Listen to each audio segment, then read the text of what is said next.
is for Sims, where an educated consumer is our best customer.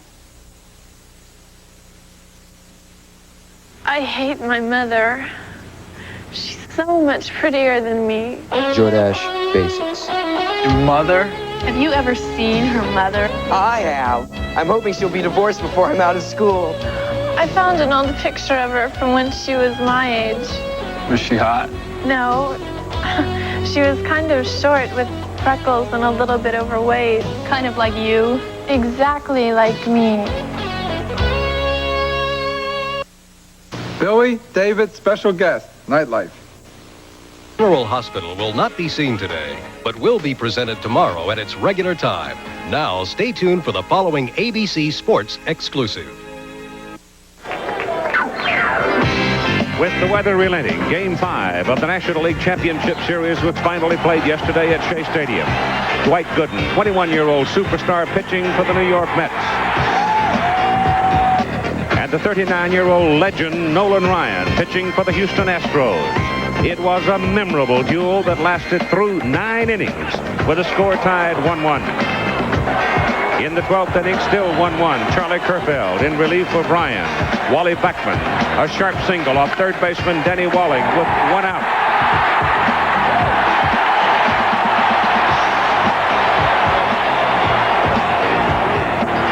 Kerfeld trying to hold Backman close with Hernandez at bat for New York, threw wild to first. Backman advancing to second.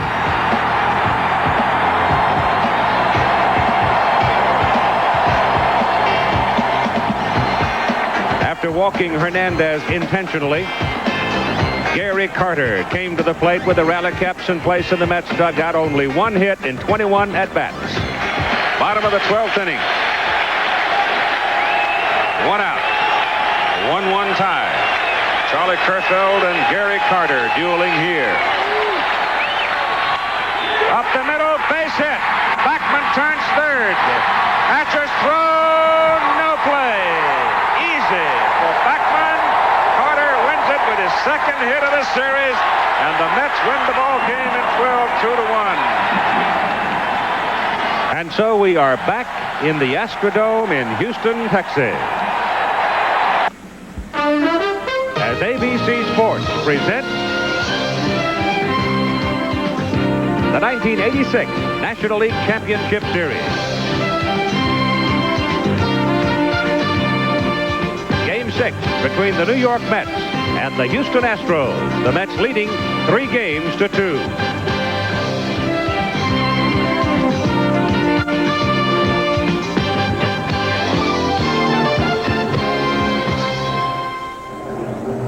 And I think you can expect the crowd at the Astrodome in Houston to be at a new noise level for this ball game. They know well their team's posture, and the home crowd is certainly going to be all over umpire Fred Brocklander because of this call in the second inning of yesterday's ball game. An out at first base, completing a double play that cost the Astros a run. And Fred Brocklander today is scheduled to be back at the plate calling the balls and strikes. And the crowd will have their say because that was obviously in every angle that we had a safe man at first base instead of the out that set in motion, costing the Astros the run. Now, Tim McCarver, let's talk about this ball game. The first one in this series, which could mean an end to the series. Well, remarkably, Keith, the momentum has really shifted with every pitch, with every inning, and with every ball game. And the Astros are playing at home. Of course, advantage, however, New York Mets, because the Mets have to win one of two. The Astros have to win both games. But if the Mets lose today, decided advantage Astros, because Mike Scott will be pitching tomorrow night. Both managers are going with right-handed lineups today because there are 2 left-handers pitching, Bob Ojeda for the Mets and Bob Knepper for the Astros. Let's talk about these lineups from the right side. First, the Mets. Kevin Mitchell and Tim Tuffle inserted in there. Kevin Mitchell, okay, you don't lose a lot in defense in left field. A little speed with Mookie Wilson. But Tim Tuffle, you saw how important the turn of the double play was yesterday, and Tuffle does not turn the double play as well as Wally Backman. The Houston Astros, on the other hand, strengthening their defense with Dickie Thon and Phil Garner. And indoors at the Astrodome makes it a big ballpark. Defense is so important, especially when you have come to this point in a best of 7. I think one of the key points today, and certainly a factor in the ball game, could be the lights in the Astrodome, and we're playing it in the daytime. The ball much harder to pick up in the daytime than at night here. All right, we're ready for Game 6, with the Mets leading the Astros 3-2.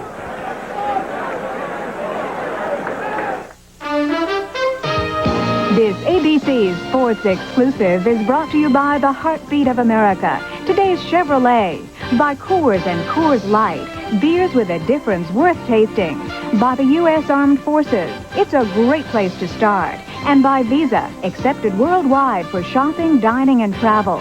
Visa, it's everywhere you want to be. Around here, raisins are big business. So when Kellogg started putting 2 scoops of raisins in the Raisin Bran, I knew we had problems.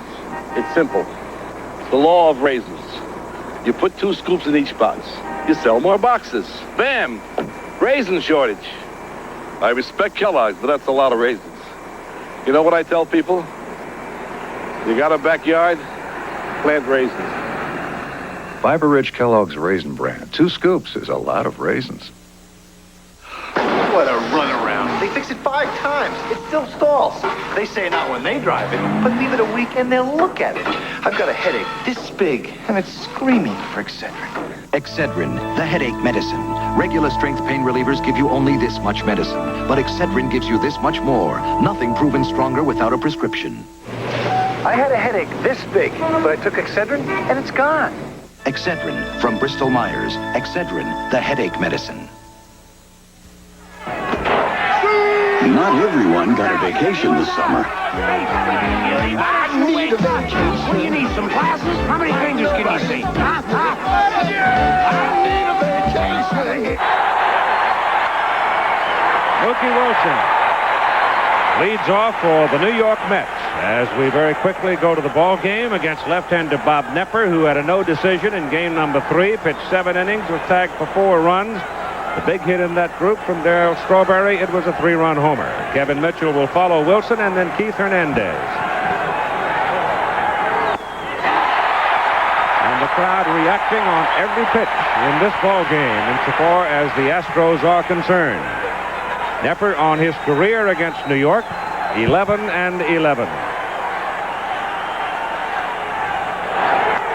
Now back, the opera buff seemed quiet, seemed calm, but so determined as he sat today in the clubhouse.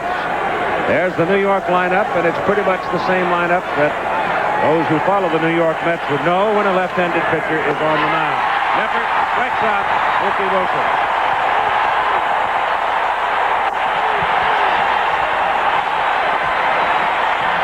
He is jacked up. I don't know if I've ever seen Bob Knepper quite as reactive off the first out. The defense, Cruz, Hatcher, Bass outside. Inside Davis, Doran, Thon, and Garner. That's the change on the left side because Ojeda, the left-hander, is pitching for New York, and Ashby remains back of the plate. Kevin Mitchell, 2 for 4 in the series, and the only game in which he has been at bat was in the game 3 when Knepper was the pitcher. 1 down for New York. And foul straight back. Knepper, good night's rest, he said, came on the early flight home, while Bob Ojeda traveled on the New York Mets charter. So Ojeda got to bed a little later than did Knepper. And Bob Knepper working on 3 days rest. He is 14-5 with an excellent 2.17 ERA over the last 3 years and 32 starts with 3 days rest. Back Cruz on Mitchell. So it would help a guy like Bob Knepper, who is not a hard thrower, more than it would help a hard thrower and a power pitcher like Mike Scott. A lot of times a spot pitcher or a guy who works to the spots, works hitters inside and out, is much better with 3 days rest than a power pitcher. The 2-strike pitch to Mitchell. 1-2. Umpires, as we said, Fred Brocklander is behind the plate, and he's the man who made the call that upset the whole of the Houston area yesterday in New York. Doug Harvey at first, Lee Wire second, Frank Pulley third, left field line Dutch Rennett, right field line Joe West. Foul back, and the count continues 1-2. The Houston Astros try to keep the ball in on Kevin Mitchell. Now, that does not mean that you have to set up inside and throw everything inside. But when you are decisive with one pitch and you want to get a hitter out with that one pitch, inside is the place to go.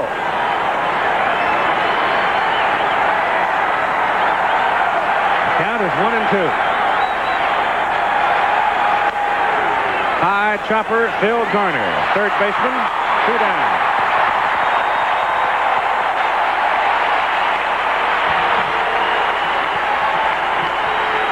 Now it is Keith Hernandez for the Mets with 2 out. Listening to the Houston radio around town this morning, some of it was just hilarious. They've already got a song written about Brock Landry. Quick sketch, huh? Oh, I mean.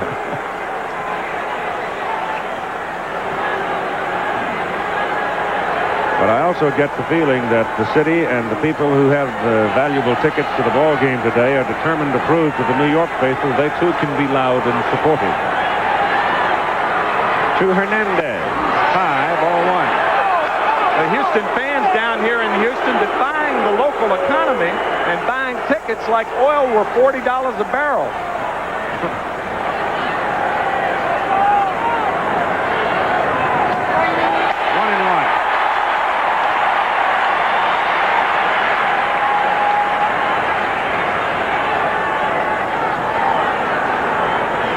Keith in the series, 6 hits and 19 trips to the plate. 2 runs batted in. He was 2 for 4 against Napa in Game 3. That's a bouncing ball that is foul at first base. Gary Carter, the man who won the ball game yesterday for New York with that single up the middle in the bottom of the 12th inning, is on deck.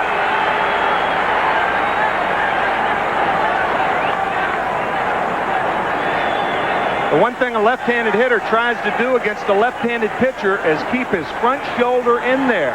You thereby become more vulnerable to the ball inside. That's why Nepper tries to work Hernandez inside.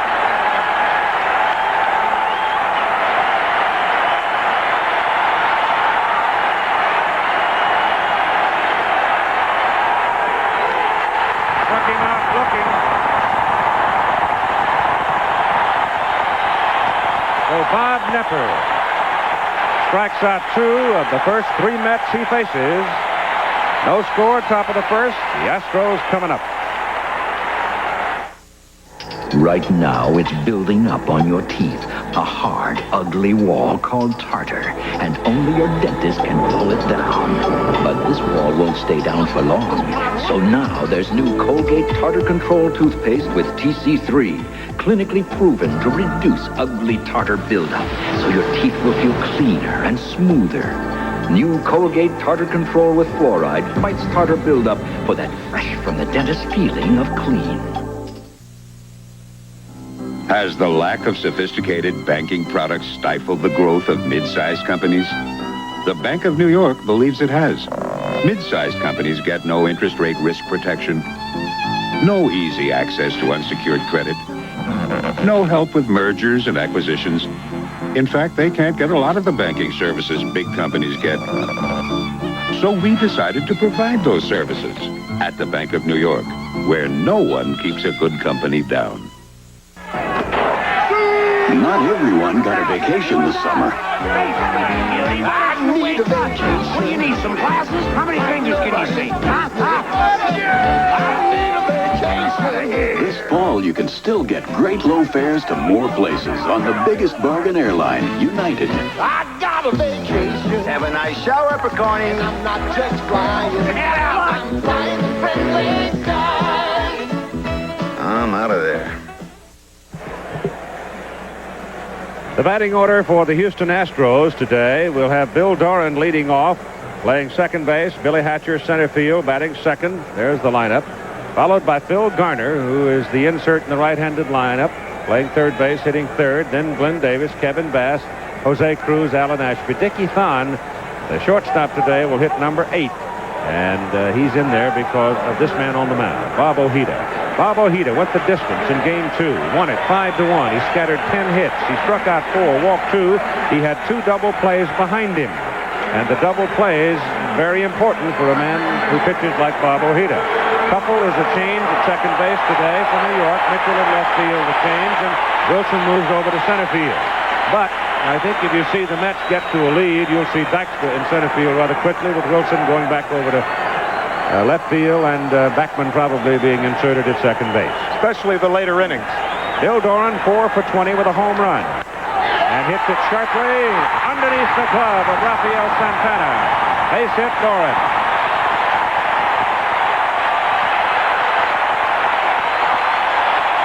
Doran hitting right-handed, only 1 for 8, but now he's 2 for 9, and the leadoff man is on with Billy Hatcher coming to the plate.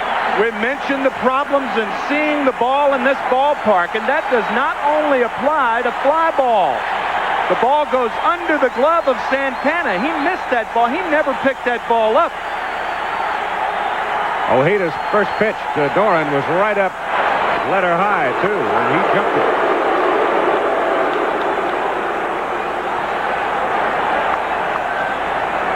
Doran, one of the quicker of the Astros, on the bases. Hatcher 4 for 18. Slides up, lays it down, and it's fouled away. It's obvious now that Hal Lanier would like to have the early run.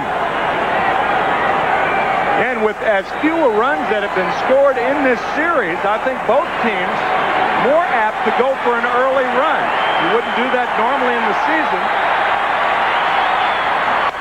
Ball hit to the right side. Great play. Hernandez throws the second one. No play at first. What a fine play by Keith Hernandez. And Doran hit the bag very, very hard at second base, but he's all right. Hernandez makes these plays because he cheats at first base. He doesn't hold the runner on totally. See how he cheats like that? That little extra 2 steps makes it possible for him to make this play. And he makes the throw from his knees. One of the unheralded things about Hernandez, he has as good a throwing arm for a first baseman as I've seen. Now it's Phil Garner. Garner 1 for 6 in the series. Hatcher at first base has 3 stolen bases in the series.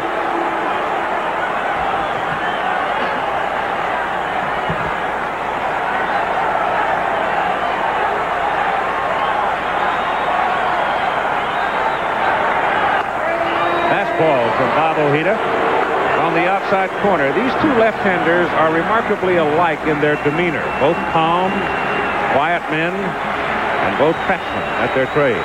I think you picked up on it early. I've never seen the reaction of Bob Nepper. He seems to be much more animated today. And Ojeda throwing 2 fastballs in a row to Phil Garner comes high with that one to make your count a 1-1. With 1 out and Hatcher at first base.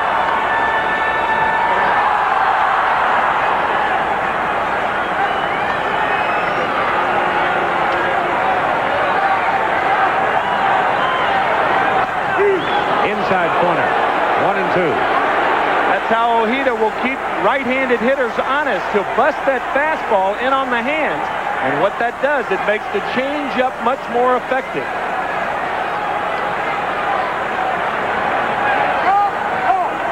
18-5 on this season. Came over to the Mets in the trade with the Boston Red Sox that saw a principal figure in that championship series, Calvin Ciraldo.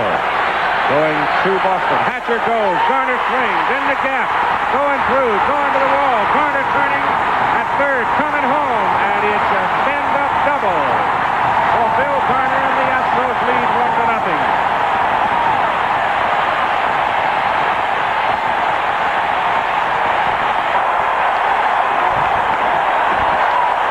Pitching and hitting is a real guessing game. 4 straight fastballs from Ojeda. Phil Garner has hurt Ojeda. He hurt him once in the season with a home run, and he drove in the only run of the game. Both pitches on changeups. Ojeda tries to come inside, and Garner was ready and rifles one to the gap in left center. And the foot speed of Hatcher, since he was already running, was no reason for even think about coming to the plate because he was easy home. This is Glenn Davis, and he swings on the first pitch and fouls it away. Glenn Davis, in the opinion of some of you, watch Hatcher here as he turns. Carrying the gloves in the right hand to protect the fingers, and he is really boiling it, isn't he? Carrying the gloves and the bacon. But Davis, in the opinion of some of the coaches and his manager, had been taking too many pitches. And he has come to the plate in this first inning with the idea that if it's in the zone, and particularly if it's a fastball, jump it. Don't take any fastball. And watch Phil Garner at second base. He's an excellent base runner. And it looks like the Astros have come out very aggressively. A good time to steal right now. That ball that has that little screwball action to it, sailing away from the right-handed hitter, and Davis just nipped it. David Johnson maybe a little farther forward in the dugout today than would be the norm early on in the ball game. A win for the Mets, and it's over. A win for Houston, and we play tomorrow night in Game 7. 1-2 pitch to Davis.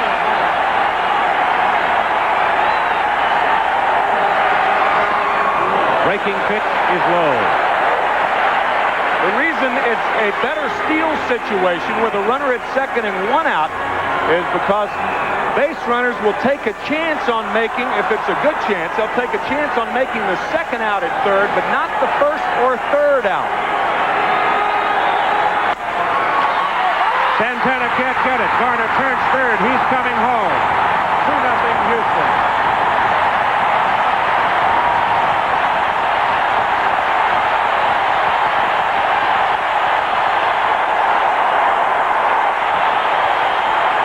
Glenn Davis picks up the second RBI.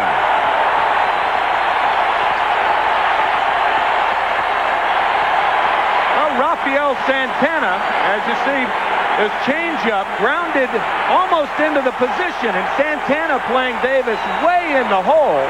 That ball almost a routine positioned ground ball. So back to the point. In a game like this, positioned by the player, a half a step here, a half a step there, means so much. Especially on the rug, because you can't react as quickly. Kevin Bass, the hitter. Bass 2 for 7 right-handed, 4 for 11 left-handed, which means he's 6 of 18 in the series. And it's 2 balls and no strikes, as Houston has jumped on Bob Ojeda for 2 runs here in the bottom of the first inning.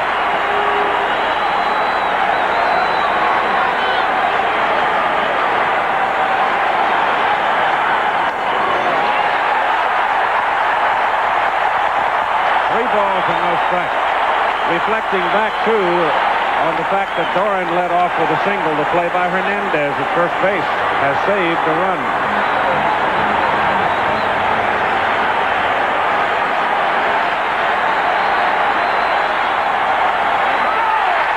Fast walk. Davis to second.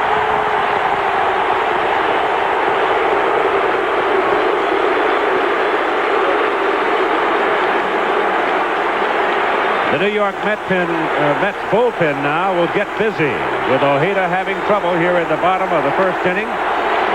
The Astros have 3 hits, 2 runs. He's now walked a man, and Rick Aguilera gets up in a hurry. Mel Stottlemyre to the mound. Keith Hernandez had come in first off to talk. And then the gate opened, and out went Aguilera to the pitching rubber in the bullpen. And we have a conference on the mound as Stottlemyre comes out, 1 to talk to his pitcher and 2 by time. And it's the first time to give you an idea of how good the pitching has been for both sides. Les Moss has talked to the Houston pitchers 3 times, and the first trip for Mel Stottlemyre.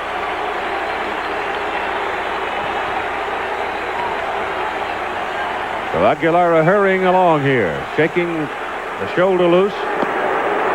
And Ojeda will face Jose Cruz, who is 4 for 20 in the championship series. Glenn Davis at second base. Kevin Bass at first base.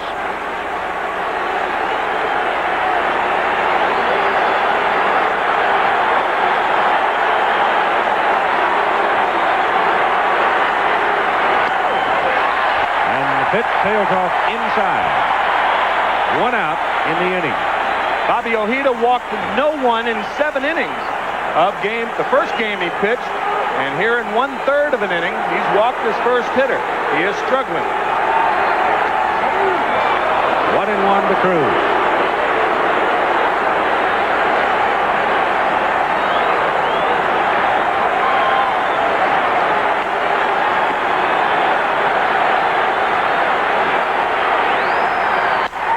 Base hit down the right side, down the line. Here comes Davis turning third. He's coming to the plate. Bass goes over to third. Cruz delivers another run. It is 3-0 Houston.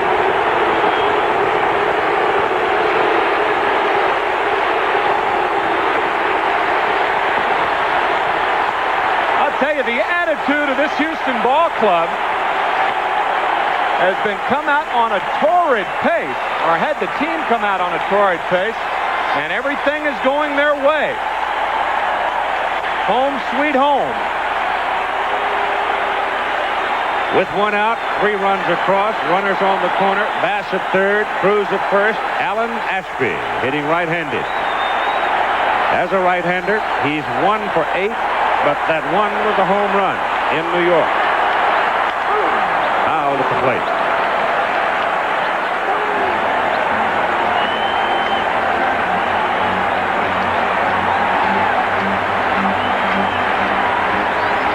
Rick Aguilera throwing, heating up as quickly as possible in the New York bullpen.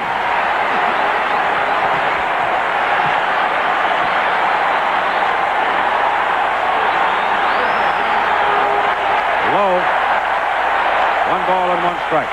I'll tell you what makes this inning so interesting. Both teams have been shadow boxing in the early innings, but not today. Bob Nepper, the Houston pitcher. This is like a Mike Tyson first round. Cruz at first, not particularly swift. Ashby, the catcher, at the plate. Squeezes on, and Bass is hung up.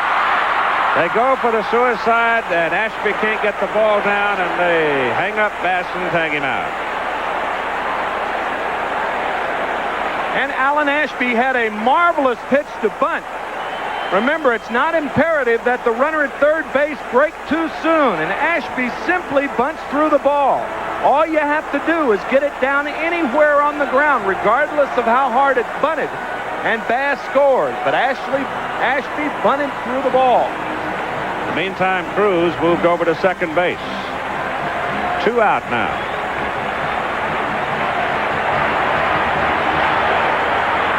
Time for a second. Ball loose in the bullpen.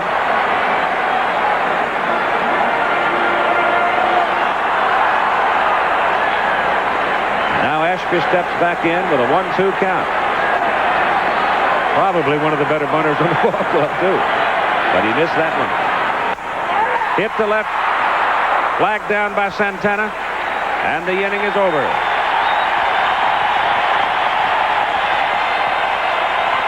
But the Houston Astros break big in the bottom of the first inning, and after 1, lead the Mets 3-0.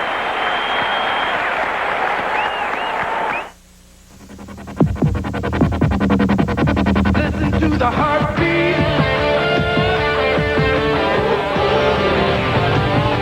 of America.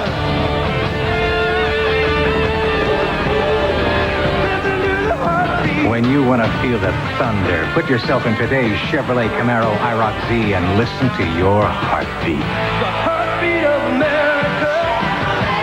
Dave Chevrolet. Guess what thousands of doctors are recommending for women who need extra calcium? Tums. Surprised? It's true. Tums isn't just a great antacid, it's also rich in calcium.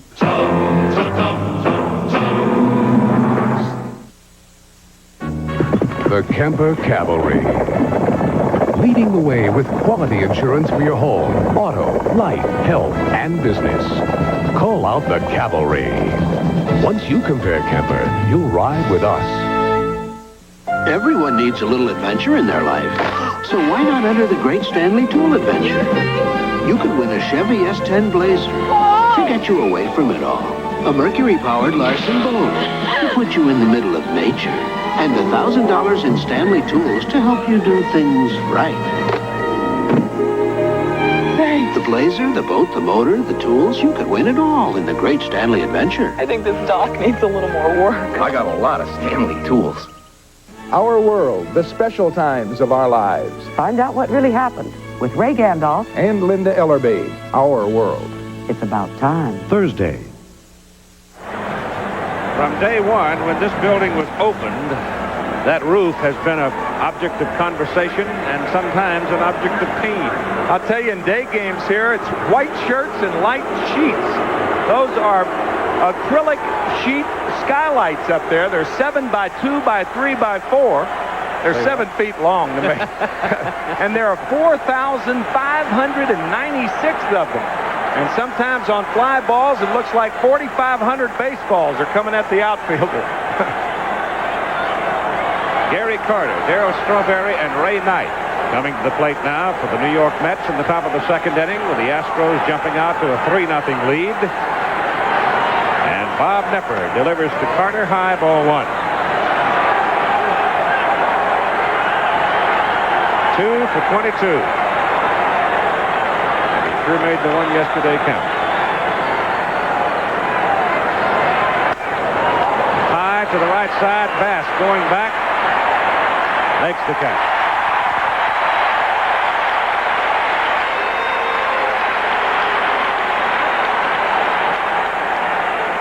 One down for Darryl Strawberry, who has struck out 10 times in the series, but against Nepper hit a 3-run home run in the 6th inning in New York in Game 3 to tie the ball game at 4-4. And he hit it 3-2, if I remember.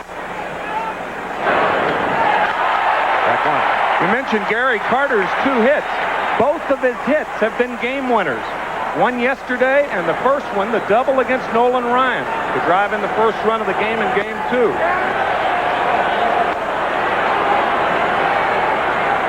One and one to Strawberry.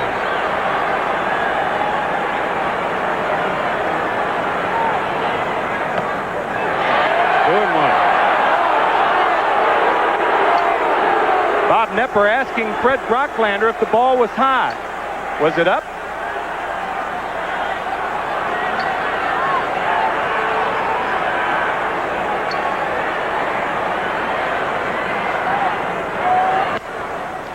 Bill Doran at second base. Throws him out.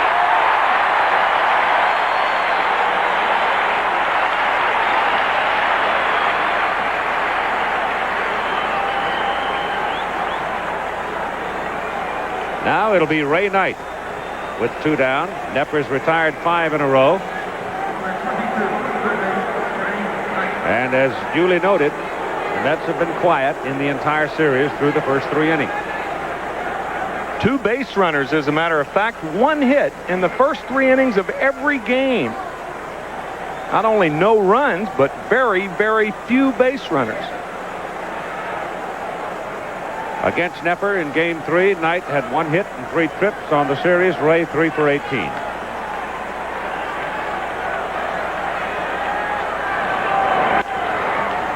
Garner flags it down. Gets it.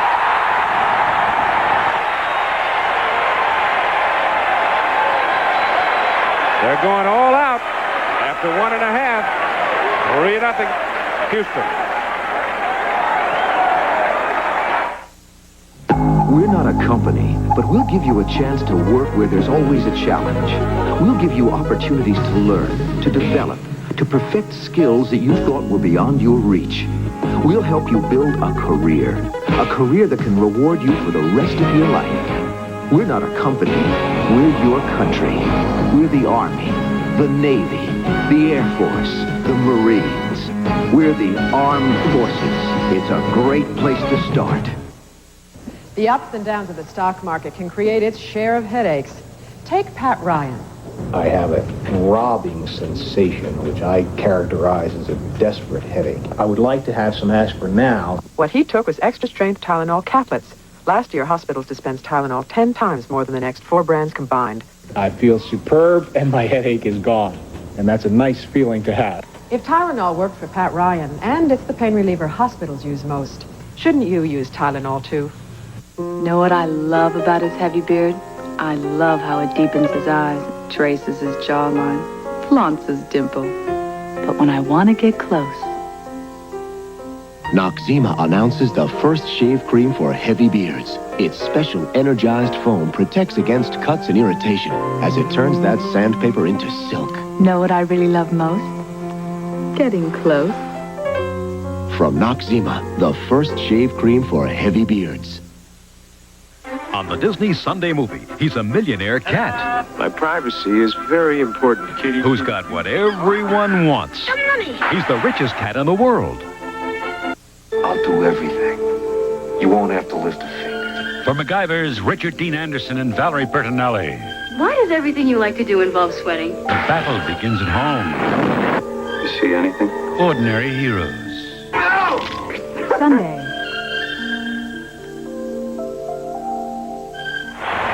Bill Garner, the Tennessee Volunteer, who made the play to end the last inning. A good one at third base as he extended his body and then threw out Ray Knight.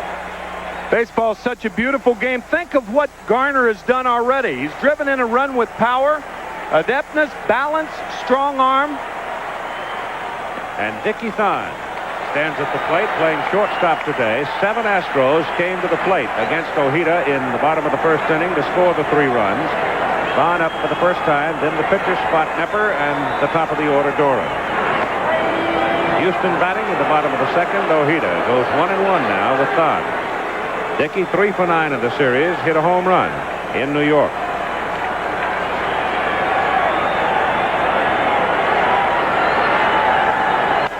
To the right side, Fernandez rolls over with it, throws to the pitcher covering. And they get him. Another good defensive play.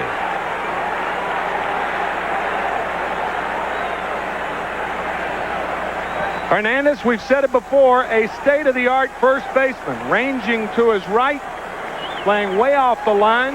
And you saw Garner with his balance and agility, and now you see Hernandez.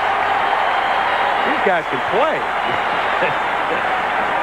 While they're here, right? Guy over there at the first corner for New York can certainly play the defense. Whoa. Now Bob Nepper.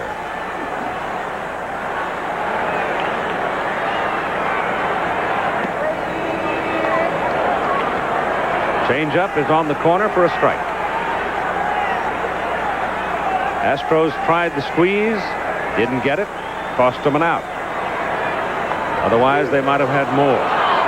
Well, the interesting thing about that is they were swinging very aggressively, and now manager Hal Lanier added a very conservative element. That's a squeeze bunt in the first inning.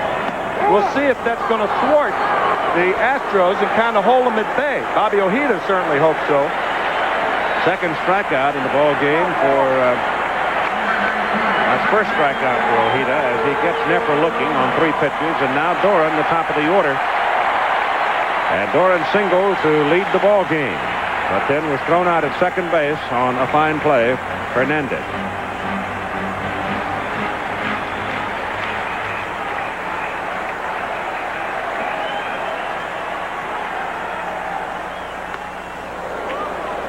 Now here comes Ojeda, beginning to settle into himself a little more, beginning to find the spots, the location for his pitches, and it's a variety of pitches at a variety of speeds. Ray Knight at third, throws out Doran, and the side is retired. So in the bottom of the second inning, Houston goes quietly. And after 2, it's 3-0, the Astros lead. First, someone gets an idea. Then someone else may look at it differently. Even add a thought or two. Technology from a company called TRW helps ideas get around. Because getting an idea from one place to another is as important as getting an idea. Tomorrow is taking shape at a company called TRW.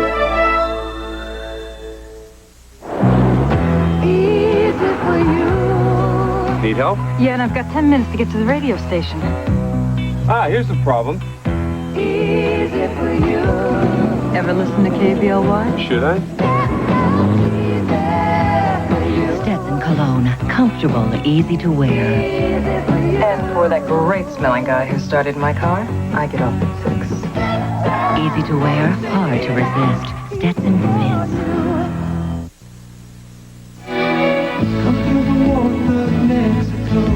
You'll feel it from everyone.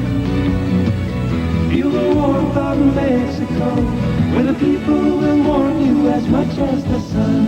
In Mexico, the skies are filled with sunshine, and so are the people. No wonder more Americans flew here on vacation in the last 5 years than to any other foreign country. Feel the warmth of Mexico. Friday, the little guy's training for his biggest race. After all, it is $10,000. That's supposed to help you run? No. It's supposed to make me look cool at the finish line. Webster. Then, Mr. Baseball makes his singing debut. Ta-da! Does this bag go with this dress? I'm wearing these. But will Bob Uecker strike out opening night? I gotta be nuts. That's true. Find out on Mr. Belvedere. Friday.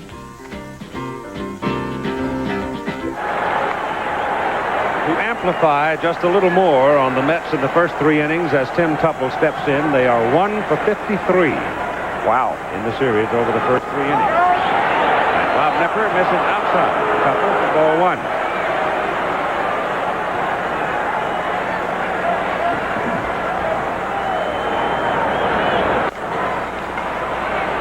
Shortstop Dickie Sign.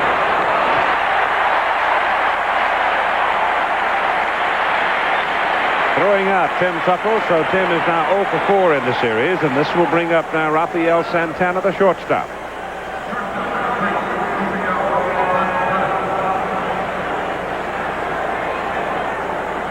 Most of the folks are now in place in the Astrodome. Still a few seats showing up, but I bet you there'll be a body in them before the day's over. Guess the eyes of Texas are upon us, huh? Yeah, I would say so, yes. Big eyes. Breaking pitch outside corner. It's a Lone Star state, and the Astros have had a Lone Star coming into this game today, and that Lone Star will be pitching tomorrow night if the Astros can win this ball game. That star, Mike Scott. I heard a fellow this morning offering to give everybody some sandpaper if they wanted to bring it to the ballpark. 1 ball, 2 strikes now on Santana. Pitcher spot next. Ojeda's on deck. There's some sandpaper. A lot of folks got it today. Up the middle, base hit, Santana.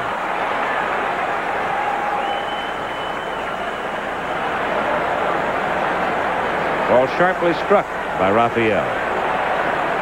He's hit the ball sharply, but without a whole lot of luck so far. But this one, he's strung up the middle. His 3rd hit of the contest. That's a great segue. Sandpaper to Santana. First hit of the ball game for the Mets. And Ojeda, the pitcher, stands in. Visalia, California. Pulls the bat back from the bunt attempt as Garner and Davis were both looking him right in the eye, and it's ball 1. The Astros more intent on getting an out, not as necessary to get the lead runner with the 3-run lead, especially with 1 out. Bunt is down. Garner has it, gets the lead runner at second base.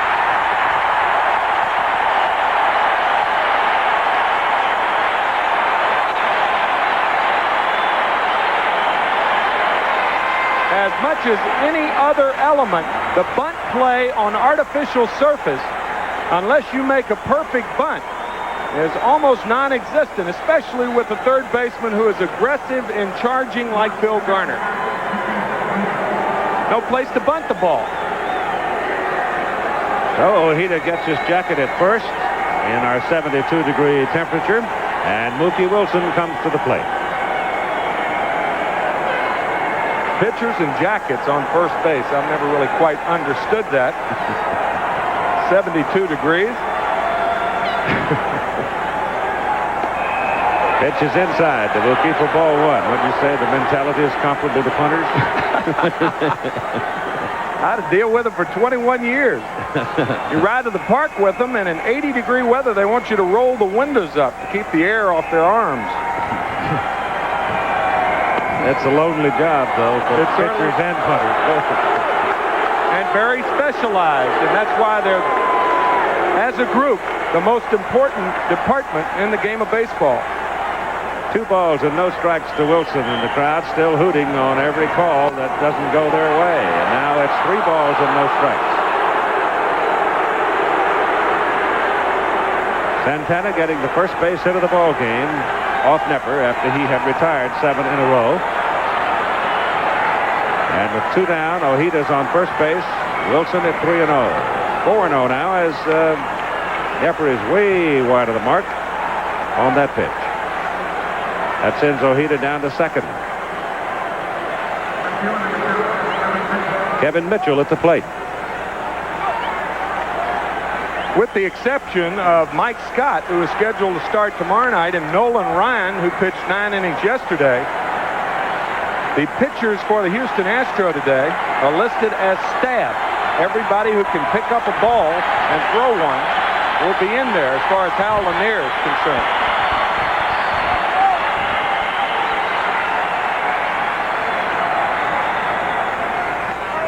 Inside corner to Mitchell for a call strike. Nolan Ryan, who pitched so brilliantly yesterday, went to the hospital this morning to have a foot x-rayed. He had jammed it yesterday running the bases.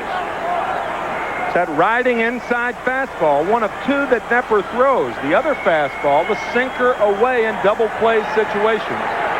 Ojeda off second. Wilson off first for New York. Houston leading 3-0 in the top of the 3rd. That's a little high to Wilson.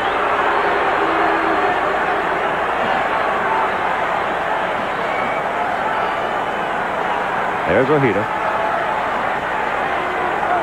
And Wilson. But with 2 out, the contest here is between Mitchell and Nepper. Foul ball.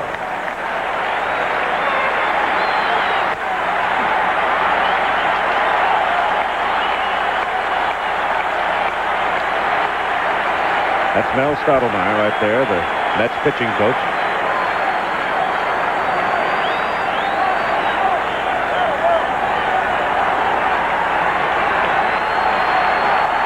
Mitchell bounced out to the third baseman Garner, first time up, but in game 3, Kevin was 2 for 4 against Nepper.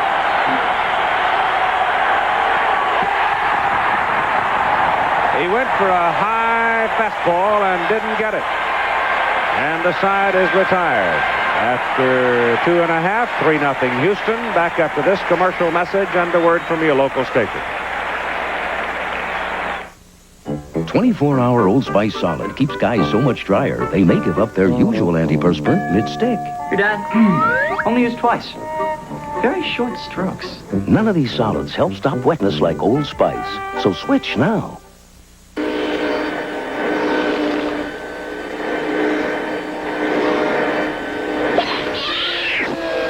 It's time to change your light bulb. Philips Longer Life Square bulbs last 33% longer than ordinary round bulbs.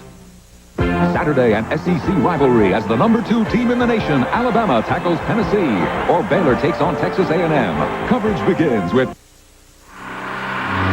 When it comes to thinking of new ways to crash test cars, no one goes farther than Volvo. Volvo, a car you can believe in. AT&T is in the art of doing business. So, Madame Dubois, did you receive our proposal for the American show? Yes.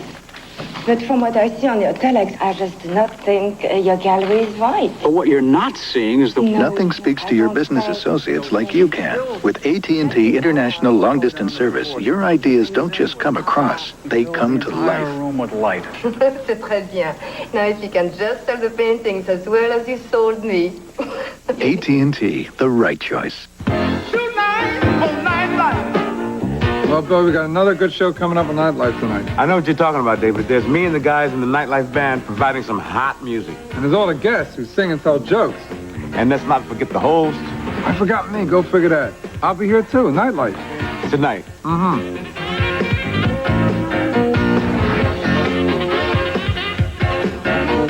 Tonight after Nightline on Channel 7. Piazzadora plus World Champion Chili tomorrow at 9.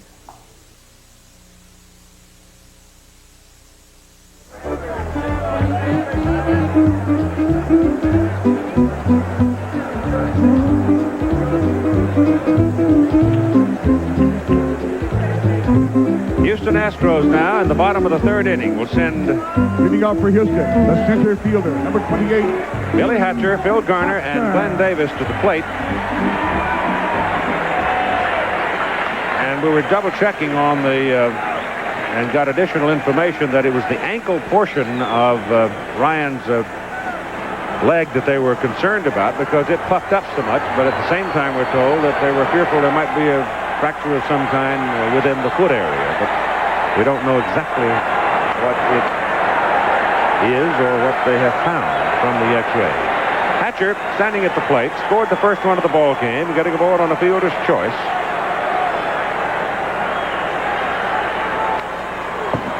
And Billy fouls that back to make your count 1-1. Now, Ojeda came out in the second inning after being rattled around in the first and got Houston in order.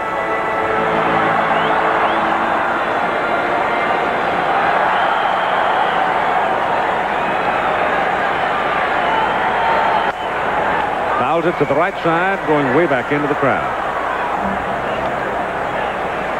The peaks and valley of baseball. First inning, way up. Second inning, came right back down. And only that very good play, as you pointed out by Keith Hernandez, prevented the Astros from having an even bigger inning in the first. That's sharply hit. Santana, fine backhanded play, throws him out. Santana apparently having a little trouble picking up particularly one of the balls hit in his direction in the first inning, but that time had it right off the bat.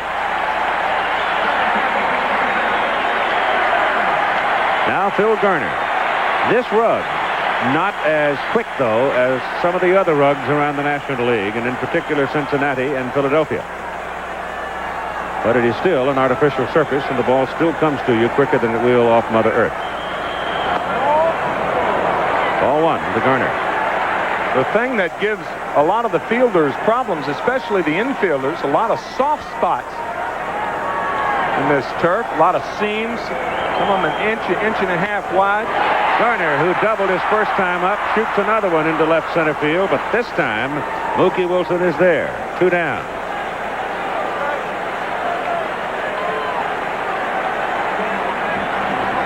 And now Glenn Davis. And let's see what Davis does.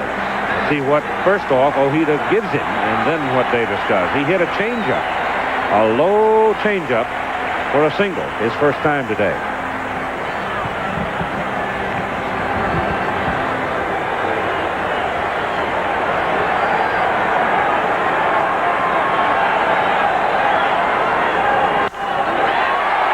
Sharply hit to left, but Kevin Mitchell had him played just right and makes the catch. And so after being pummeled in the first inning, Ojeda now has retired 6 in a row. And after 3, it is 3-0, the Astros lead. When we want to work up a sweat, nothing works like this full-size Chevy pickup. It's got the muscle of a fuel injector 350 V8. And it's available on every full-size Chevy. It's got the strength of girder beam front suspension. Where? Oh! There. Plus, double-wall construction. So, when you need a tough-working partner, nothing works like a Chevy truck. Nothing. Yeah? Yeah. Right? I've always been afraid of 2 things, flying and good cameras. But with this Canon T70, I'm not afraid. This push-button T70 is so easy to use, I can even get the tough shot. And now you can get a $25 rebate. Great shots at a great price. Nothing to fear. The Canon T70, so advanced it makes the tough shot simple. I'm fearless now. Ooh. Now get a rebate up to $25 from Canon. Details at participating dealers.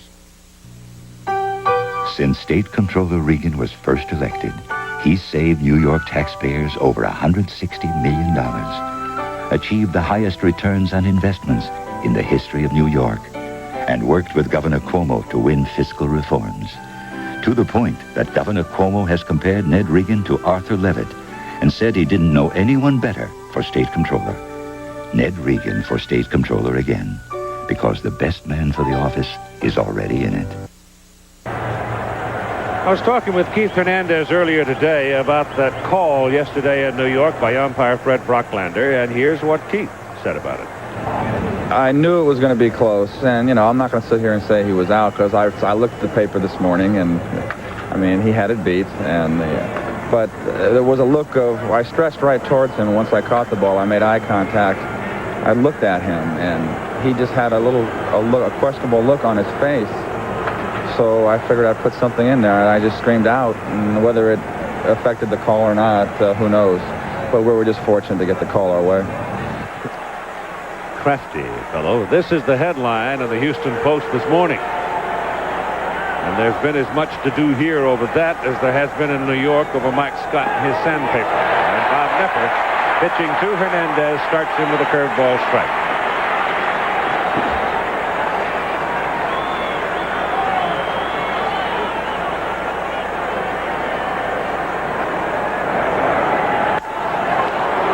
Billy Hatcher in center field has a feed on that line drive, and you've got one out with Gary Carter coming up and Darryl Strawberry to follow. Shoot, Mike Scott might get himself a heck of a deal with the sandpaper makers in the country. Those guys haven't had a whole lot of fun lately. Probably need a little shot in the arm. Or the hand. Or the fingers. Or whatever. He might be invited into the Magicians Club, too, because nobody can figure out how and when he does it. If he does it. One out. And Gary Carter fouls it back. Out of play. Bob Nepper, who went through some tough, as Charlie Kerfeld, who had a tough day yesterday. But Bob Nepper's a man who's had some tough years.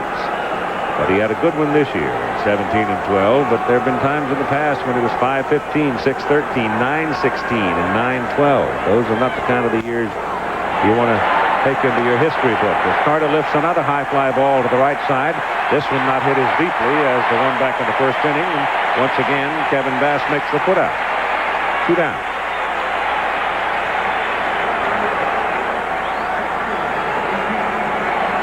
I remember when Nepper played in San Francisco, he said playing in San Francisco was like 4 years in a coal mine with a dirty scarf over your head.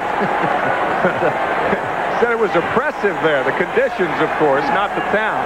Candlestick Park, a very, very difficult park in which to pitch or hit. And sometimes even to watch. Or announce.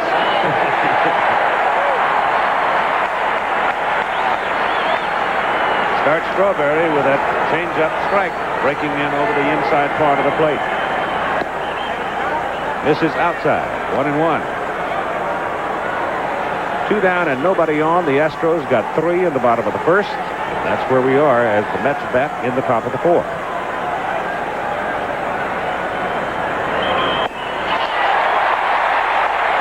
One and two. The crowd is in the game today.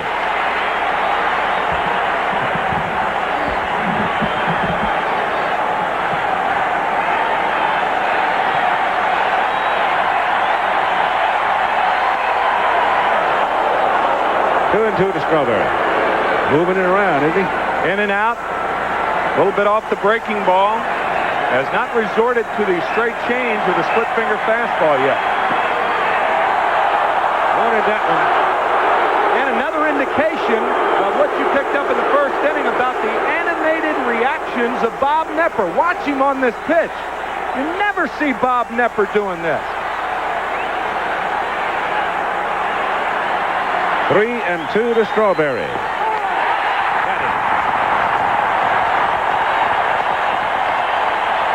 He lulled him with off-speed pitches, in and out, breaking pitches, and then zipped the fastball past him. And he gets him in order. Middle of the fourth inning. 3-0 Houston.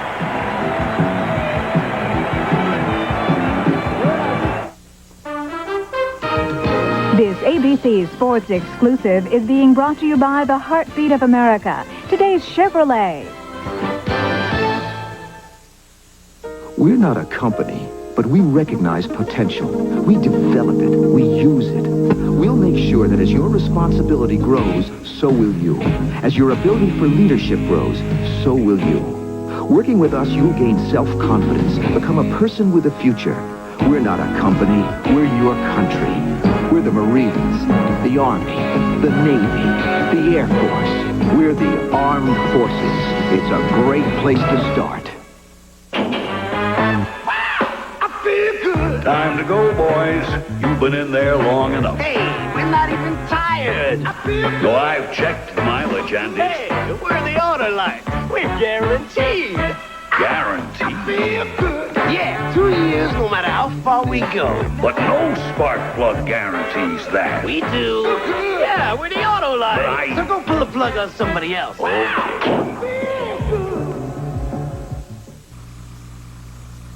Ramona said she likes men who can cook. I was in trouble, so I bought Purdue Done It Fresh chicken cutlets. I told her I breaded and seasoned them myself. I lied. She was impressed. Then we had Purdue Done It Fresh chicken nuggets. She was enthralled. Next, a whole roasted chicken that came ready to eat. I think she likes me. But what'll I do now? Try my new fresh chicken breast tenders. If you want great chicken dishes, don't do it. Purdue Done It. The miracle of coronary bypass surgery has given pain-free years to many heart patients. But now, more and more require additional surgery. Dr. Tim Johnson tells why this is happening and what the risk really is on ABC's World News Tonight with Peter Jennings. The Astros leading 3-0. Kevin Bass leads off for them in the bottom of the fourth inning, followed by Jose Cruz, Alan Ashby. Jerry Klein tells me that Kevin Bass came by and told him to tell Tim McCarver a deal is a deal is a deal. You don't get the shoes back. Oh, I'm that telling pitch is low. Well, I guess I have to accept it, right? Deal's a deal. All right.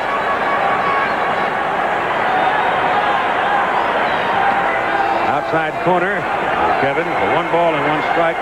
I want him to work some, though, in his imitation of me. Sammy was pretty good. Got to work on you a little bit. Yeah. Send him a couple of tapes for this winter. Up the middle, flagged by Ojeda. And Bob throws him out. 1 down, and coming up tonight, Game 7 of the American League Championship Series at Fenway Park in Boston. California Angels and the Boston Red Sox. John Candelaria, the veteran left-hander for the Angels, and the ace for the Red Sox, Roger Clemens. 8 o'clock Eastern Time here on ABC. Jose Cruz with a little weak bouncer to the mound, and Ojeda now has handled the first 2 himself. 2 down. I wonder what kind of a day it's been for Gene Malk.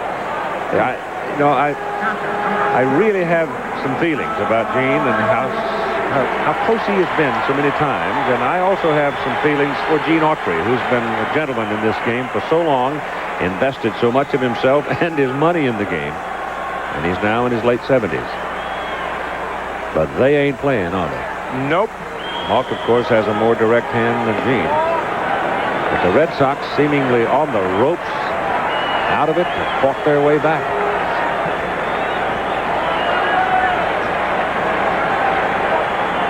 Alan Ashby, line to the shortstop, first time, hits this in the air to the left side where Kevin Mitchell has plenty of room for it. And so now Ojeda, after being banged around for 3 runs in the first inning, has retired 9 successive Astros. Houston leads it 3-0 after 4. Just off Route 19 in St. Petersburg is a place where you can learn to ski the Alps and shoot the rapids all in the same building. At Bill Jackson Sporting Goods, you can practice everything from a stem Christie to an Eskimo roll. But if you go there, remember, bring your imagination and your Visa card.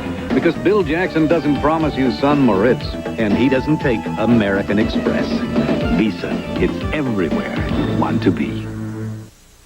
Dear McDonald's, letters are my life. So believe me, the letters McD, L, and T don't do your scrumptious burger justice. It's not just lettuce and tomato. It's the works. Come on. Spell it out. Love, Vanna White. Whatever you say, Vanna. So call it the hot side hot, cool side cool, every delicious thing you could want on a hamburger. Or just call it McDLT, the one with the works.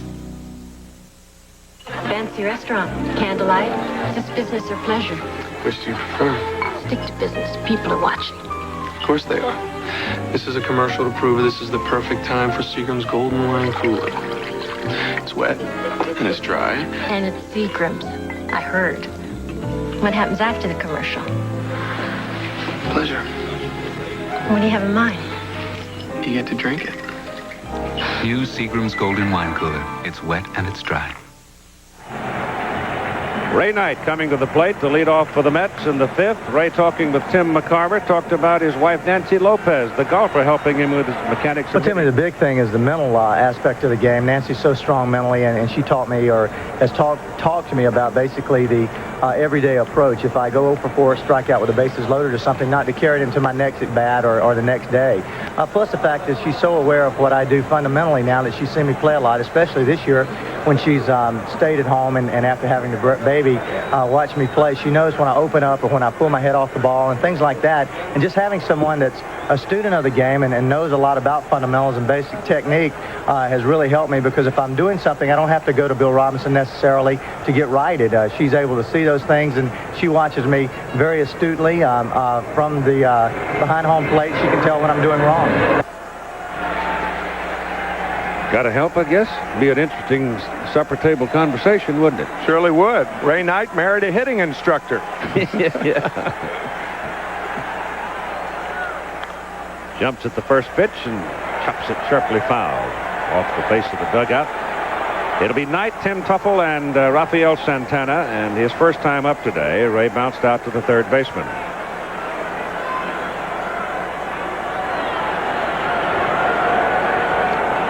Astros got 3 in the bottom of the first, and there's been zeros on both sides ever since. Mets have 1 hit in the ball game. That's a little number back to the mound for Nepper. Bob throws over to Glenn Davis for out number 1. Both pitchers right now, at least, seem to have all the hitters a little off balance. In total control. The uprising by the Astros in the first inning, really the only serious offensive threat mounted by either team. But that could be a considerable threat and carry through because they scored 3 runs in the process. Now Tuffle.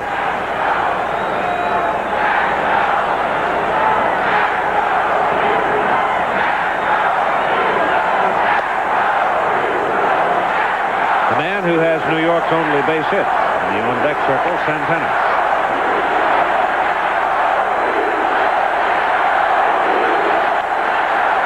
Bill Garner at third. Davis tags it. Throw was inside the bag, then had to come down the line, but tags Tuffle coming by. Well, a good play by Garner, even though the throw was low, but look at Tim Tuffle, just like Marcus Allen would do on the 1-yard line for the Raiders. Tries to go up and over. There's Lawrence Taylor to make the tag. And Rafael Santana now at the plate.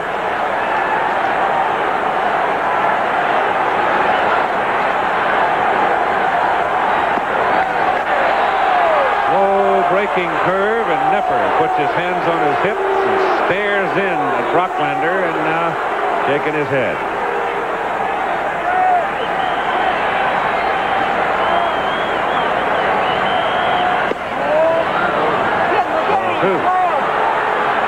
I think Nepper's been looking at Brocklander a lot today. Yeah, He's had some pitches up there that he thought were good.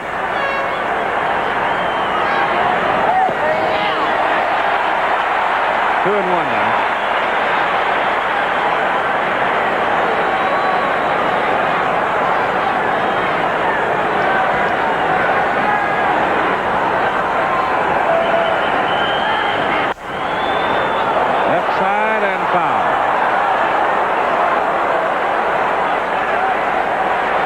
got out in front of that one and gave it a pretty fair ride, didn't he? Well, the Mets have just simply not put the good part of the bat on the ball. They entered the game with a 185 batting average. No team has ever won a league championship series with an average of below 220.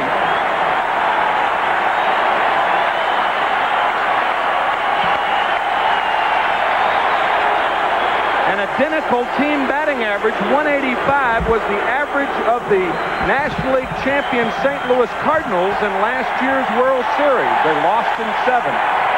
Nepper jumping up to pull it in and close him out. So the pitcher's now in control of the ball game as Houston leads it 3-0.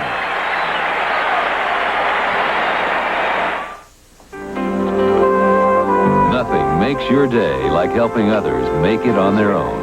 You bring out the pride we all feel inside. It's going to be easy next week. It's more than just a job you do. You make America work, and this buzz for you. It works. Here's to you, Beechwood Aged, for that clean, crisp taste that says Budweiser. This buzz for you. Listen to the heartbeat of America. Listen to the heartbeat. When it's time for a change, put yourself in today's Chevy Cavalier and listen to your heartbeat. The heartbeat of America. That's today's Chevrolet. You might be able to make it on your old antifreeze another year, but then again, you just might find yourself left out in the cold. Driving just 10,000 miles on weak, neglected antifreeze can cause freeze-up and make a radiator look this bad, while the Prestone radiator looks this good. So, for maximum protection, don't push your luck. Change it once a year, every year, with fresh Prestone. Okay, everybody, let's go. Group life and health insurance for Metropolitan Life? I know they're #1 in group life insurance and a leader in group health insurance, but I'm just a manager of a little golf club.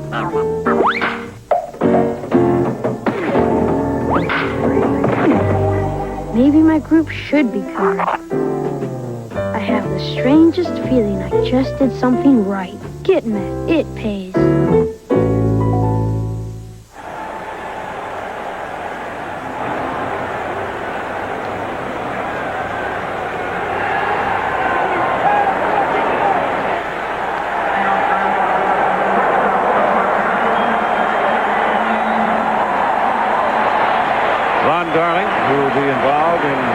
Tomorrow night for the Mets, sitting there on the bench.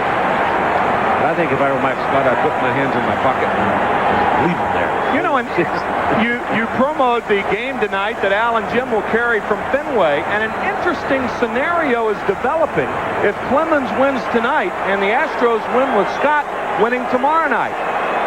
The two main cogs of both pitching staffs, Don swings and misses, will not be able to pitch in the World Series until Game 3, which will limit them to 2 starts, both Clemens and Mike Scott.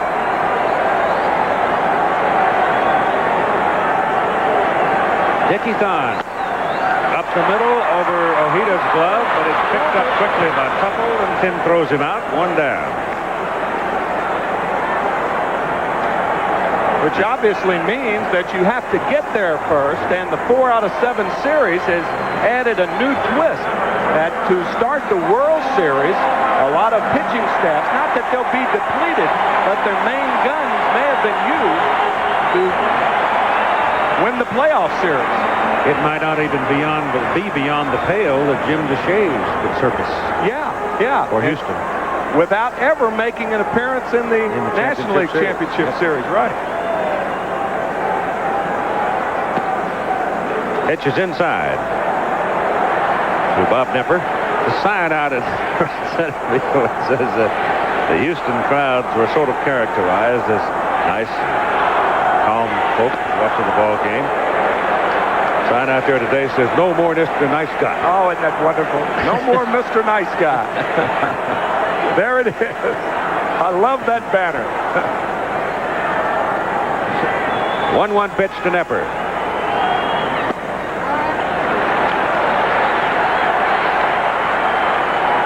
Ojeda got Ashby to line to the shortstop to end that first inning.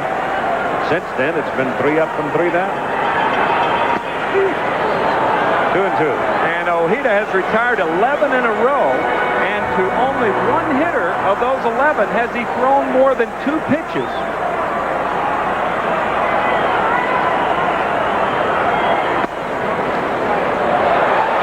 Gary almost whipped that one down to third, and that gets a laugh out of Bob. Both of them thought the pitch was over the inside corner, and both are shaking their head. I think Bob Nepper might even agree that that's 3-2 now.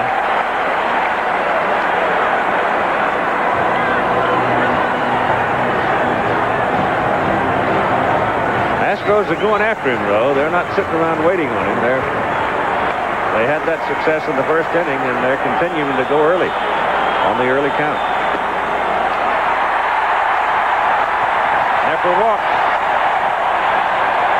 Well, now Bobby Ojeda joins Bob Nepper in saying, where was that pitch? After that 3-2 pitch that Brocklander said was outside, Ojeda just threw up his arms as if to say, where in the world was it? So now Nepper and Ojeda complaining with Brocklander. I would imagine Fred will be glad this day's over. And this series is over.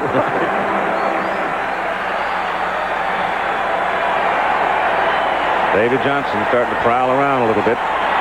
We're in the bottom of the 5th inning. The Houston Astros is 1 out. Bob Nepper at first base. Bill Doran is up there. Ball 1 to him. Astros leading in the ball game. Game number 6. 3-0, with the Mets leading in the series 3 games to 2. The Astros trying to force the 7th game tomorrow night. That's to the second baseman. Couple, little quick pop over to the shortstop, and Doran beats it out. So they get the lead runner, Nepper, at second base, but Doran with the good wheels is on at first. Actually, a play made closer than it really should have been. Doran, a fast runner, but Tuffle gets rid of it quickly, as does Santana. But Doran just beats it at first. Now with 2 out, Billy Hatcher's at the plate.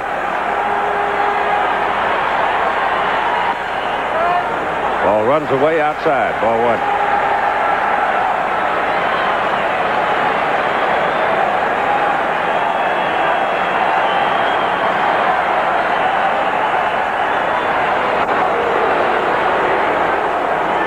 To keep Doran in the neighborhood, lest he take off, try to get to second base, and set up something for Hatcher. Astros have stolen 7 bases, and Doran goes. Carter's throw. Safe.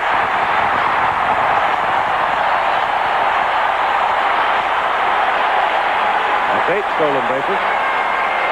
And we brought up the point yesterday about Billy Hatcher intentionally putting the bat in the eyes of Gary Carter. Now watch Hatcher. See him come down, no intention to bunt, but what that does, it keeps the catcher back there, and that could have been the difference, staying back as opposed to going out. The 8th stolen base of the series for the Astros.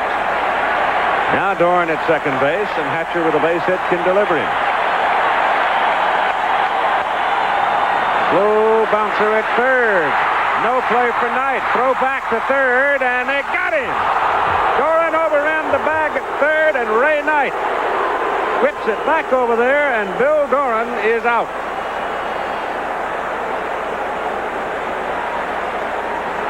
Tell you, baseball, as much as anything, a game of anticipation. And Ray Knight anticipated Doran rounding the bag and didn't even make the throw to first base. Now watch Doran. He's thinking home. If Knight makes the throw, the Astros with a 3-run lead, maybe I'll score. But nope, watch Santana. Alertly tagging out Bill Doran. Nothing like a veteran. That's right. Back after this message from your local station. I'm David Hartman. He's considered by many to be a terrorist. To some, he's a freedom fighter. Tomorrow on Good Morning America, we'll talk with Colonel Muammar Gaddafi. We'll hear what he has to say about the American raid on Libya and if our differences can ever be peacefully settled. Colonel Gaddafi tomorrow on Good Morning America.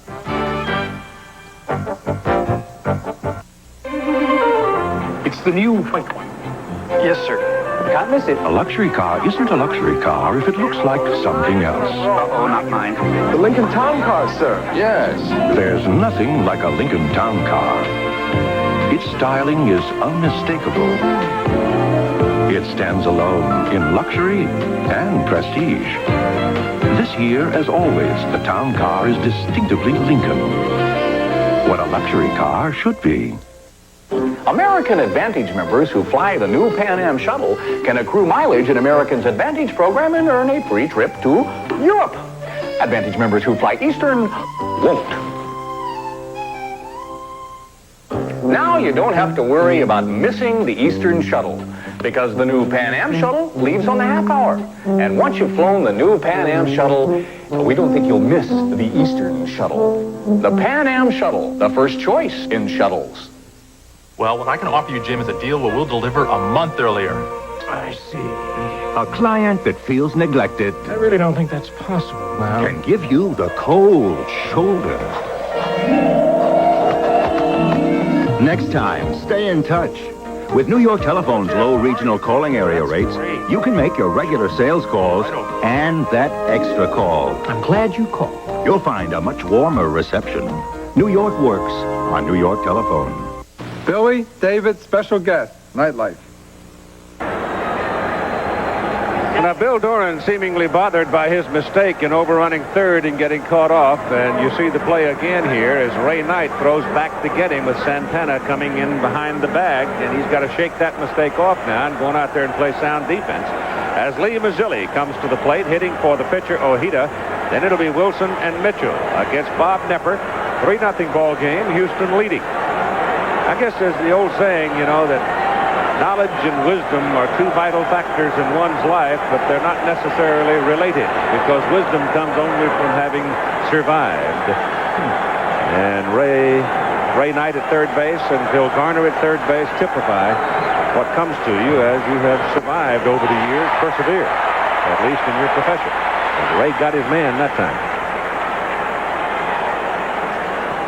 Lee Mazzilli, a switch hitter, up there right-handed against Nepper. And it's strike one on Lee, who hung his helmet over in Dallas for a time with the Texas Rangers. Inside corner, 2 strikes. As a matter of fact, if the Astros win this game, the starting pitcher in tomorrow night's ball game for the Mets was the person for whom Lee Mazzilli was traded, Ron Darling, along with Walt Terrell of the Detroit Tigers. Slider is off the inside, and your count is 1-2 now as Rick Aguilera is ready to come in relief in the bottom of the 6th inning, relieving Bob Ojeda.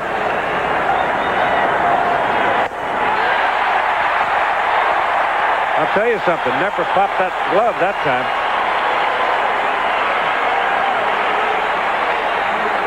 One out. That's his 5th strikeout in the ball game. Similar to the pitch that he retired Kevin Mitchell on with runners at first and second, the high fastball. Mookie Wilson, top of the order. 3rd time at the plate. Has struck out swinging and walked and fouled that away to the right side.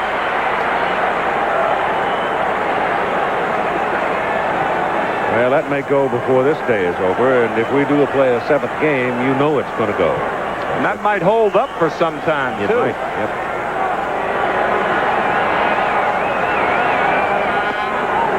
Inside.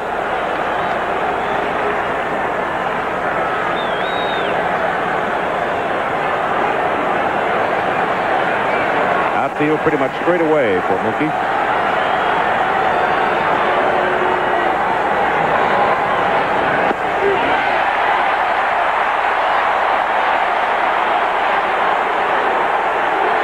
up on every pitch.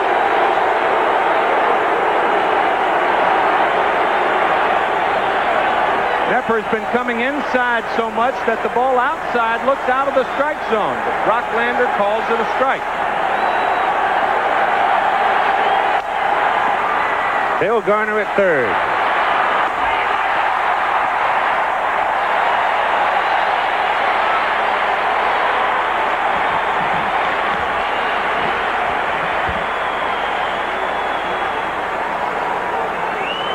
Davey's been quiet so far today. David Johnson, the Mets manager. As quiet as the Met bats. Yep. Now it's Kevin Mitchell. Hitless in 2 trips. Struck out once.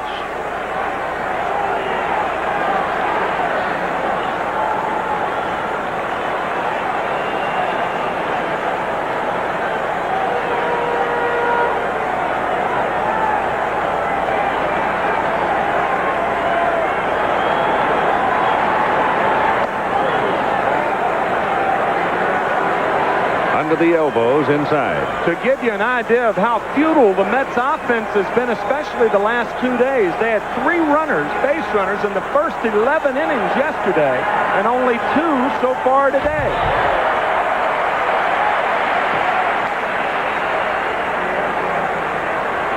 That's pitching. When you think about it, the Mets are fortunate, as you see Len Dykstra there. They'll probably get in there if the Astros go to a right-handed pitcher. But the Mets fortunate to be up 3 games to 2 with the way they've been swinging the bats. Big curveball. 1 ball and 2 strikes, and that one just froze Kevin Mitchell.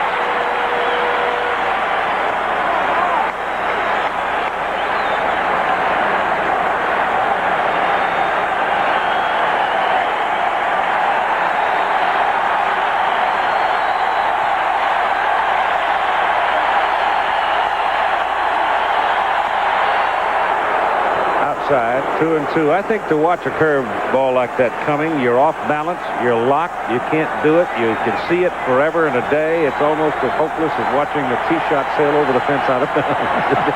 There's just nothing you can do about it. Well, I've had both experiences. It really is a helpless feeling. 2-2. Hard shot that Bill Doran. Flags down, slipped a little bit, but he's still got his man.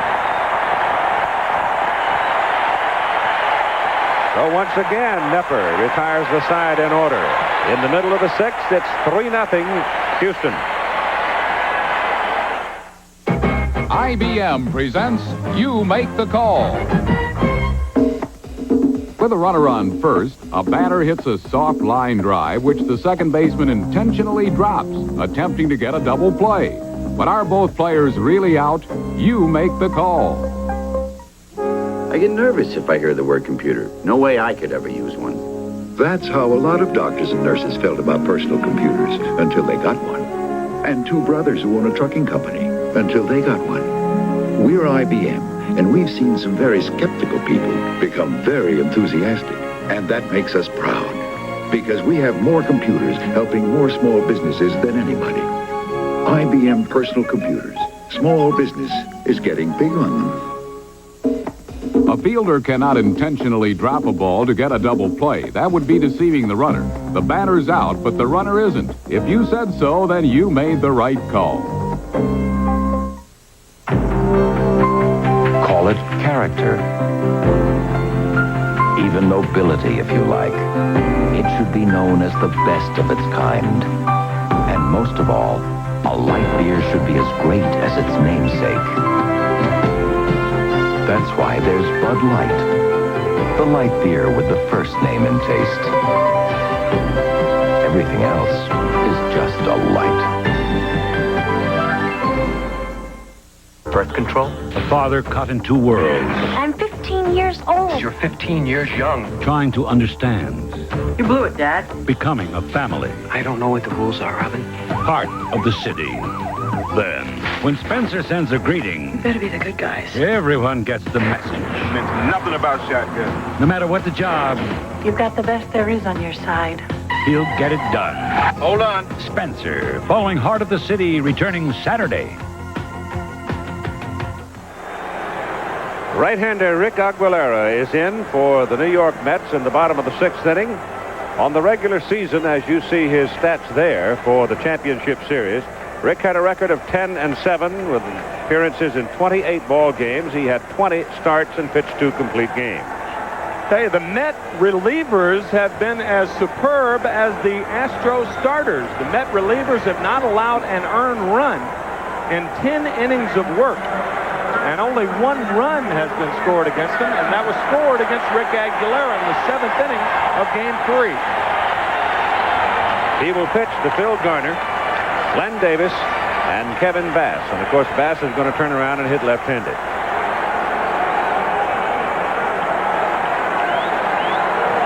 (3-5-0) for Houston, 0-1-0 for New York. Aguilera starts him with a fastball on the inside corner, strike 1.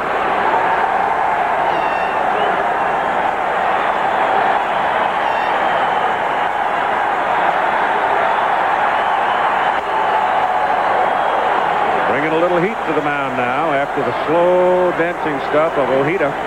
Aguilera comes out from the right side and throws hard, has 2 strikes on the leadoff batter, Phil Garner.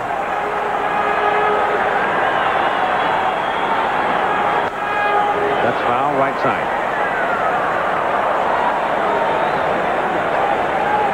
One of the great charms of the game, I guess. Or on the other side, looking at it, one of the mysteries of this activity is people tear up a $300 suit trying to catch a $4 baseball. Struck him out.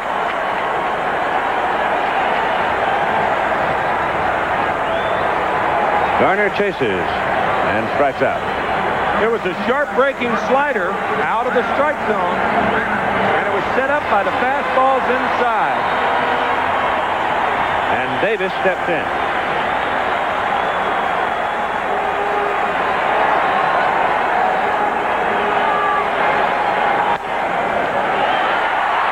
Pass Knight into the corner. Davis on his way to second. Stands for the double.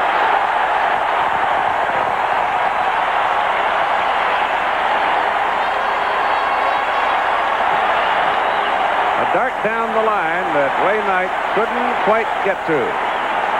It was all in a matter of reach as far as Ray Knight was concerned. Watch Knight's reaction. Your first 2 steps have to be very quick at the reaction position. Ball goes under his glove.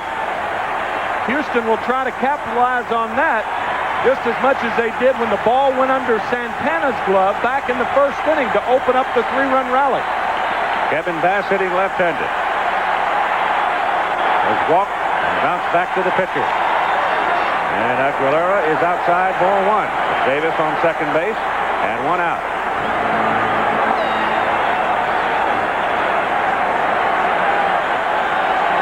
Houston's got to win to keep the series alive. Aguilera flags it, chases Davis back and throws out Bass.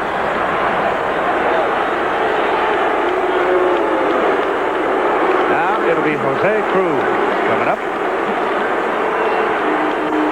Tell you, Keith, there's a big difference in got to and I will. And the Astros are playing like they will more than they're playing like they have to.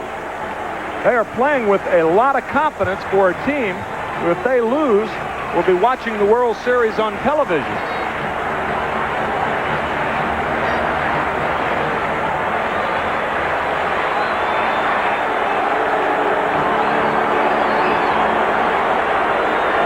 Jose has singled and bounced back to the mound.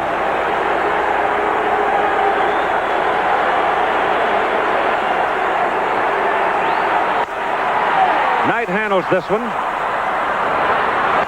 Throws across to Hernandez in time. And the side is retired. They strand Davis at second base. And at the end of 6 innings of play, the Astros lead the Mets 3-0. We're not a company, but outstanding people come to us every day. People who want to make a contribution to a team and do work that really counts. People eager to see new places, do the unusual, and find the unusual. People who will become your friends for life. People just like you. We're not a company. We're your country.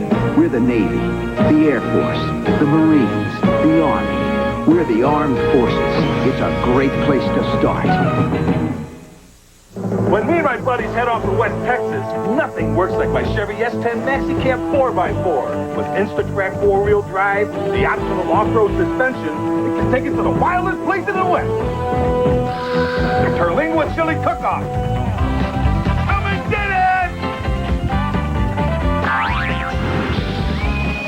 Good, huh? Yeah. Nothing works like a Chevy truck. Nothing.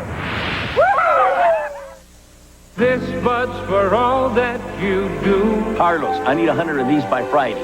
My friend, I'm retired. My son is running the business now. You know just where you're going. It's true, your pride is showing, cause you make America work, and this bud's for you. Here's to you, Beechwood Age, for that clean, crisp taste that says Budweiser. The ALCS Game 6. With their backs to the wall, the Boston Bats exploded. Now the title boils down to one game, Game 7, tonight. This ABC's Sports Exclusive is being brought to you by Budweiser. Beechwood Aged for that clean, crisp taste. This Bud's for you. Aguilera there waiting to come back to the mound, hoping that his teammates can generate some offense with Keith Hernandez, Gary Carter, and Darryl Strawberry. The Mets have not had their leadoff man aboard since the final inning of game number 4, which was 18 innings ago. My goodness. And this is the inning that they want to capitalize. They're down by 3. They have the meat of the order up, and their best chance in the last 3 innings to score a run, or 3 runs. One won't make it. Nope. Bob Nepper working on a one-hitter, leading 3-0.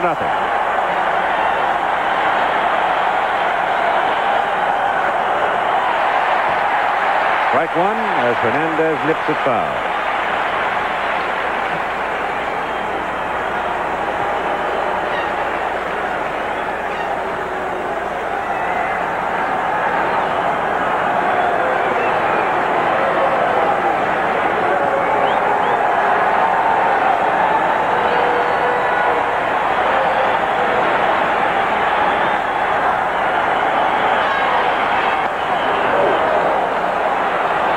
Breaking pitch, stayed inside.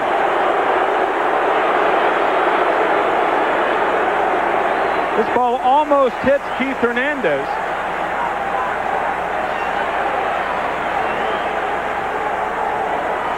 Well, he expected that big jug to keep on going, and it wouldn't have hurt him much anyhow. It was not a hard pitch. On the ground toward the second baseman, Bill Doran. 1 out.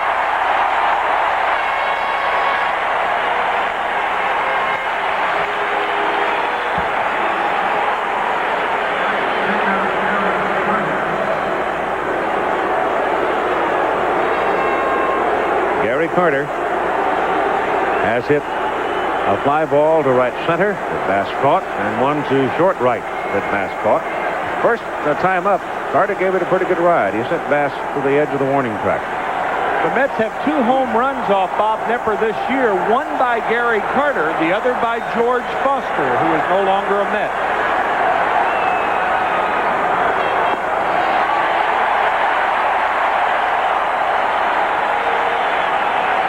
Al Lanier talking to his outer defense. Wants them moved over a little bit to the left side. 1-1 to Gary Carter. I think the Houston folks have taken to the idea of being provincial.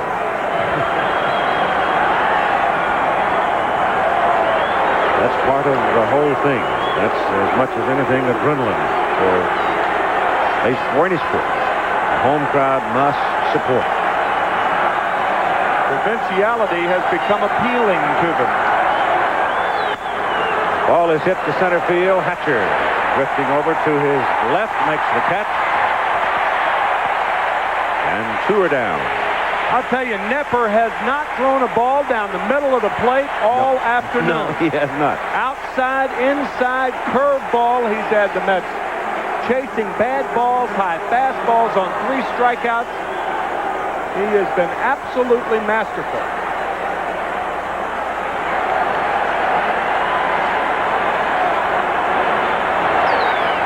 Strawberry fouls it back. Well, the hitter owns half the plate, and the pitcher owns half the plate. Just depends on which half wins. Well, the half the Mets have owned today, it's been more like a fifth.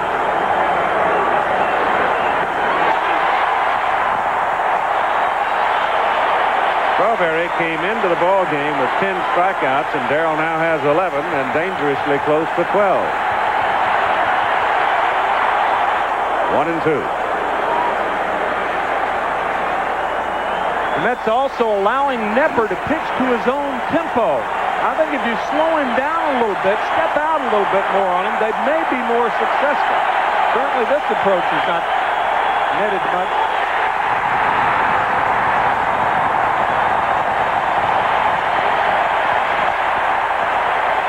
Six strikeouts in the ball game now for Nepper. And in the middle of the 7th, 3-0 Astros.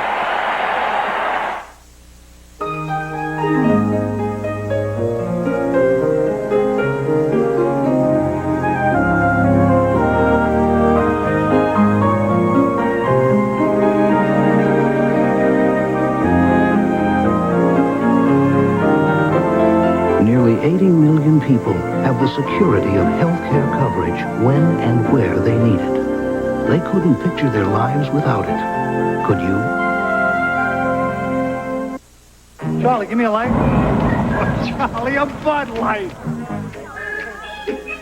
If you just ask for a light beer, you never know what you'll get.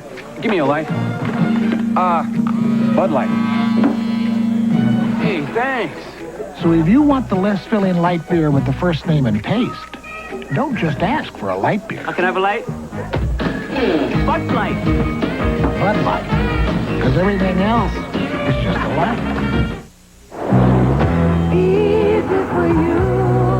Need help? Yeah, and I've got 10 minutes to get to the radio station. Here's the problem. Easy for you. Ever listen to KBLY? Should I? Stetson cologne, comfortable, easy to wear. And for that great smelling guy who started my car, I get off at 6. Easy to wear, hard to resist. Stetson Fizz. Value is a Founders Day sale tradition. Don't need anything. Honey. Try mega tops and slim skirts for juniors. Have you seen her closet? Dad. Stafford and Gentry dress shirts, $12.99. Save on kids' plain pocket jeans, too. They'll just outgrow them. Dad. Then how about a great buy on a lamp? Cindy, get the car. More than ever, J.C. Penney. Do what half the world only dreams about doing.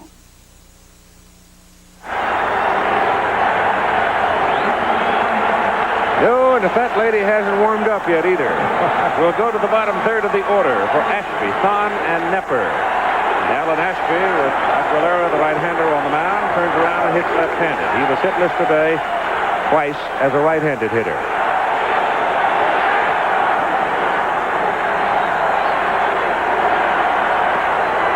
Pitch is inside. Rick came on, gave up a double to Davis, but got the Astros out without damage in the bottom of the 6th. Ojeda went 5 hits, 3 runs, all earned, walked 2, struck out 1. Sharply hit, right at Tuffle. 1 down. The 52 strikeouts is a league championship record. Royals had 51 in 7 games last year. Now the Houston Astros own the record.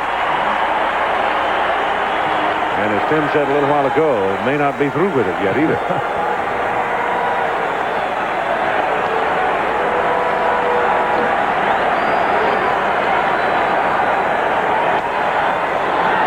Dickie Thon takes ball one from Rick Aguilera. And it's interesting that Dickie Thon is allowed to hit even though a right-handed pitcher is out on the mound because defense is exactly right. That's what Hal Lanier is going for right now. And if there is bullpen action required, it's going to be Dave Smith.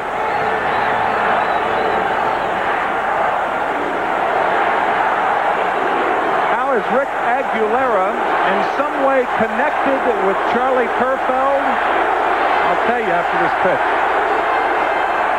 That's a strike. Keith, you mentioned yesterday that Charlie Kerfeld had a picture of Jim McMahon over his locker.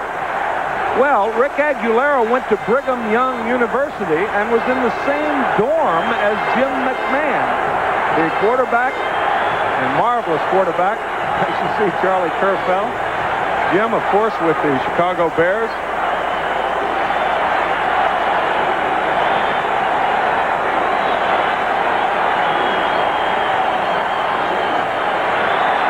The 1-2 pitch. Just low. 2-2 now on the Houston shortstop Thon. I thought you were going to tell me that Aguilera got the poster for Kerfeld. No.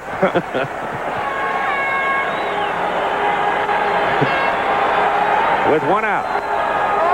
Pitch is outside. Full count. With the pitcher on deck.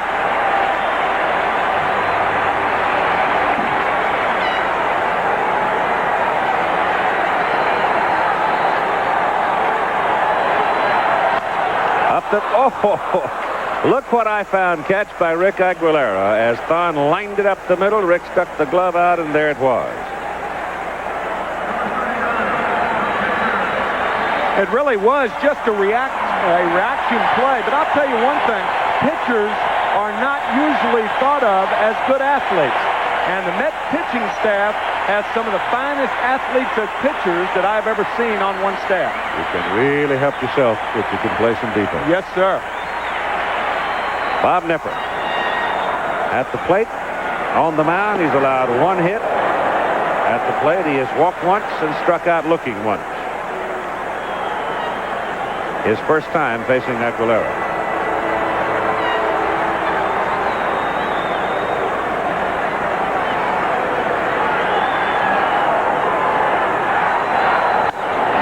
That ball is drilled to right, but right to Strawberry. But I'll tell you, Robert nailed it. But he lines it right to Darryl Strawberry, and the side is retired. So Aguilera very effective, coming on in relief of Ojeda. And the score continues 3-0 Astros. Back after this message from your local station. Be careful, Duro. Yeah, what's going on, Sledge? We're looking for a slime ball who's responsible for 2 hits. They say a base was stolen and a wheelman committed a hit and run. It's a real reign of terror. Sledge, they're just playing baseball. I had no idea it was so violent. Relax, America. While you're watching the playoffs, he's looking out for you. Oh, baseball. Oh, it's baseball. Sledgehammer returns Friday. Hang on to your popcorn, folks. Thanks a million, Ken. It's the new Hollywood Squares. Tonight at 7:30 on Channel 7. You know, when Al D'Amato first ran, I said, who is this guy? I'm a Democrat. I didn't expect much, but I was wrong. Al D'Amato is a great senator. He works hard. He's always fighting for the people. He doesn't let New York get pushed around. I like that. This time, I'm voting for D'Amato. He's terrific. Al D'Amato getting it done. For all those confrontations with the unpredictable, BMW introduces the 535i. With an amazingly agile suspension, a computer-controlled engine that constantly adjusts to changing driving conditions, and an ingenious anti-lock braking system. The 535i. It lets those who take driving seriously peacefully coexist with those who don't. For a test drive, contact your New York, New Jersey, and Connecticut BMW dealers. Billy, David, special guest, Nightlife.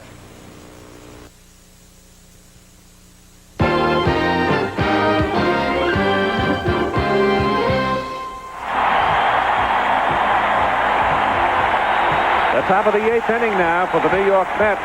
Ray Knight will lead it off. Tim Tuffle and Santana the shortstop. Nepper in complete control with a one-hitter twice in the game. The 2nd inning he threw only 7 pitches, and the 5th inning only 9 pitches. So twice in this ball game he's gone through an inning without getting into double figures on his pitcher.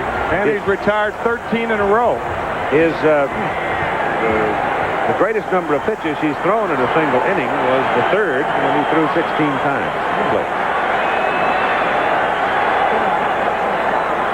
26 pitches have been balls and 52 strikes.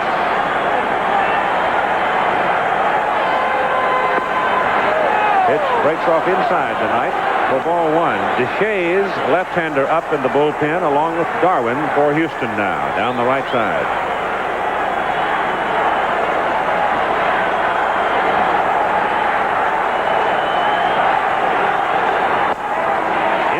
Corner.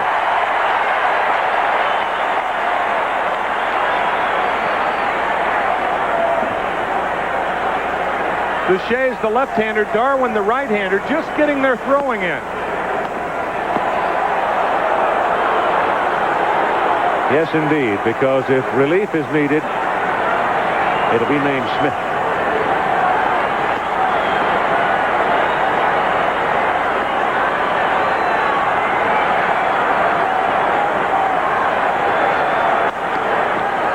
Shortstop time.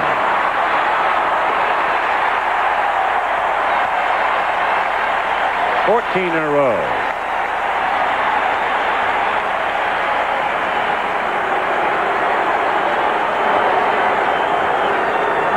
The grimace on the face of Ray Knight tells the story of a 6-3 putout by Fonz. Now it's the 2nd baseman, Tim Tuffle. Hitless and 2 trips.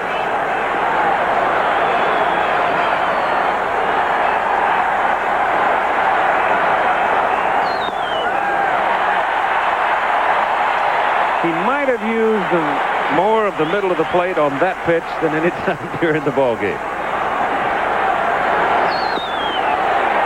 1-1. He's in a bit of a different situation now. The Mets may be more inclined to take a strike in this situation, trying to fight for base runners.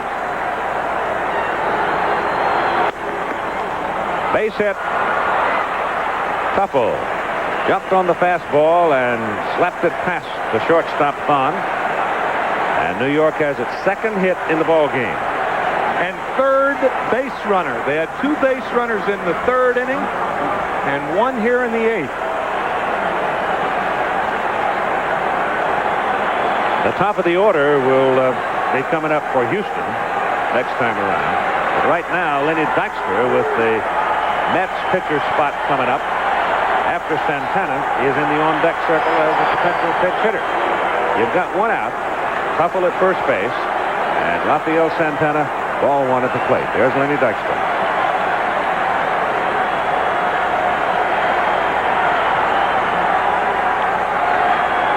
Roger McDowell has been warming up some in the New York pen, and he's right now a spectator. So apparently Roger's about ready. Smith is now up in the Houston bullpen. Dave Smith, 33 saves on the year, but a loser in the series. That's the time. Steps on the bag at second, throws to first. Double play.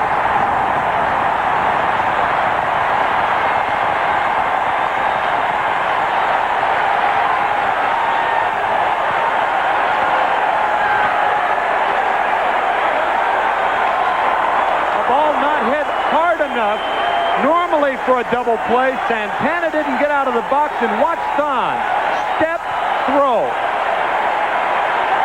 Middle of the 8th, 3-0 Astros. We're not a company, but no company has more pride in what they do, or more pride in how well they do it. We offer you a meaningful and fulfilling future, one that goes far beyond the ordinary, one that brings with it the respect and admiration of Americans everywhere. We're not a company, we're your country.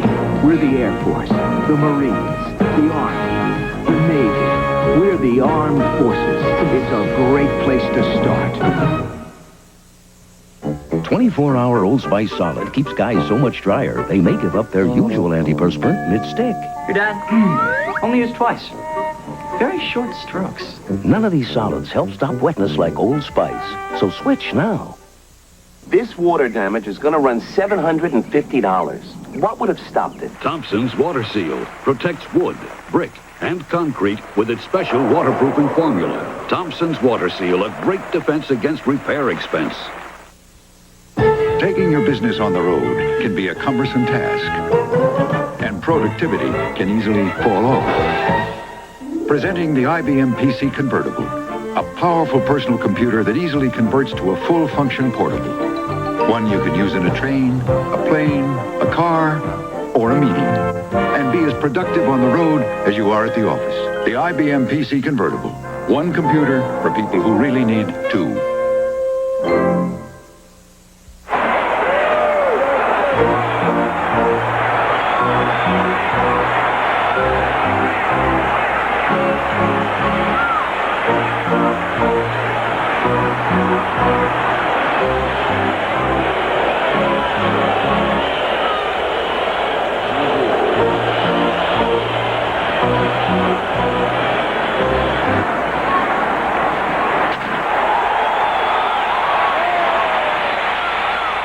The preceding message was furnished by Major League Baseball. Rick Aguilera stays in the game, comes out to pitch his third inning. A double play ensuring that. And he works to Bill Doran, top of the order, low, ball one. Billy Hatcher is next, and then Phil Garner.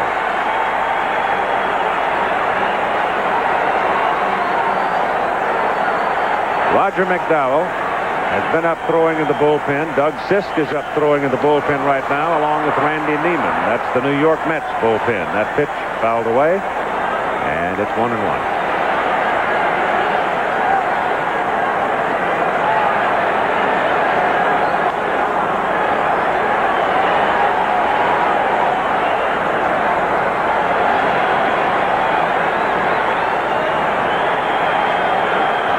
Probably going to see Dykstra and Beckman both next inning. Checks his swing on a pitch high and tight. Doesn't get the bat out of the way in time, and it's fouled off for 1-2. I'll tell you who you may also see. If Denny Walling pinch hits for Phil Garner, you may see Randy Neiman, the left-hander, come in. Good. And then after Walling hits, Neiman will be replaced by Doug Sisk, the right-hander, to pitch to Glenn Davis.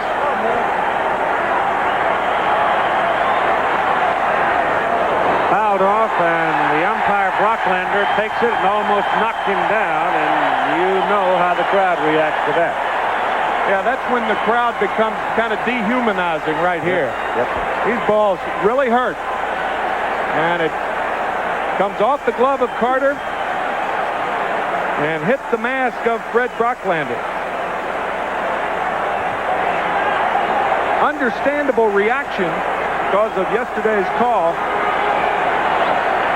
but still not very nice when you think about it. 2 balls and 2 strikes to Bill Doran. Billy Hatcher. Garner scheduled to follow Hatcher.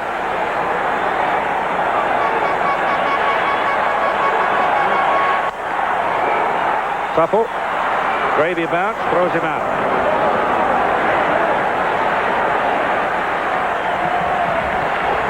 And Denny Walling is coming out of the dugout carrying a bat.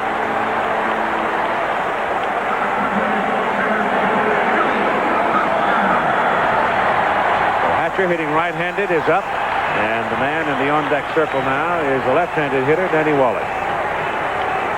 Hatcher had a fielder's choice on a play at second on Doran back in the first inning and scored Houston's first run. Since then, he has grounded to short, singled, and he's up now for the 4th time. Ray Knight at third, gobbles it up, and 2 down. Now I don't think you'll see Neiman because nobody's on base. If either Hatcher or Doran were on base, well, then you bring in Neiman for a twofold reason. To hold the runner at first and also to pitch to Denny Walling.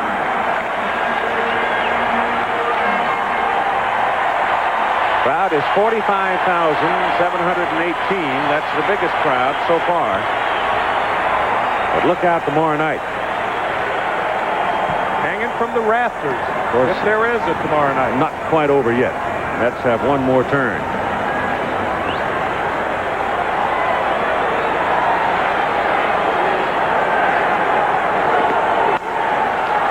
Walling hits it to Tuffle. And Tim gets his second put out of the inning. Side is retired in order after 8 innings of play at the Astrodome. Game 6 must win for the Astros, and they lead it 3-0.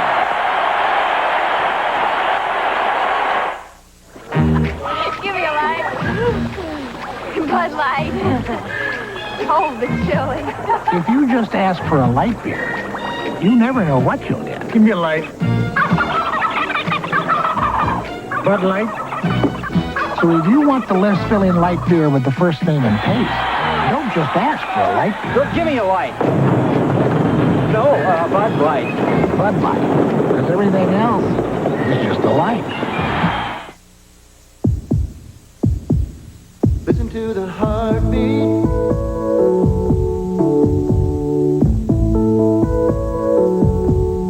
Listen to the heartbeat of America. If you have a dream, put yourself in today's Chevrolet Corvette and listen to your heartbeat. Heartbeat of America. That's today's Chevrolet. Right now, it's building up on your teeth. A hard, ugly wall called tartar, and only your dentist can pull it down. But this wall won't stay down for long. So now there's new Colgate Tartar Control toothpaste with TC3, clinically proven to reduce ugly tartar buildup, so your teeth will feel cleaner and smoother. New Colgate Tartar Control with fluoride fights tartar buildup for that fresh from the dentist feeling of clean. The last time around for the New York Mets in game number 6, leading 3-2, Bob Nepper, working with a 2-hitter, will be pitching to Lynn Dykstra, Mookie Wilson, and Kevin Mitchell, unless Davy Johnson decides to send somebody up. Terry Nepper, who's watching the game, and she seems as composed as her husband. Nice.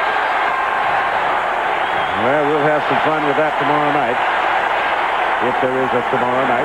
Right now, Bob Nepper has to get out 3 more Mets. Remember tonight, here on ABC, the American League Championship Series, Game 7 between the Angels and Red Sox, 8 Eastern Time from Fenway Park in Boston.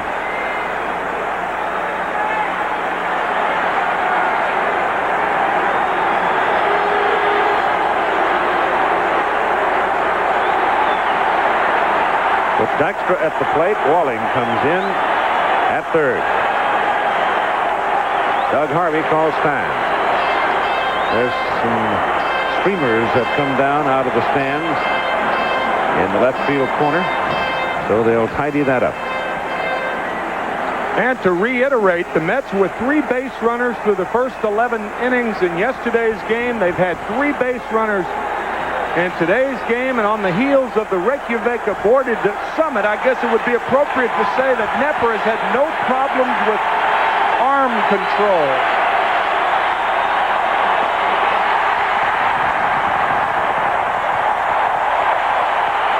Did you stay up late for that one?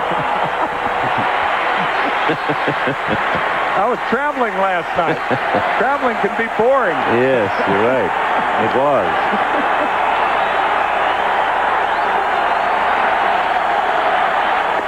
Strike 2.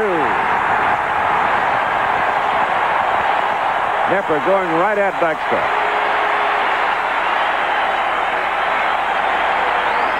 Anderson and Smith now in the Houston bullpen.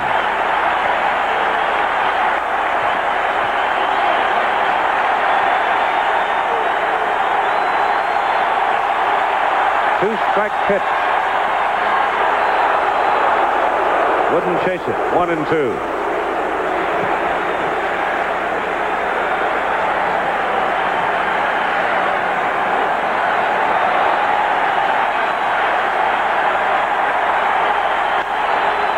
Lifted. Right center in the gap. Hatcher on the move. Can't get it. Dykstra pumping around second, heading for third. He'll stand at third with a triple.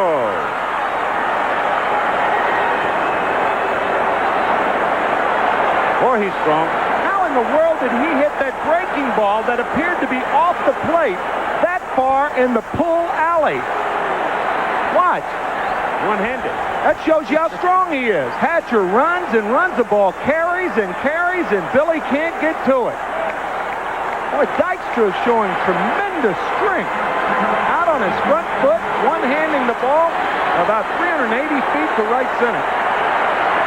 And the Mets now break that string. They finally have a leadoff man aboard at third base in a 3-0 ball game, and here is Mookie Wilson.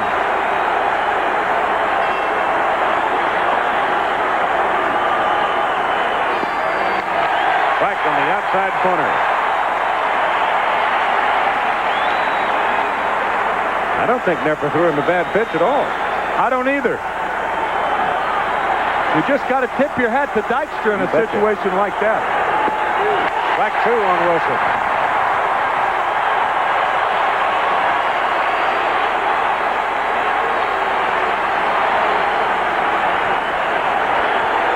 Leadoff man Dykstra at third with that triple. Mitchell is waiting.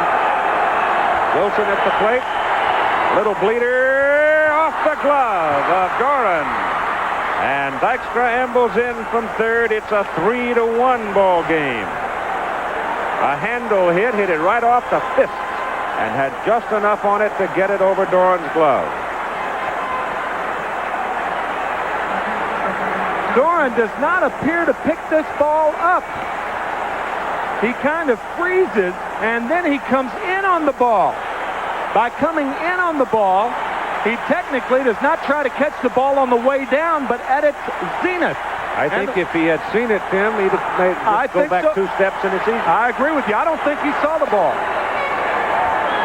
To Kevin Mitchell, the pitch is high. Ball 1.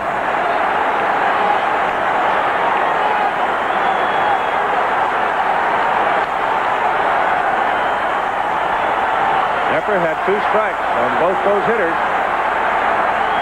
Unable to get either. That's a high chop, cut off by the third baseman Walling, who throws out Mitchell. The base runner Wilson goes to second. You've got 1 out. Dennis Menke, the third base coach, and Hal Lanier reminding all the outfielders to throw the ball to second base on a base hit to the outfield. Don't worry about the runner at second. He is meaningless. The guy to get is Keith Hernandez. Throw the ball to second. That's what those 2 fingers mean that Lanier just put up. But as Hernandez stands at the plate, he represents the tying run in a 3-1 ball game. And if Hernandez gets on, I think Nepper's out of there. It is just high. Smith is ready. Carter waiting.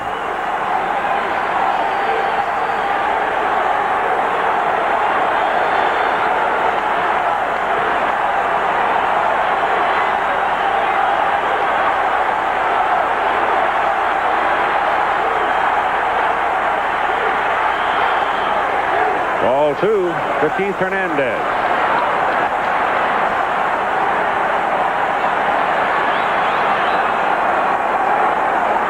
You're beginning to see, I think, why the New York Mets won 108 ball games. They've got some character.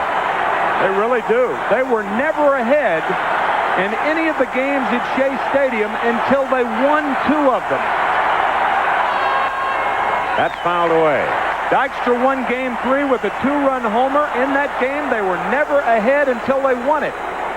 They lost Game 4, 3-1, and they were never ahead in yesterday's game until they won it in the bottom of the 12th.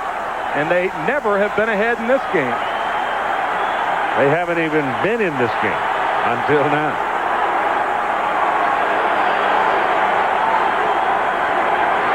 Remember that Nepper had a 4-0 lead on them in Game 3 and couldn't hold it. All right. 2-1 to Hernandez. Ball is hitting the gap. Hatcher's on his horse. Going. Can't get it. It's against the wall.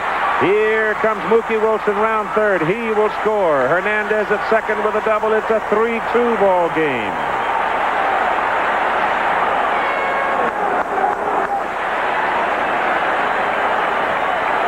And Hal Lanier comes bouncing out of the dugout on his way to the mound, and he'll go to Dave Smith right here.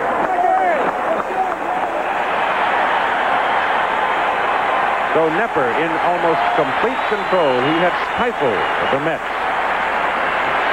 But here in the top of the ninth inning, the Mets now put up 2 runs. And they have a total of 5 hits. Bob Nepper goes to the clubhouse.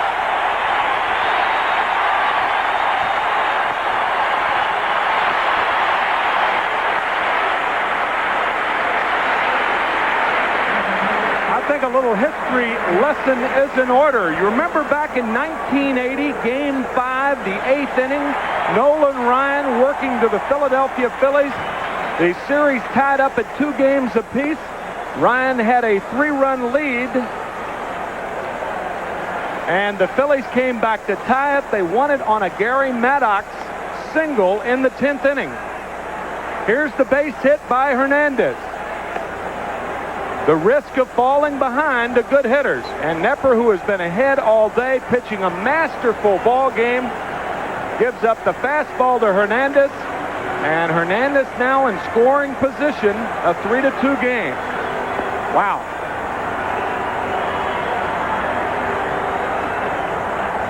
He's a tough guy, Hernandez. Here's a tough out, and there's a tough pitcher who pitched a sparkling ball game. That's Bill Robinson, batting coach for the New York Mets, standing out at second base talking to Keith Hernandez as Dave Smith now comes into the game. Primary pitch is a forkball, but everybody was of the opinion that it was a forkball that didn't fork enough, and that Dykstra hit out to beat him. He will pitch to Gary Carter. Darryl Strawberry to the on-deck circle. The tying run is out at second base in the top of the ninth inning. 3-2 Houston. A game that Houston must win, or else they'll go home to the winner.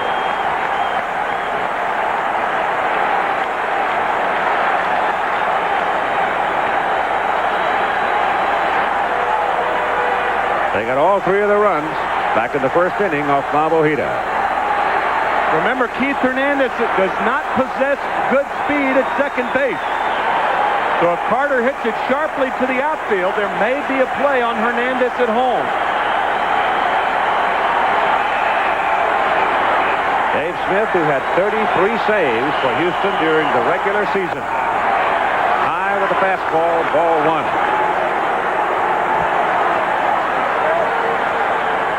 The on-deck man is Strawberry.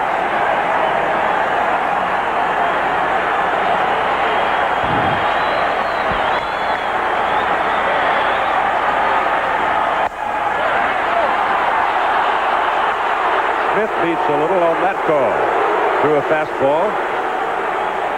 Read high by Fred Brocklander, the plate umpire.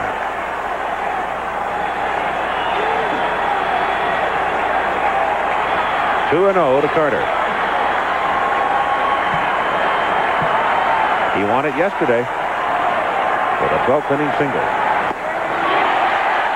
That's on the corner. So Smith has come out of the bullpen. He's thrown 3 fastballs to Gary Carter.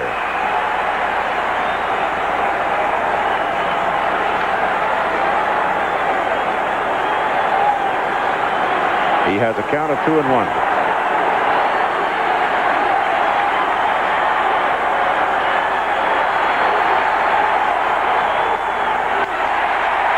Two and 2.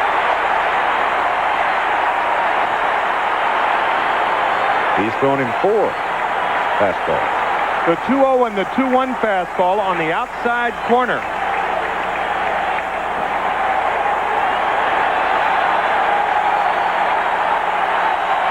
Let's see now if he comes with his out pitch. The forkball.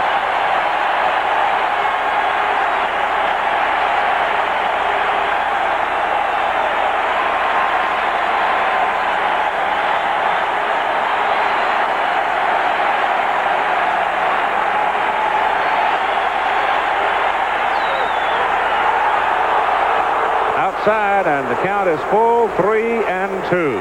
And Smith takes a walk. There's nobody in the pen back of Smith.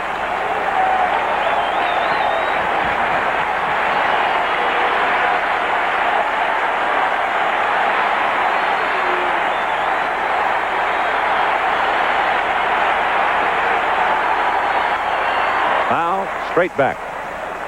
He's simply challenging Carter with fastballs. Well, at 3-2, he may not want to throw the forkball here. Do have first base open, but Strawberry's up next. You want to get Carter out of there. You betcha. Strawberry has hurt Smith this year with a 2-run homer to tie a ball game in this ballpark. Bob Nepper, having to leave the game in the top of the 9th inning. Walked him.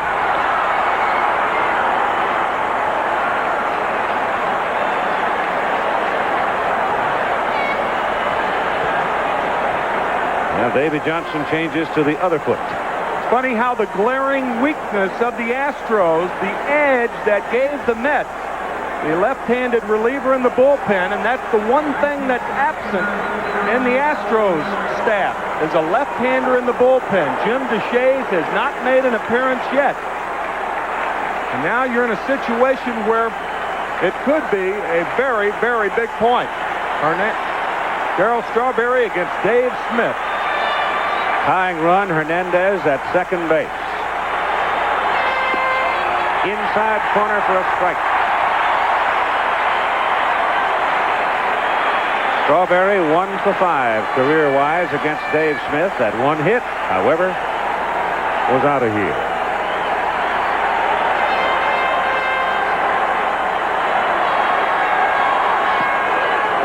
Low and blocked by Ashby. And a good play by Alan Ashby. Had that ball gotten by him, then it's second and third, and surely the Astros would have had to walk Darryl Strawberry to get the ninth. Only one out in the top of the 9th inning. 2 runs in, tying run. He's out at second base, and Keith Hernandez.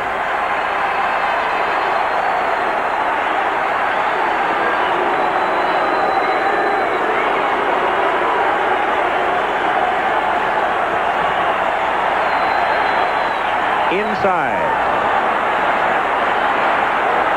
And again, Smith going with his best hard one. Challenging the Mets hitters. The count on Strawberry is 2-1 after he walked Carter.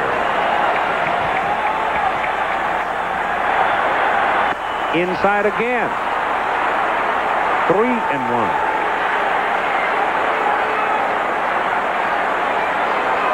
Highly uncharacteristic of Dave Smith. Normally with excellent control, and that ball almost hit Darryl Strawberry in the right knee. Anderson up in the Houston bullpen now. Larry Anderson.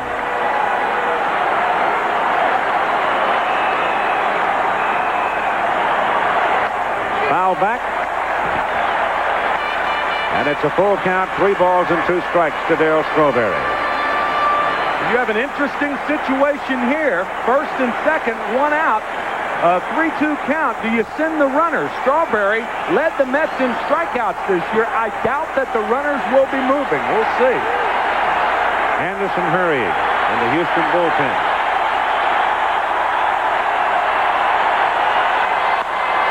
High drive, right side foul. Upper deck. Oh!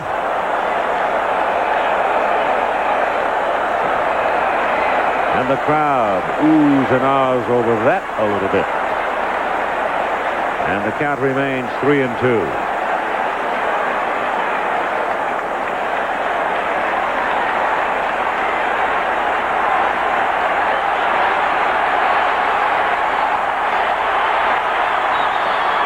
Walked him. The bases are loaded. The tying run goes over to third with 1 out, and Ray Knight coming to the plate. Dave Smith, after Hernandez double, comes in to walk Carter. Now he has walked Strawberry. And with only 1 out, Hernandez, the tying run, is at third. The Astro infield playing in double play depth, and that's proper because Knight is not a fast runner. Even on a less than average hit ball, they will probably have a chance to turn the double play on Ray Knight if he puts it at somebody. Outside corner. Knight beats.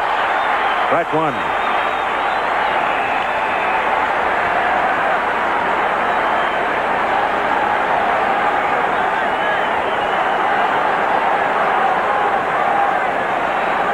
Danny Heap on deck, swinging a bat for the Mets. Anderson now slows down a bit in the pen. He's ready.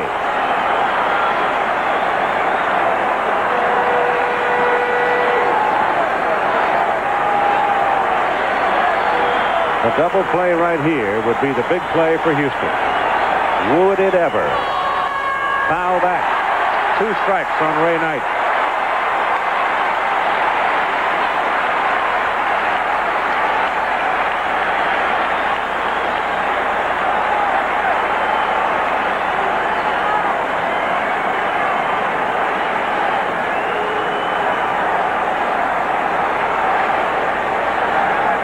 Properly shallow in right field. Knight does not have a lot of power the other way. There you see Kevin Bass. Hatcher deep in center and Cruz deep in left.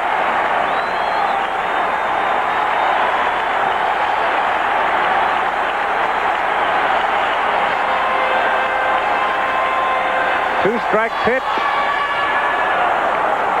Outside. 1-2.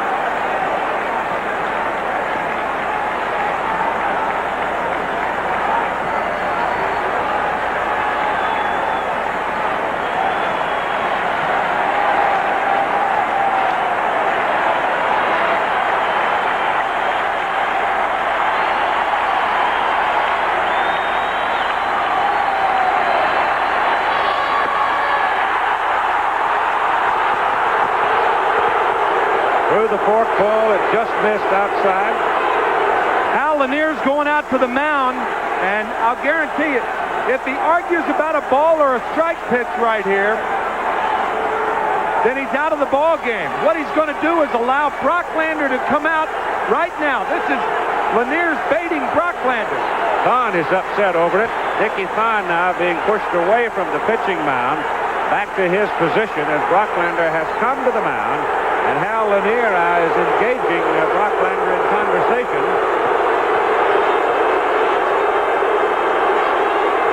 Balls and strikes are not a subject of debate. I think Hal Lanier intimidating Brocklander right now. He wanted this pitch, and it appeared to be just off the plate. It looked like it was a ball. But I'll tell you, if I'm Ray Knight right now, I'm swinging at anything. Because if Brocklander is intimidatable, well, Lanier just did it to him. And he may call anything that Smith throws up there a strike right now. So if you're Ray Knight, you're up there hacking. 2 balls, 2 strikes, 1 out, tying run, third base, top of the 9th inning. 3-2, Houston leads. And that pop foul straight back.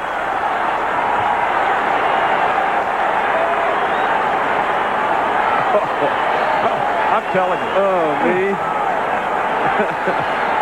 Loaded up. They've done it in virtually every game.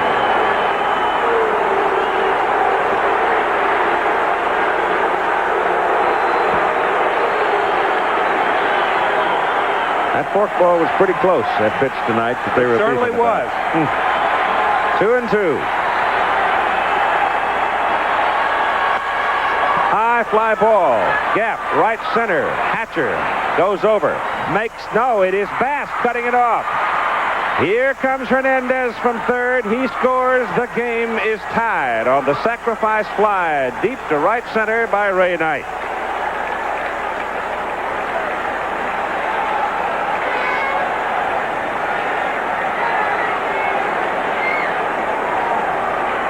How in the world do you stay calm here? Well, you don't.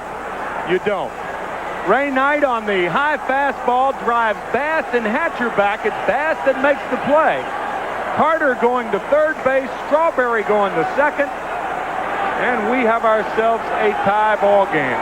And Wally Backman has now picked up the bat and is swinging it and coming to the plate. The go-ahead run now has moved over to third base in Gary Carter. Bob Knepper's got to be thinking, how in the world did I come away with a no decision in this game?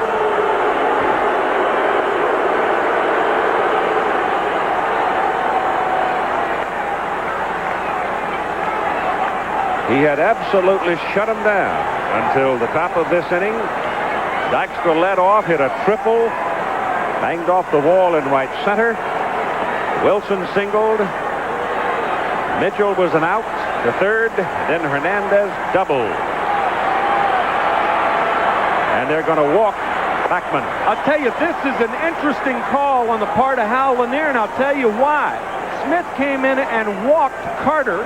He walked Strawberry, and now by intentionally walking Backman, he's loading the bases and no place to put Danny Heap, the pinch hitter. Smith has been wild. Heap will be hitting for Santana, the shortstop.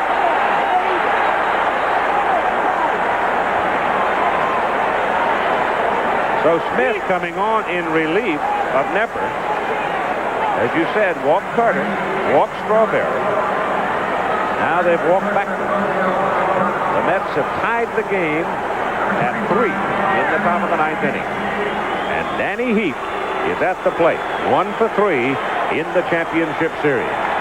A former Astro who was here in 1980 in the fight against the Phillies. And the first pitch in there for a strike. 2 out now, and the base is loaded with Carter over at third. Strawberry is down at second, and Backman at first. But Heap is the man. 2 strikes. That was a fork ball. McDowell is in the New York bullpen. And we'll see him in the bottom of the ninth inning. Outside. The fork ball, to be effective, has to be down. And whenever it's down and a runner at third base, always the chance of a wild pitch or a pass ball. We went 12 yesterday in New York.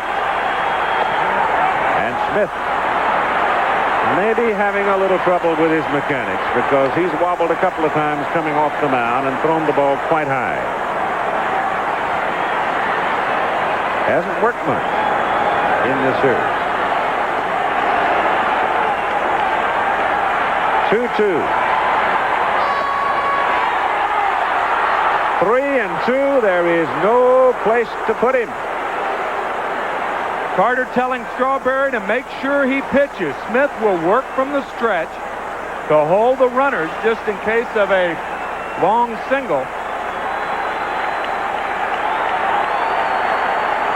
3-2 to Danny Heap. Foul ball. That was a fork ball, too. Of all things, a 3-2 fork ball with the bases loaded, 2 outs. Of course, Heap's a good fastball hitter. Yep.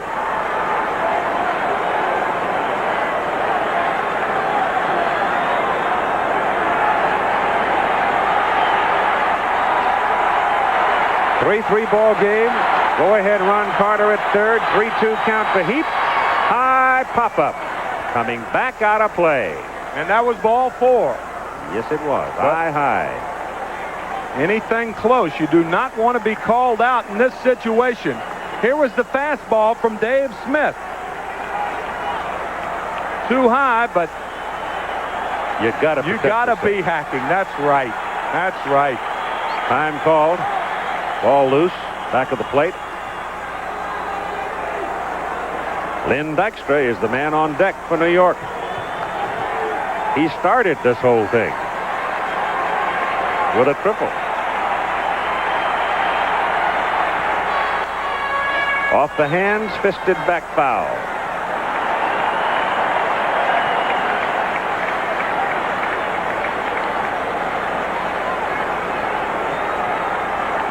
Gary Carter cannot stand still at third base. And I don't blame him.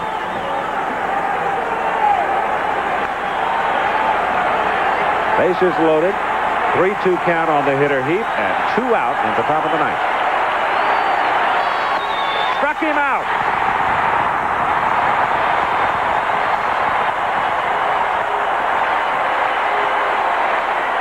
The Mets send 9 hitters to the plate in the top of the ninth inning.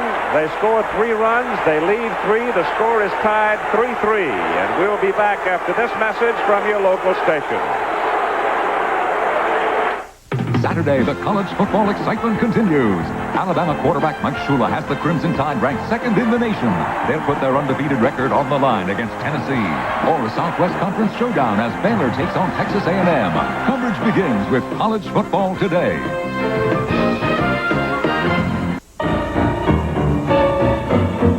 Even today, there are still places in Europe so isolated, hardly anyone ever goes there. But UPS does. With scheduled delivery to every address in every European country it serves, at prices other air delivery companies might find a little scary. UPS, we run the tightest ship in the shipping business. Milk's got the kick that gives you more. Health kick. More nutrition in every pore. Health kick. Hey, New York, get on my Health Kick. Milk. It's got the power I need for pure energy. Kick. So get on a Health Kick, let it pour. America's favorite Health Kick. Get on a Health Kick, milk's got more. Have more milk, 'cause milk's got more.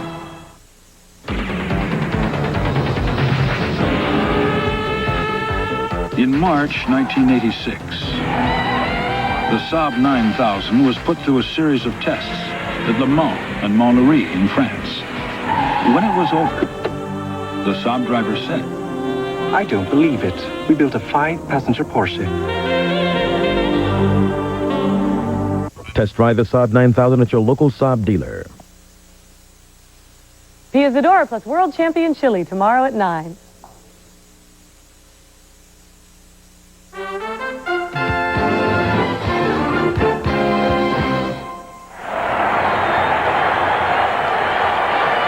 Bitterly disappointed Bob Nepper pitched so brilliantly into the top of the ninth inning. But the Mets wound up sending 9 men to the plate, scored 3 runs to tie. While we were away, Bob Lanier came out. Dave Smith said something to Brocklander. They exchanged words. Lanier came out, and this is on tape, came out to talk to Brocklander. It was an animated conversation, but Lanier eventually went back to the dugout. Now, the changes for the New York Mets. Roger McDowell is on the mound. That's his second appearance in the series. Second baseman is Wally Backman. The shortstop is Kevin Elster. Mookie Wilson moves to left field, and Lynn Dykstra goes into center field. And McDowell pitches to Glenn Davis, then Kevin Bass, and Jose Cruz. So there are the changes in the New York defensive alignment. Bottom of the ninth inning, Glenn Davis, who had 31 home runs on the season, 17 here. It's a high bouncer. Ray Knight had him played deep at third and throws him out. Knight, guarding the line, was way back behind the bag and made the long throw with plenty of time. And with a guy like Roger McDowell pitching a pull hitter like Glenn Davis, you guard the line, and the long throw gets Davis easily. Now it is Kevin Bass.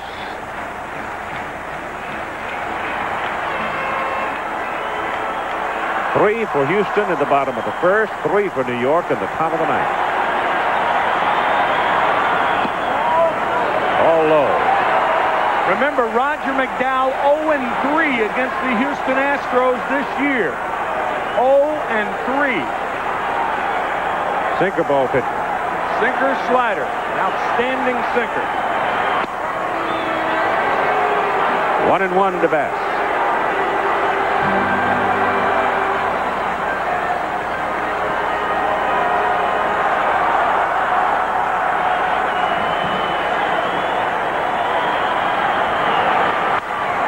The shortstop, Elster. And Bass is out. 2 down. Think about Kevin Elster, who played in Jackson, Mississippi this year. Called up right before the 1st of September to qualify for the playoffs. Young man thrown right into the heat of battle. Man.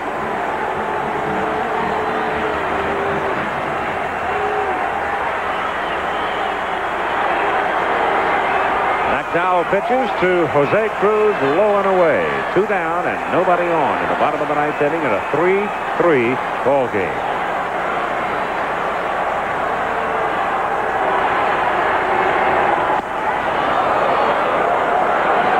Jose trying to put it in the seats, and it's 1-1. Well, if you're thinking that way, McDowell gave up 4 home runs this year. 3 were game-winning home runs, and 1 to Craig Reynolds of the Astros. 1-2 to Cruz.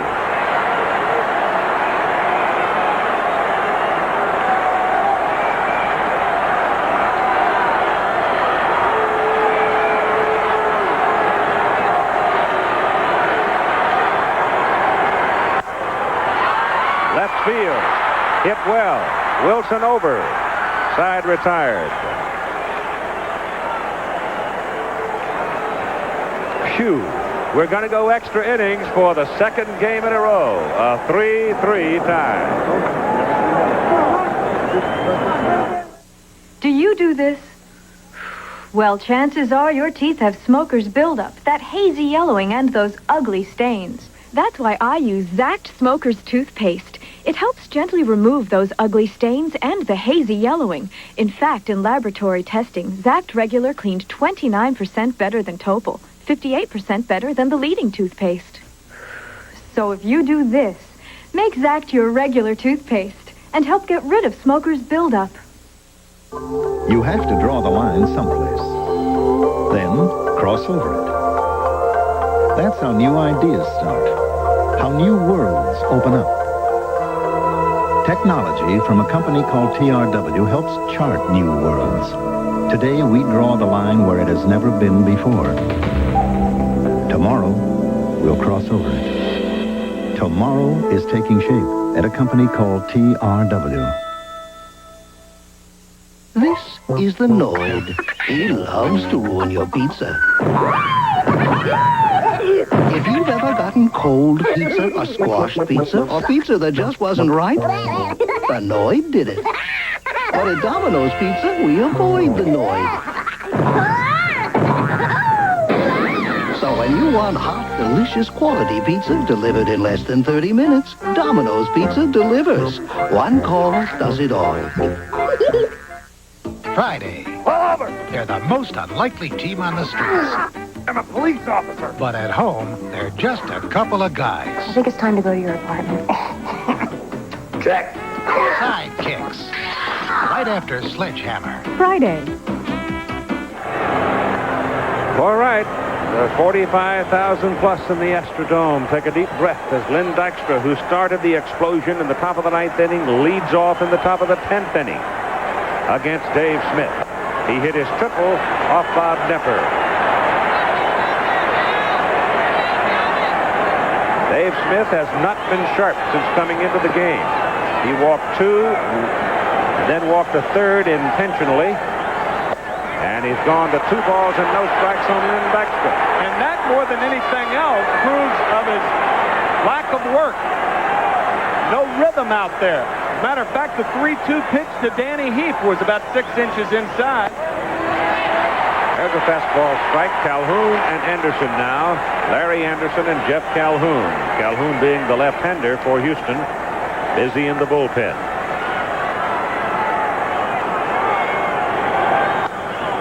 That's foul back. Trying to chop it to the left side. What with Denny Walling in on the... I don't want to say the grass. In on the rug at 3rd. That's a page out of the book of Mariano Duncan of the Los Angeles Dodgers. That running bunt where he tries to slap it by the drawn-in 3rd baseman or 1st baseman. Bill Robinson comes down, asks for the ball to be checked. Smith gets it back. I don't know whether that's smart or not. The Mets have momentum. You don't want to go back to that Mike Scott scuffing incident. Mets scored 3 the last inning. 2-2 pitch. Fly ball, right side, foul. Ball running in on the hands, and Baxter jerked it out of play.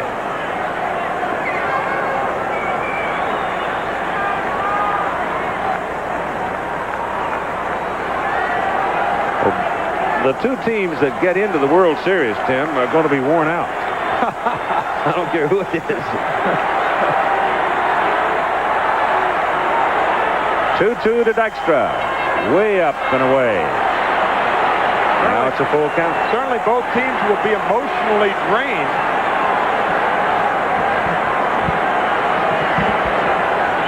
Gut-wrenching pressure in these playoff series.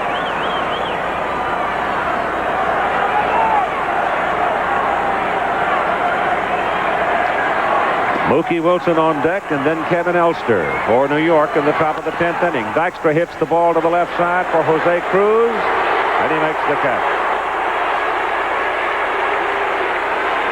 1 out. And again, a pitch out of the strike zone. Think about it. Dave Smith has walked 3 of the 5 batters that he's faced. And he struck out Danny Heap on a bad pitch, 3-2. Ray Knight on the 2-2 pitch, and then the 3-2 pitch to Dykstra out of the strike zone. He has faced 6, pardon me. So of the 6, his control is not good at all. High pop up to the left side. Dickie Thon drifts over and makes the catch for out number 2 as Mookie Wilson pops out. Ron Darling scheduled to start for the Mets if there is a 7th game tomorrow night against Mike Scott. But hoping to start Saturday against either the Red Sox or the Angels. The Red Sox and Angels on tonight. Game 7 of the American League Championship Series from Fenway Park in Boston. Roger Clemens for the Red Sox and John Candelaria for the Angels. Now it is Kevin Elster. Foul back, out of play. Young man who is out of California, was at Jackson, Mississippi, called up to the Mets. Got into his first ball game in, September, wasn't it? Elster batted .259 with the Jackson Mets this year. Keith Hernandez on deck circle. Strike 1 pitch to Elster. Inside corner, 2 strikes. The longer Smith works, it may well be the tougher he'll get.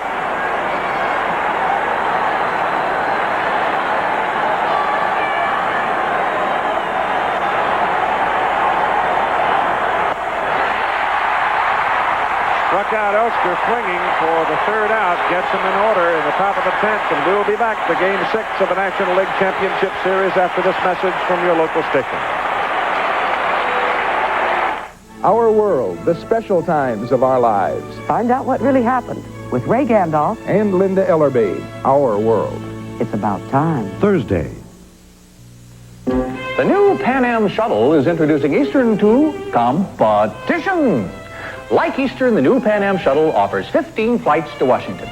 Like Eastern, the new Pan Am shuttle offers 15 flights to Boston. But unlike Eastern, the new Pan Am shuttle won't take 25 years to offer beverages. Give them another 25 years. Who knows what they'll dream up? The Pan Am shuttle, the first choice in shuttles. Starting the day with the New York Times won't guarantee it'll be a better day, but it can help make a difference. The Times can give you the options that soften the edges 7 zip and make life a little more interesting. No pizza before dinner, Michael. With ideas and information meaningful to you, the Times can sharpen your mind and stimulate your senses. Whether it starts your day Delicious? or just becomes a part of it. Oh, what's for dinner? The New York Times, it adds life to your life. This young man is about to repair his own car. The problem? Clogged fuel injectors. As you watch, he's fixing it with Mobile Super Unleaded Gasoline. Its advanced detergent formula can unclog fuel injectors and give your car a new injection of power. Drive your engine clean with Mobile Super Unleaded, high octane with a plus. Get a free Giants or Jets glass every time you fill up with 8 gallons or more of Mobile Super Unleaded. Piazzadora plus World Champion Chili tomorrow at 9.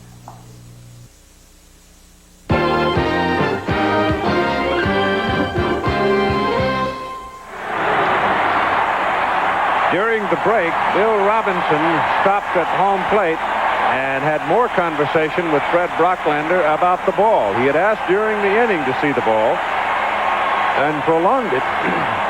I question whether it's right to get the Mets to start thinking about these scuffing incidents again.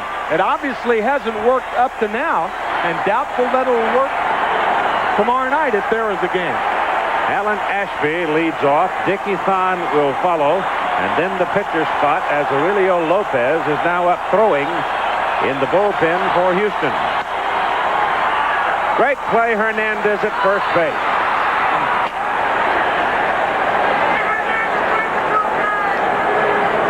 One out. Alan Ashby hit it hard, but to the wrong guy. Look at Hernandez. He doesn't guard the line in this situation. Had he been on the line, that ball is a base hit. Get to looking at him playing first base, and you wonder how anybody ever gets a hit on the ground to the right side. Craig Reynolds is coming up to hit for Thon as you look at it one more time. That's that in-between hop. It's not the short hop. A much tougher hop to handle. Even though on the rug, it's a much more true hop.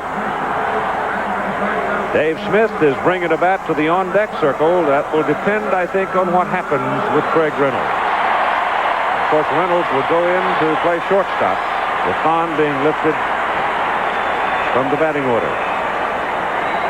Well, I'll tell you what happened to Craig Reynolds back on July 19th. Roger McDowell worked 40 appearances without giving up a home run.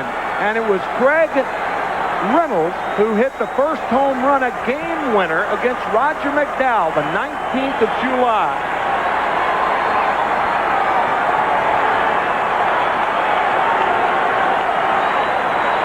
Bottom of the 10th inning. And now Terry Poole has come to the on-deck circle, and Smith has gone back. That means Aurelio Lopez will be coming on to pitch if we go to the top of the 11th inning. Ball one count on Craig Reynolds.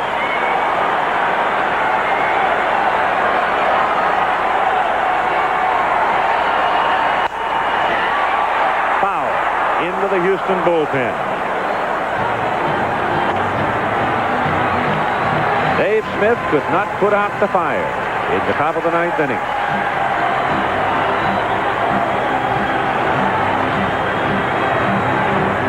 Mike Scott can't do a thing about it. Jeff hope he gets a chance tomorrow night.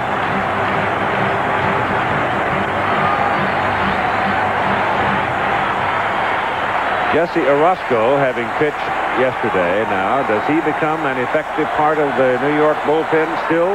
Nobody is tired during the playoffs. You can't use them enough. That's right. 3-3 ball game, and Reynolds takes it just outside. Now 2 balls and a strike. Roger McDowell is the third New York pitcher.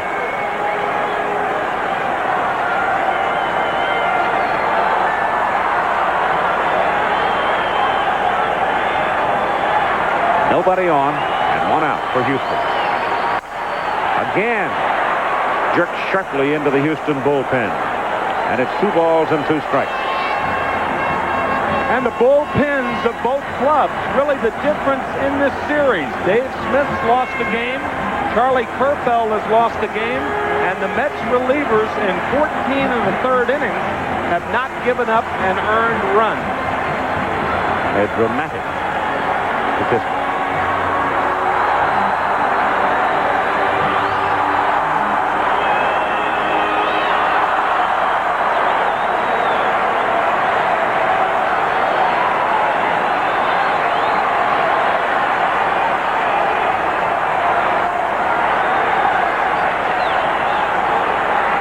Two to Reynolds.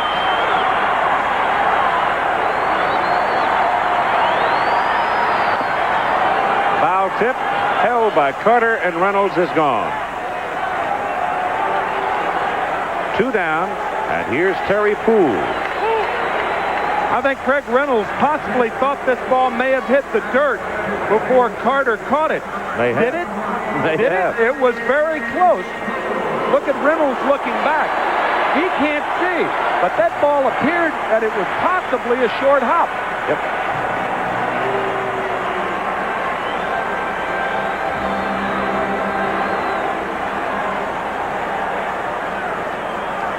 Remember tonight, Game 7, the American League Championship Series, Al Michaels and Jim Palmer and our guys in Fenway Park in Boston, with John Candelaria and Roger Clemens scheduled as the pitchers. And Terry Poole swings and misses on a sinker for strike one.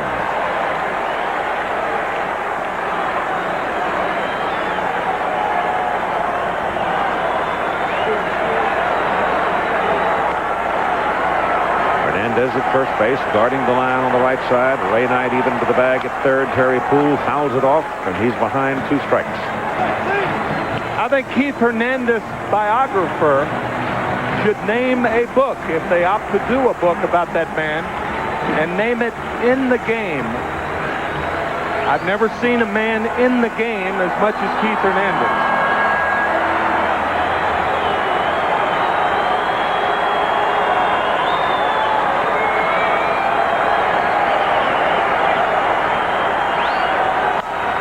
Poole hits it. Fair ball. Hernandez fields. McDowell covers. And they get the put out for the 3rd out. So they get him in order. And we go to the bottom of the 11th inning.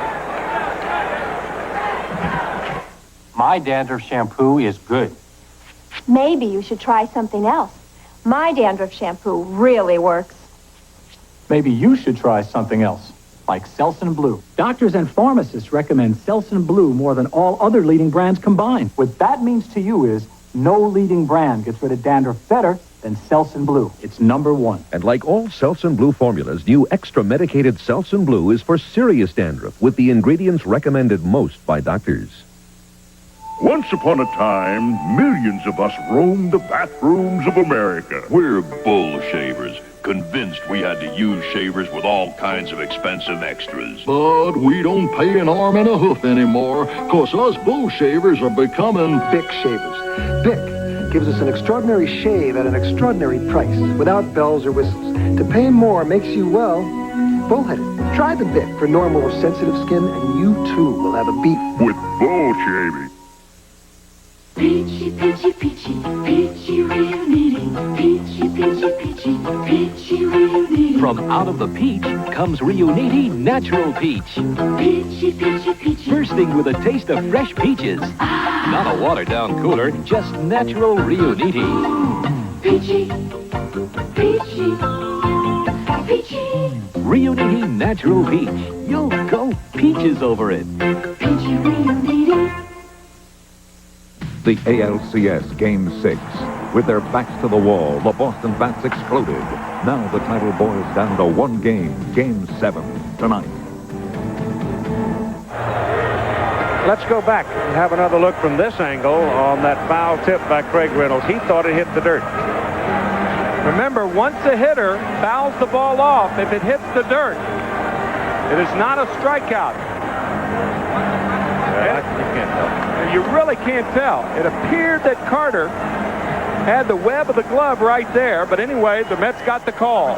All right, let's look ahead and tuck this away as the Mets get ready to come to the plate with Hernandez leading off. But in the bottom of the 11th inning, it will be Doran, Hatcher, and Walling, the top of the order for the Houston Astros. But right now, it's the middle folks for the Mets. It's Hernandez, it's Carter, it's Strawberry. And Larry Anderson is now on the mound in the top of the 11th inning, pitching for the Houston Astros. This is his second appearance in the championship series.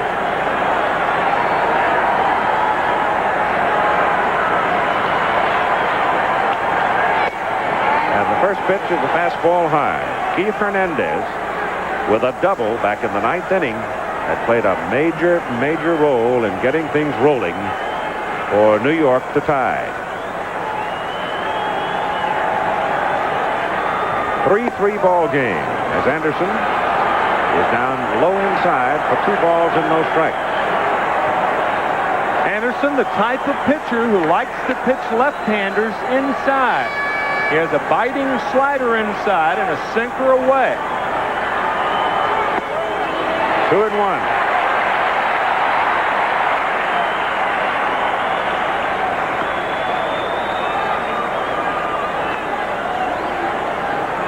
Aurelio Lopez stays up in the pen on the Houston side. So they chose Anderson. Hal Lanier chose Anderson over Lopez. And Hernandez fouls it back. Aurelio could be a situation pitcher here. He might want him to go to one man.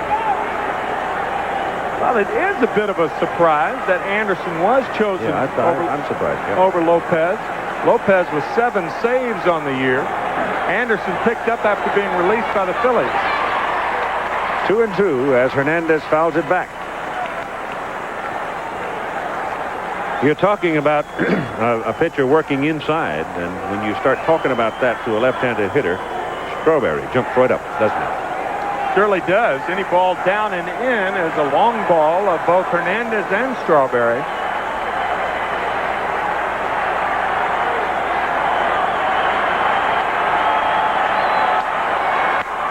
Back up the middle.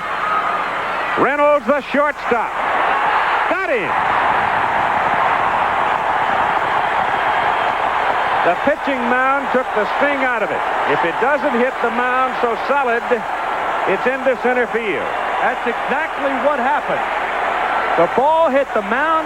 It pops right up, and Reynolds, who is not considered as good a shortstop as Thon, watched the ball almost hit the pitching rubber. I mean, it came within inches, it appeared, of hitting the rubber. Had that ball not hit the mound, it's a sure base hit, so maybe the ball is starting to bounce the Astros' way. Close play, but he's out. And now Gary Carter.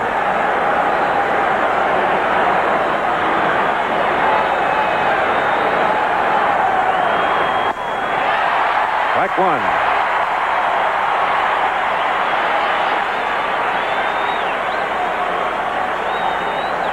He was out. Yep.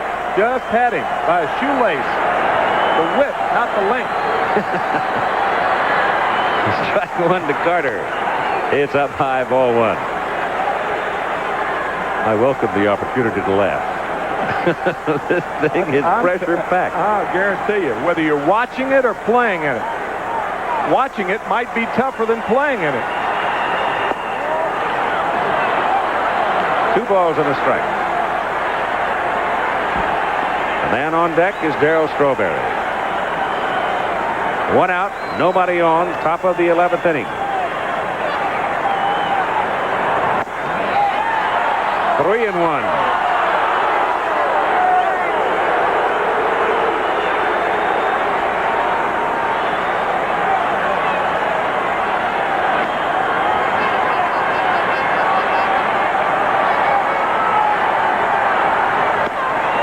Walked in.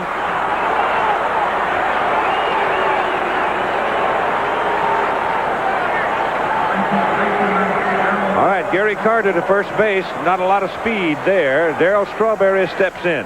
David Johnson.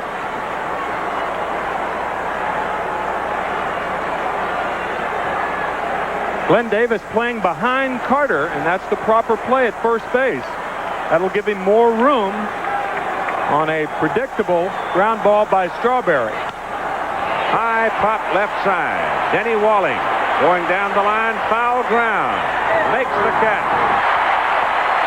And the crowd erupts.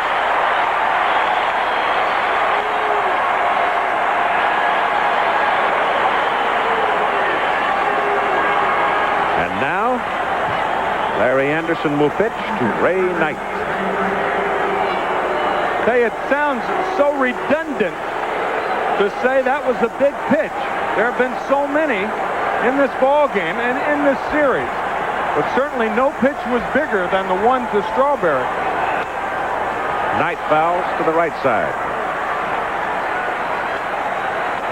I don't know. You just sort of had the sense, the feeling that Strawberry was going to do something. The situation was ripe for Strawberry. Giving you another chance to laugh.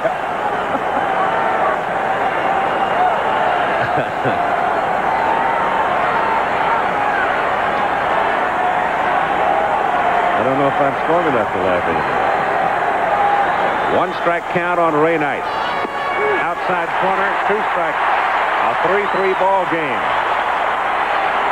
And the Mets hitting in the top of the 11th inning. The Mets scored 3 times in the 9th to tie, having been silent all day.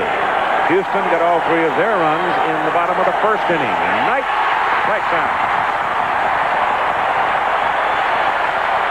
He chased that slider outside and struck out. And the Mets are turned away, stranding Gary Carter at first base, and we're headed for the bottom of the 11th inning. And here you see that slider running away from him.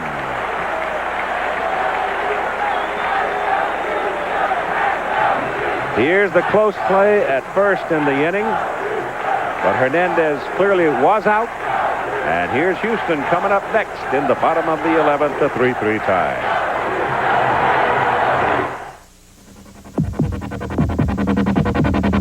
To the heartbeat of America.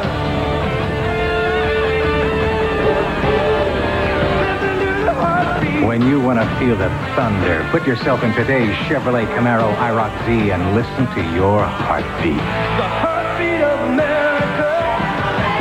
Day Chevrolet. Strength.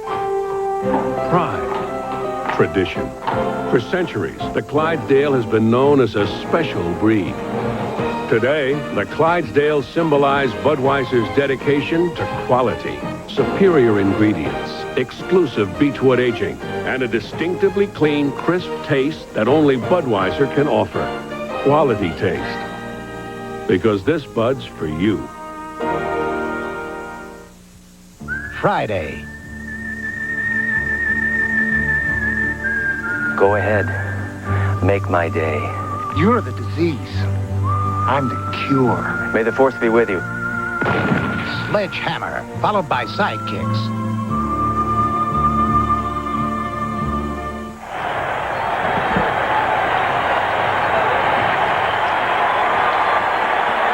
Bill Doran, Billy Hatcher, Danny Walling scheduled to the plate for the Houston Astros in the bottom of the 11th inning.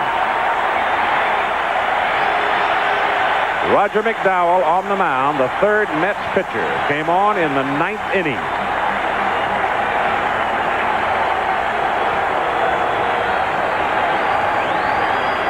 It's his game right now.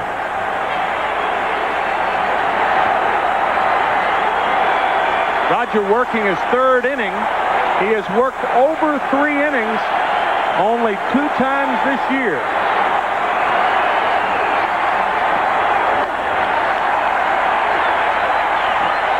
Bill Doran has hit a home run in the championship series and did it left-handed.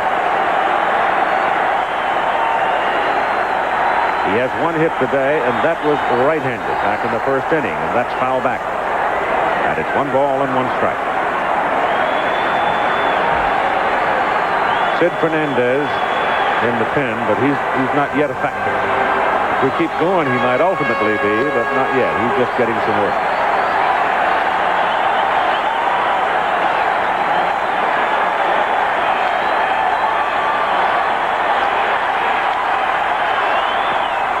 Doran swinging at a pitch out of the strike zone. It was off the plate. And it's 1-2.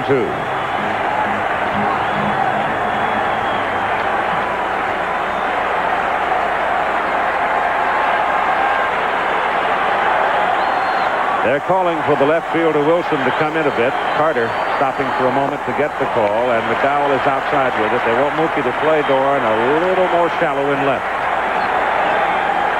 And that's the proper procedure, because when a hitter hits the ball the other way, he uses his arm and not his body. Now Santana motioning to Dykstra, or I beg your pardon, Kevin Elster motioning to Dykstra to come in. So Dykstra has moved in several steps.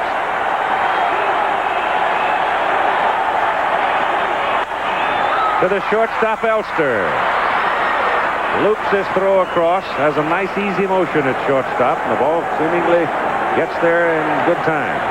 1 out.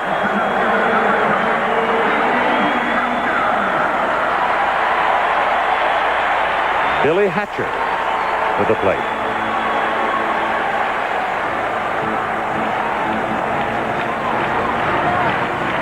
Has a base hit in 4 trips and has scored a run. Scored the first run of the game.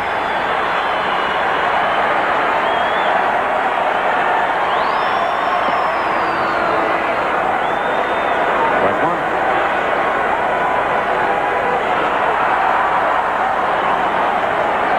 "15 consecutive Astros retired."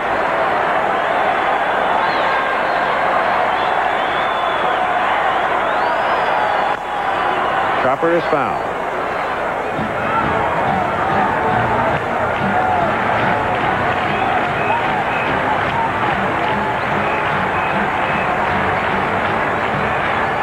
More you see Sid Fernandez warming in the bullpen. McDowell being the second hitter in the top of the 12th inning, if it goes that far.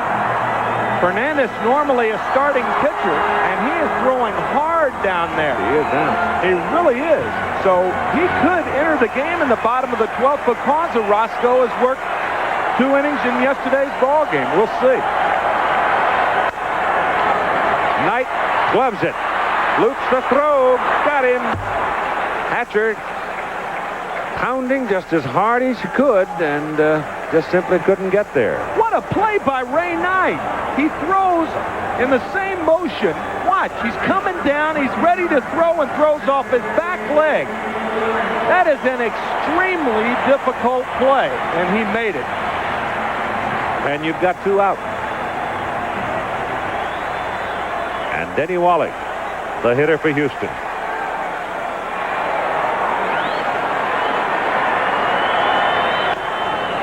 That's foul.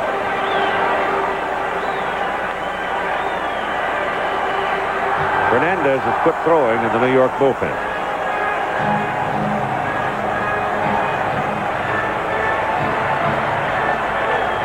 So that would seem to indicate that either Orozco or maybe McDowell.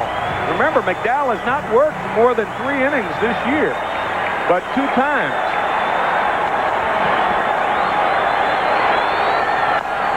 Chopper. Walling going as fast as possible, but not fast enough. As McDowell camped under it and finally got a hold of it and threw him out by half a step. So the Astros are gone at the bottom of the 11th in order. And we're headed now for the top of the 12th for the Mets. As you have another look at the play, and the Mets will have the bottom third of the order coming up. But it's not a gimme. It's Backman, the pitcher spot, and then Dykstra. And here's the play at first. Close, but clearly out. So, 11 complete. And we're even at 3-3.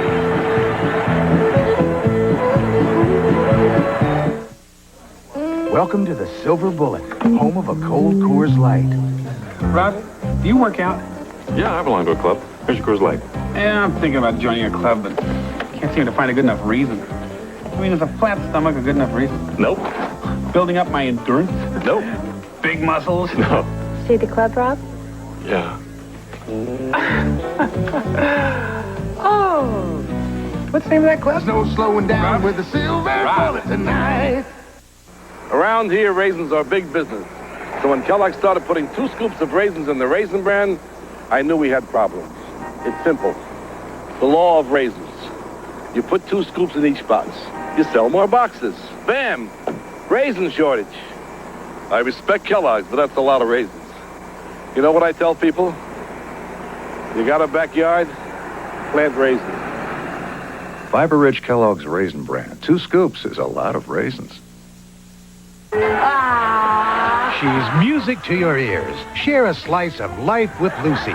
Then Ellen meets her favorite author. Nobody could ever have as many drinks or as many lovers as Natalie is supposed to have had. Speak for yourself, darling. The Ellen Burstyn Show.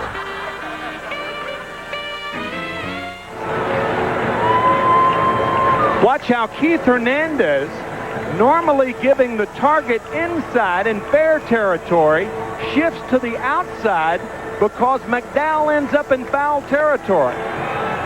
He's going in, and now he shifts in foul territory because that's where McDowell is. You know, McDowell almost hit Walling with Surely that. did. He certainly did.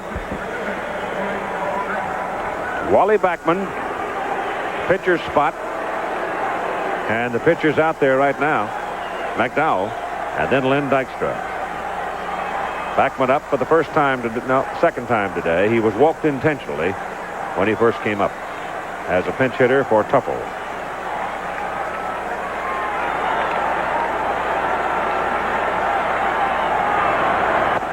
Larry Anderson on the mound for the Astros in the top of the 12th. And outside for ball one.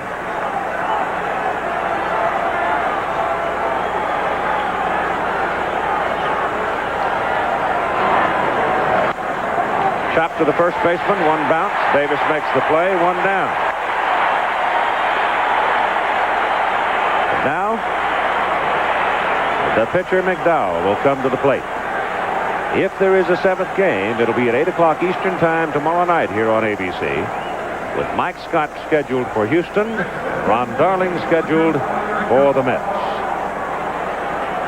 But our first problem is resolving this one. It was 3-0 from the first inning on for Houston. The Mets had 9 people to the plate in the top of the ninth, scored it, and the last out was recorded with the bases loaded. Anderson is in with a strike to McDowell.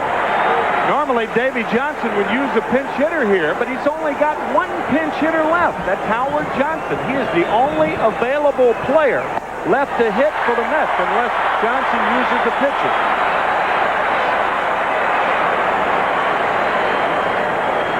Of course, you do have Ed Hearn. Ed Hearn has not been to bat, but you hate to use that second catcher. Broken bat, roller to Doran at second, 2 down. Yeah, you spin that second catcher, and then somebody gets bit. Gary gets bit behind the plate. You got a problem. And you have no one left to go behind there. The Mets carrying only 2 catchers, as are the Houston Astros. Now it is Lynn Dykstra. And the crowd kind of groaning seeing him come up because he's been double poisoned for Houston. That's the folks left on the bench.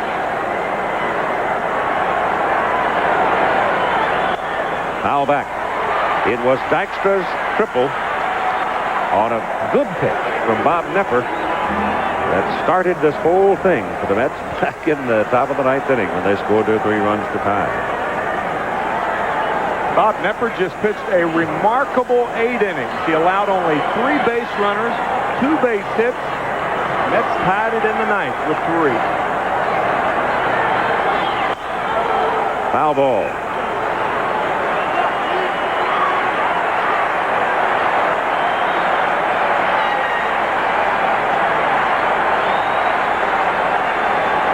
Normally, you don't see the pitcher still out on the bench 3 innings after he has worked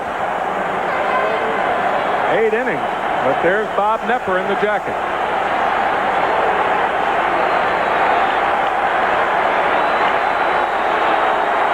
Two-strike pitch to Dykstra with 2 outs. Just low.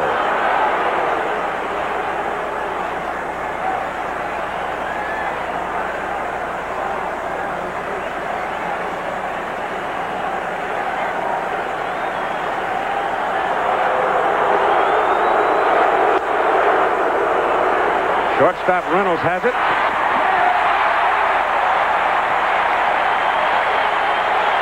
So the Mets put aside in the top of the 12th inning. We will be back after this message from your local stations, a 3-3 tie. I'm David Hartman. Weekday mornings we talk with the people you want to hear from, movie stars, TV celebrities, sports greats, and music superstars. Join us weekdays for Good Morning America.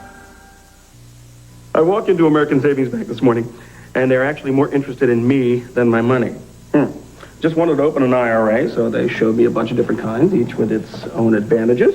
All I had to do was pick the one that was best for me, and I did. It's all a part of what American Savings Bank calls private banking for everybody. And for my money, if your bank doesn't have it, well, it's positively un-American. Apple pie. Apple pie. Experience Panasonic VHS Hi-Fi. From video tapes or stereo TV, sound so rich, so vibrant. Anything less pales in comparison. Hello? Video recorders with hi-fi sound. Another Panasonic experience, just slightly ahead of our time. Ramona said she likes men who can cook. I was in trouble, so I bought Purdue Done It Fresh chicken cutlets. I told her I breaded and seasoned them myself. I lied. She was impressed. Then we had Purdue Done It Fresh chicken nuggets. She was enthralled. Next, a whole roasted chicken that came ready to eat. I think she likes me. But what'll I do now? Try my new fresh chicken breast tenders. If you want great chicken dishes, don't do it. Purdue Done It. Billy, David, special guest, Nightlife.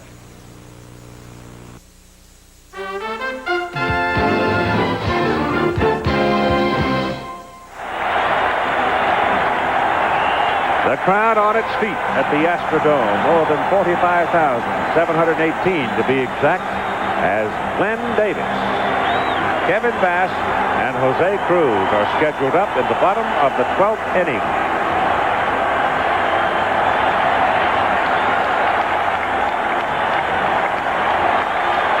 The Astros have their power hitters coming to the plate. Davis had 17 big ones in the dome this year. 18, including that first game. Inside, it almost hit him. Fastball. Looked like this pitch went between his waist and his belt buckle. How in the world did it miss him? Oh.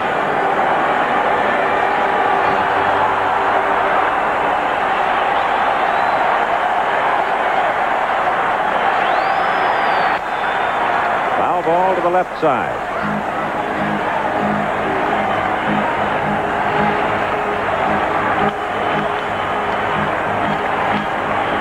Nobody in the New York bullpen.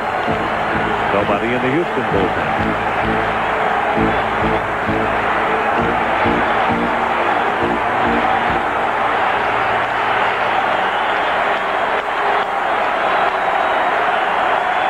One pitch. That's a foul ball. Back to third. Outfield is on the edge of Harris County.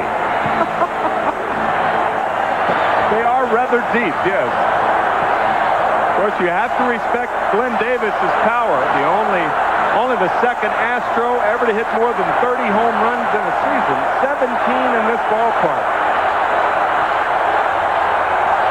1-2 the count.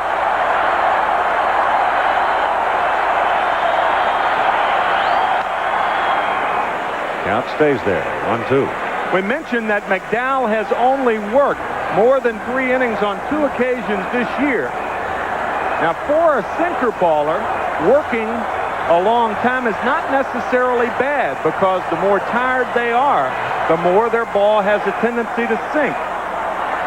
Not as imperative for relief pitchers. McDowell came in the bottom of the 9th inning. Not imperative for them to be strong to be effective. 1-2 the count on Glenn Davis. Ball bounces as he swings and misses on a sailing slider or a sinker, and it is out number 1. So McDowell disposes of Houston's primary home run hitter on a strikeout. Really a fine play by Carter. Look at him shift out. He catches the short hop and then decides that since he can't catch Davis, he'll throw to Hernandez. Now it is Kevin Bass.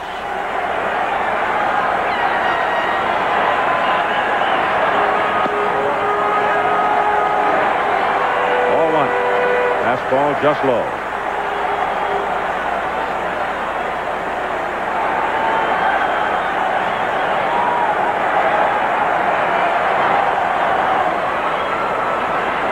One and one. Well, the bottom fell out of that sinker. It really did.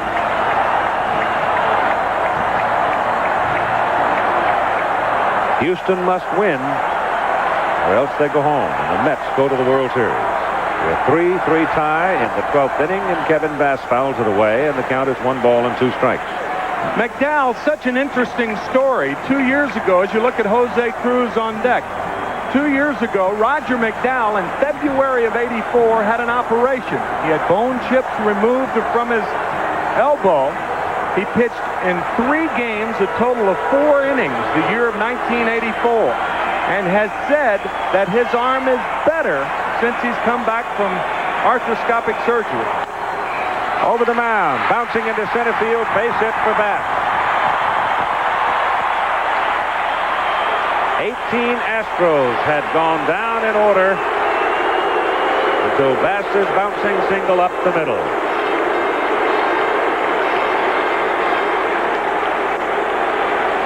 And now Roger McDowell, as Davy Johnson and Mel Stottlemyre look on, will be pitching to Jose Cruz. Well, Bass is going to be running. It's just a matter of when. I'll tell you, when he does run with McDowell pitching, it's very difficult for Carter, who has had problems throwing in this series, to throw the sinker baller because most of the time it's going to be low. Not a good position to make a strong throw. Aurelio Lopez gets up and goes back into the Houston bullpen.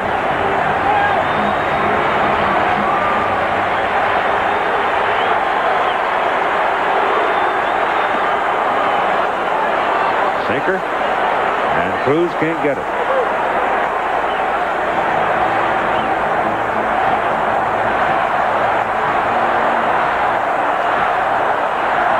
Mets in the 13th. If we get that far, we'll have Wilson, Elsker, Hernandez.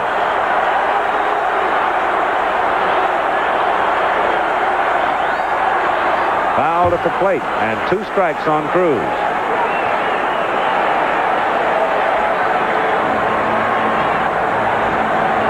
McDowell made that one token throw to first. Now he's left Bass alone. So let's see what Kevin does. See how far he dares to creep. I guess if he's thinking of not going, he's thinking more of Jose Cruz using the hole on the right side. Possibly have first and third. Another left-hand batter on deck, Alan Ashby.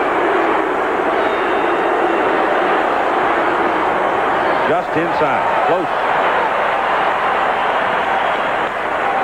Dennis Menke, the third base coach, looking across, going through signs, whether they mean anything or not, can't tell.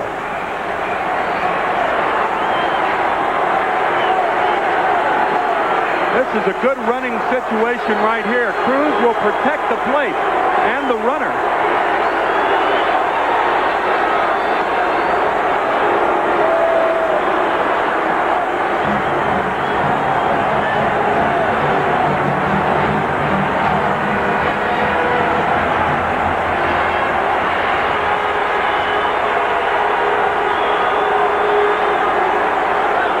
Potential tying run, a potential winning run at first base for Houston.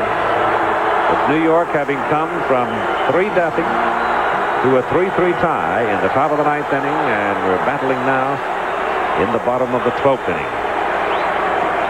And the pitch is just inside and low.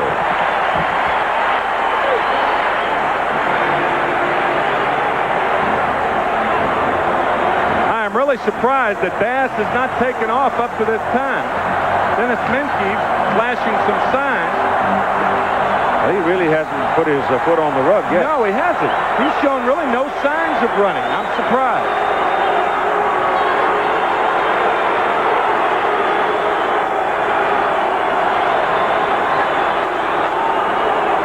McDowell now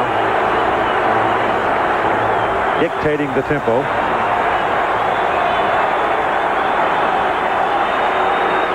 Goes. Pitch is outside. Carter's throw. He's out.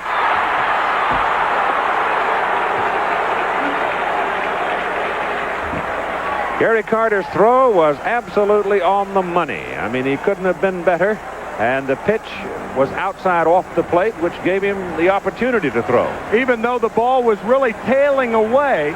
And what happens is a catcher has to bring that ball back up to the right shoulder for the transfer. Carter did it quickly and has Bass on an absolutely perfect throw. And the count on Jose Cruz now, 3 balls and 2 strikes with 2 out. Bouncer to the right side for Backman. And the side's retired. So we are headed now for the 13th in a 3-3 tie. This is the car, the number 9 Ford Thunderbird, Bill Elliott's race car. This is Bill Elliott's motor oil, Unical 76. It's won every Grand National race he's won. It's the same oil you can buy for your car at 76 stations. And this is Bill Elliott. Ready, boys? Go with the spirit. Try Bill's motor oil. Spirit of 76. Have you looked at Allstate homeowners rates lately? Wow. They're low. You may be surprised how low they are. You're in good hands with Allstate. A member of the Sears Financial Network. Coldwell Banker is America's largest full-service real estate company. And these days, you don't get bigger unless you do it better. Coldwell Banker, the home sellers, a member of the Sears Financial Network. Birth control? Dad, you're living in the dark ages. Father caught in 2 worlds. I'm 15 years old. You're 15 years young. Trying to understand. You blew it, Dad. Becoming a family. I don't know what the rules are, Robin. Heart of the City, followed by Spencer returning Saturday.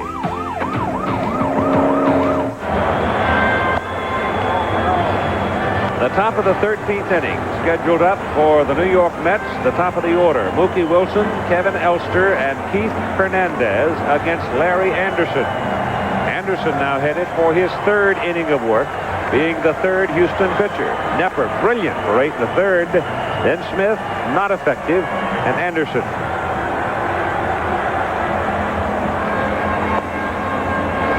Coming up at 8 o'clock tonight, more baseball that will perhaps, I don't know if it could have any more drama. I don't think it have any more than this. The only thing that might make it a little different than this one is that's Game 7. They aren't going to play anymore in that one. They got to get a decision and somebody's going home. But it's John Candelaria for the California Angels and Roger Clemens for the Boston Red Sox. Al Michaels and Jim Palmer. Cool. And what drove those 2 teams to Game 7 was because of what happened in Game 5, that remarkable game on Sunday, and then the Red Sox in a blowout last night, winning big, 10-4. By the way, this is farther than any League Championship Series game has ever gone. Previous record was 12 innings. And the National League, Cincinnati at New York, as you chronicled yesterday, Keith, and Minnesota at Baltimore, October 4th, 1969. These 2 teams have put a lot of new numbers in the record book. They certainly have. A lot of goose eggs up there, too. Betcha. 3-3 tie as Mookie Wilson steps in, swings and misses. Larry Anderson was for a fleeting time unemployed.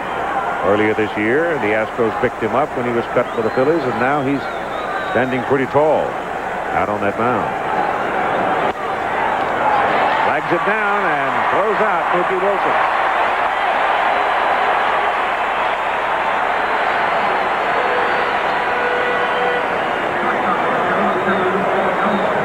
Now Kevin Elster. Is he Walter Mitty? How many times has someone stepped from the shadows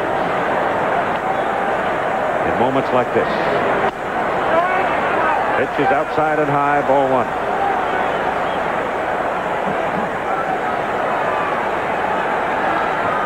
Well, they haven't won it yet,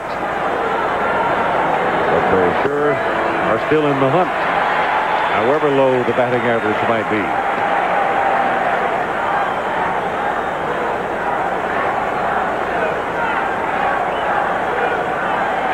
1-1 count on Elster. 1-2.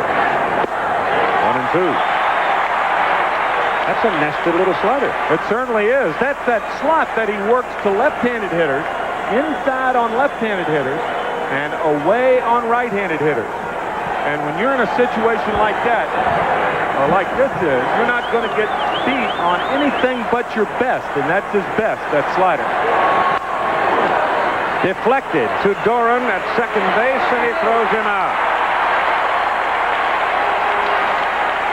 If Anderson doesn't get a piece of it, it might well have been a base hit. I guess that brings about a reflection of the deflection by the mound on the ball that Hernandez hit, leading off the 11. That ball's a base hit. Hernandez's ball would have been a base hit. This is some ball game. Now Keith Hernandez. He struck out looking, fly ball center, grounded out second baseman, doubles, scored a run, bounced out to the shortstop.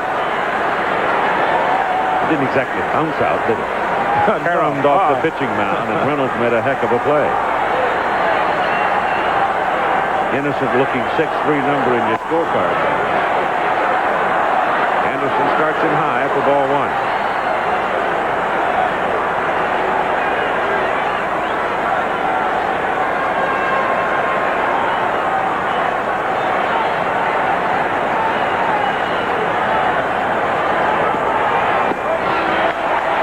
That slider, and that's a strike. Anderson with the Phillies was not part of the 1983 National League Championship Series when the Phillies beat the Dodgers, but he did see some action in the '83 World Series. He seasoned just off the corner. 2 balls and 1 strike. Those of you in the Eastern time zone, when you went off today, I suppose you didn't think you'd have a chance to see any part of this ball game, but welcome. Those of you who have reached home. 3 runs for Houston in the first inning, 3 runs for New York in the 9th inning, and the Mets batting now in the top of the 13th. And it's just high. 3 balls and 1 strike now, as Anderson falls behind Hernandez. New York City may contain 5 ghost boroughs as we speak.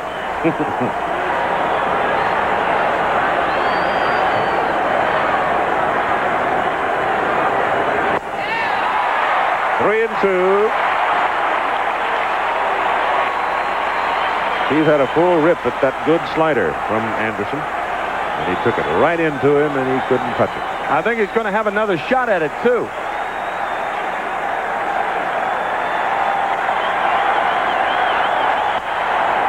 Shortstop Reynolds. Ball hit right to him. So Larry Anderson continues a very impressive performance as he gets the Mets in order in the top of the 13th inning. And we continue with a 3-3 tie. And Houston will bring to the plate Ashby, Reynolds, and then we'll see. The Kemper Cavalry. Leading the way with quality insurance for your home, auto, life, health, and business. Call out the Cavalry. Once you compare Kemper, you'll ride with us. Today, this radio can play 31 hours longer than a year ago. That's because it's powered by the supercharged Energizer. 31 more hours of music. Today, no battery in the world outlasts the supercharged Energizer. Around here, raisins are big business. So when Kellogg started putting 2 scoops of raisins in the Raisin Bran, I knew we had problems. It's simple. The law of raisins. You put 2 scoops in each box. You sell more boxes. Bam! Raisin shortage. I respect Kellogg's, but that's a lot of raisins. You know what I tell people? You got a backyard? Plant raisins. Fiber-rich Kellogg's Raisin Bran. 2 scoops is a lot of raisins. This is the car, the number 9 Ford Thunderbird, Bill Elliott's race car. This is Bill Elliott's motor oil, Unical 76. It's won every Grand National race he's won. It's the same oil you can buy for your car at 76 stations. And this is Bill Elliott. Ready, boys? Go with the spirit. Try Bill's Motor Oil. Spirit of 76.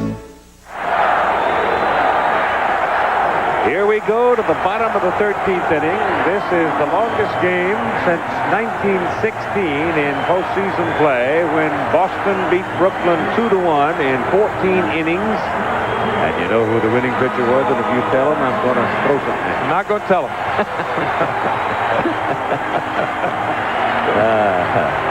Dave Ruth is the winning pitcher. George Herman Ruth. My goodness. Gail is up amongst the Astro faithful, clapping her hands as her husband, Alan Ashby, the Houston catcher, comes to the plate to lead off, and Craig Reynolds to the on-deck circle, and we'll wait and see what happens with the pitcher spot. Hal Lanier, like Davy Johnson, getting pretty low on people to send to the plate. And the first pitch bites that inside corner for a strike against Ashby. He's got Pankovich down there, who's a right-handed hitter. He has Davy Lopes down there, who's a right-handed hitter. He has John Misrock, who's a left-handed hitter, but Misrock's the catcher.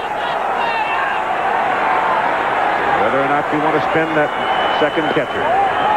Low, ball one. 1-1.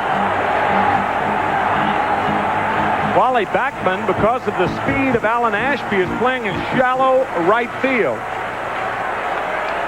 Mookie's well back and left. Just misses. 2-1.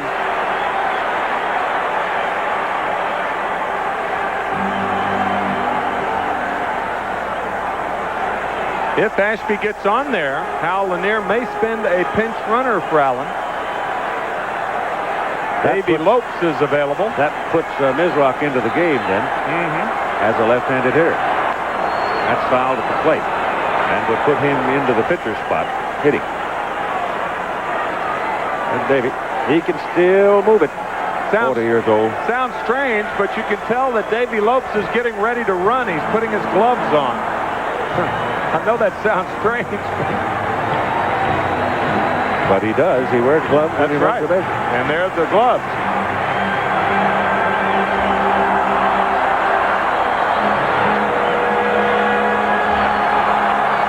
Manicures expensive these days. Age of specialization. High in the air, left center field. Dykstra has called off Wilson, and Lynn makes the catch for out number one. Now it's the shortstop, Craig Reynolds.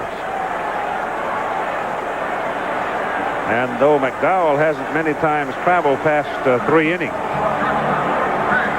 he still looks very strong, very effective. And the man who was stunned by the turnaround of things at the top of the 9th inning, the starting pitcher, Bob Nepper. Pankovich has come out, right-handed hitter, Jim Pankovich. So he's going to go to the pitcher's spot. It'll be his second appearance in the series.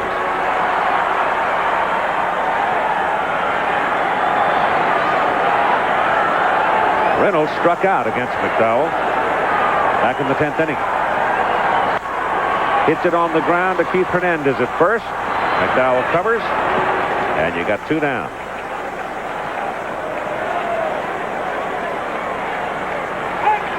And Pankovich is going to come up.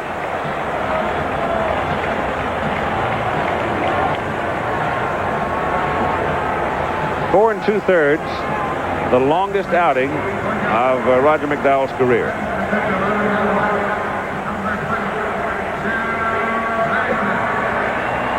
Though the books,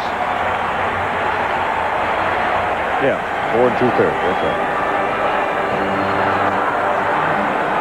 His longest outing this year, 4 innings. He worked 4 innings against the Montreal Expos, picking up a save August 1st. He has still been effective. Pankovich at the plate. Takes a strike. Bill Doran is on deck. 2 down, nobody aboard. Houston hitting in the bottom of the 13th inning.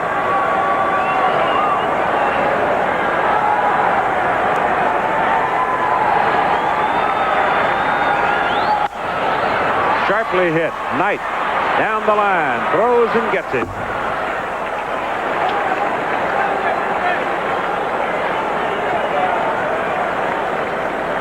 So the Astros are blunted in the bottom of the 13th. And we roll along to the top of the 14th in a 3-3 tie. I don't need drugs. I believe in me and my ability. I don't want anything interfering with the way I play the game. Cocaine's no way to believe in yourself. Hey, it can kill you. If you're into cocaine, get off it. You're living a lie. Get off it while you still have a life. Cocaine, the big lie. Call 1-800-662-HELP. Furnished by Major League Baseball in cooperation with the U.S. Department of Health and Human Services.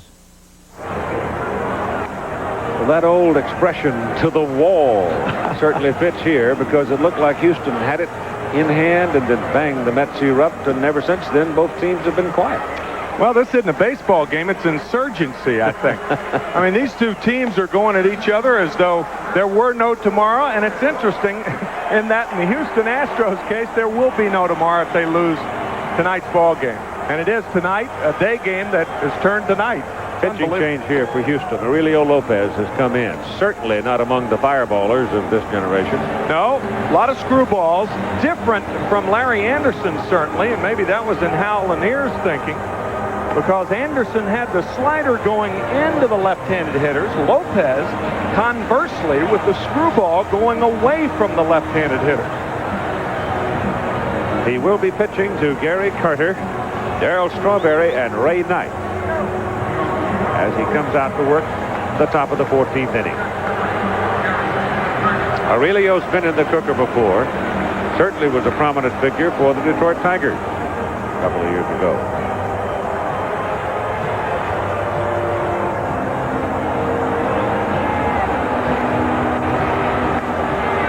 This game isn't doing anybody's batting average any good either. Only 12 hits, 7 for Houston, 5 for the Mets.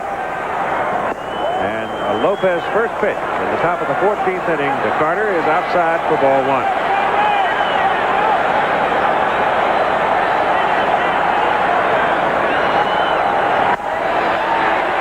Pretty good pop on his fastball. 1-1.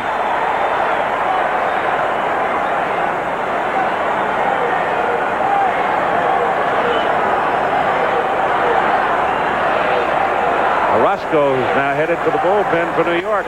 Ball is hit, punched to the right side, drops in front of Kevin Bass for a base hit, and Gary Carter is aboard. In the top of the 14th inning with Darryl Strawberry coming to the plate. And since the 3-run ninth, that is only the second base runner for the New York Mets. The only other runner was Gary Carter his last time up. He walked in the 11th. Orozco is beginning to throw in the New York Mets bullpen. He was in the game yesterday. Darryl Strawberry. And the pitch is high. There is nobody in the Houston bullpen. And there's nobody thinking bunt for Darryl Strawberry as you see Orozco warming up. There is now. Darwin's on his way. Danny Darwin heading for the Houston bullpen. And he turns that Scroogey over to make it 2 balls and no strikes as it missed the outside corner. Screwball, I guess, would figure is his outpitch primarily, wouldn't it? Especially to a left-handed hitter. Tries to come inside with it. Now he's behind. 3 balls and no strikes. And Gary Carter's on first base. The last thing in the world that Hal Lanier wants to see here is that go-ahead run at second base with nobody out. Even though Carter doesn't represent great speed. Walked him.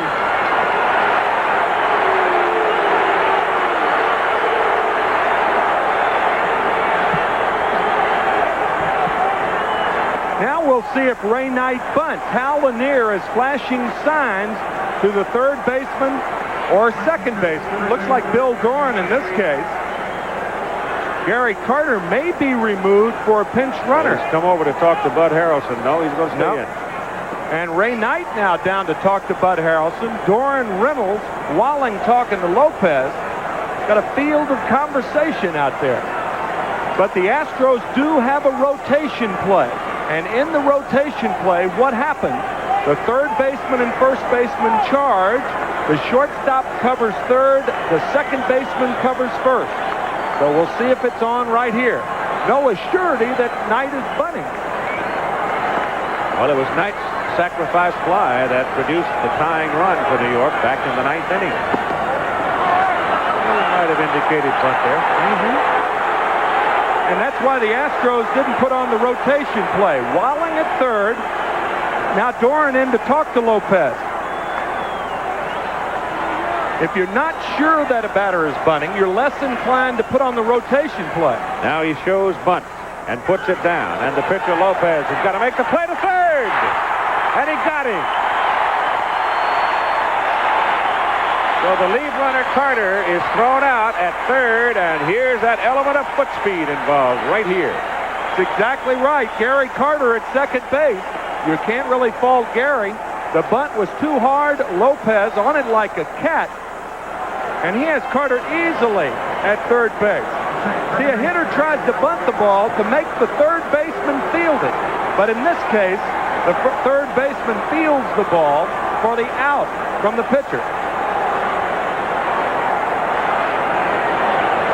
Now it's Wally Backman with one out, and Darryl Strawberry at second base, and he has more speed. And Howard Johnson has now come out of the Mets dugout with a bat in his hand. The last of the pinch hitters, unless you include the catcher Hearn.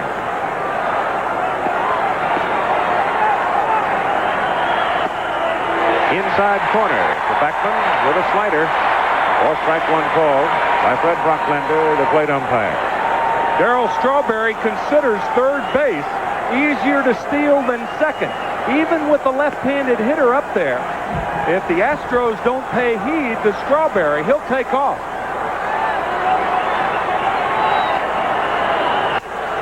Base hit right field. Strawberry coming around third. Bass charges and throws high. Sails to the backstop. And the runners move up as Bass had trouble getting the ball out of his glove, never had a grip on it, and threw it to the backstop, and the Mets go to the lead 4-3. Kevin Bass surely would have had a play on Strawberry had he not had trouble getting the ball out of his glove. A screwball. It's not hit sharply, but Bass playing very shallow. Now watch the difficulty. There, the little hesitation, and the throw over the head of Ashby nets a run for the Mets. I would think there's got to be an error on the throw in from Bass. Allowing advancing the runners. Yep. Right, allowing Backman going to second base. You know, that could have been a blessing in disguise, the aborted bunt play, because that made the Astros have to pitch to Wally Backman. Otherwise, they walk him and face Johnson with the bases loaded and one out. So Johnson is now hitting for the pitcher, McDowell. And Orozco is in the bullpen. Howard Johnson is going to be put on, I think. Well, what'll happen, Lanier, instead of putting a runner on, guessing that this might be a squeeze play, will pitch out 4 times. He's done it against the Mets this year. We'll see if they do it again. See, they act like they're going to pitch to him and then pitch out 4 times. They pitch to him and pop him up. And Ashby comes back to the screen in foul ground, makes the catch. And you've got 2 out. And I guess the reason they did go ahead and pitch to him was because Lenny Dykstra was on deck. Dykstra has been nothing but trouble for him. So, a 4-3 lead for the Mets now in the top of the 14th inning with Ray Knight at third, Wally Backman at second, 2 down, and they will walk Dykstra.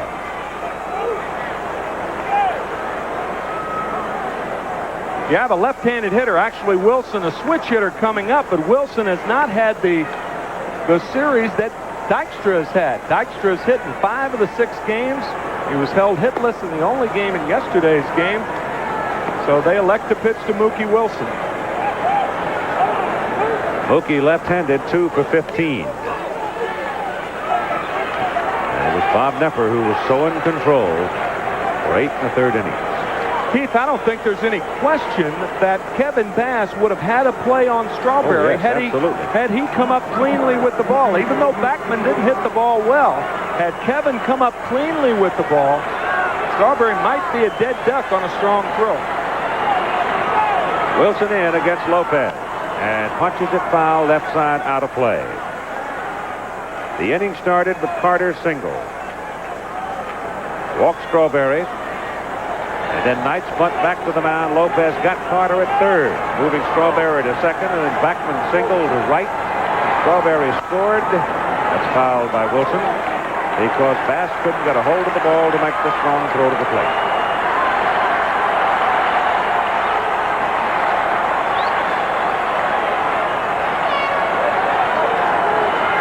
Orozco warming up, and he'll be pitching to the top of the order for the Houston Astros in the bottom of the 14th inning, a game that Houston has to win to force a 7th game. Wilson strikes out.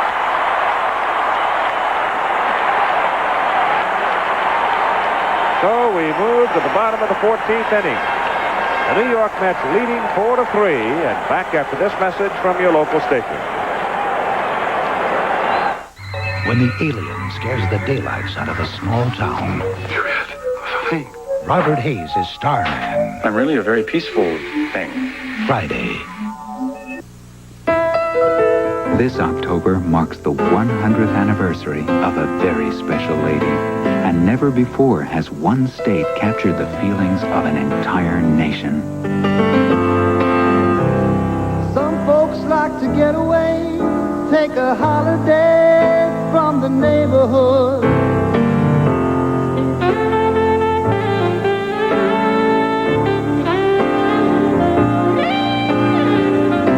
I'm taking a Greyhound on the Hudson River line. I'm in a New York state of mind.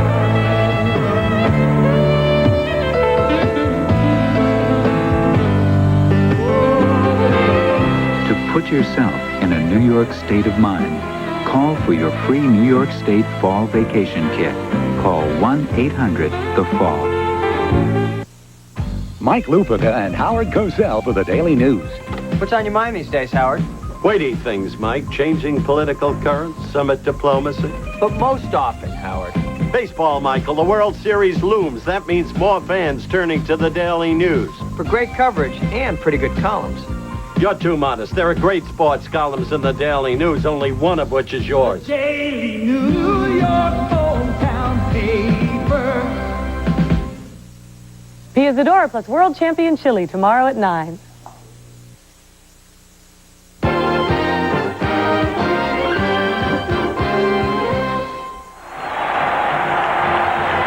Jesse Orozco making his third appearance. He has won 2 games. 2 wins and a save would be quite a championship series as he pitches to Bill Doran. Strike call. It'll be Doran, Hatcher, Walling for Houston. 4-3, Mets lead. If Orozco makes a stand-up, they are the National League champions of 1986. Not one Met reliever in 18 innings has given up an earned run, and the relievers have given up only 1 run in this series for the Mets. High fastball, Doran swings and doesn't get it. His count is 1 ball and 2 strikes. Al Lanier telling Doran just to hit the ball back through the middle. Orozco strikes him out. 1 down. I'll tell you, it appears that Jesse Orozco's pride is surfacing after Roger McDowell took over the #1 reliever's role for the Mets this year. Orozco has been devastating in this playoff series. Billy Hatcher. Davey Lope is on deck. He will hit for Walling. Herb bends in low. Ball 1. Al Lanier going to the percentage, sending Lopes, the right-hander, up for Walling, the left-hander.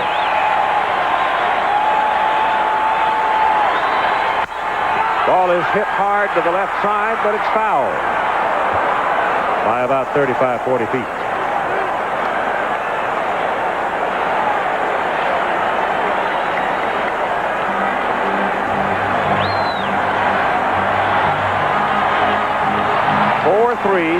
Mets. I think the rest of the story you know.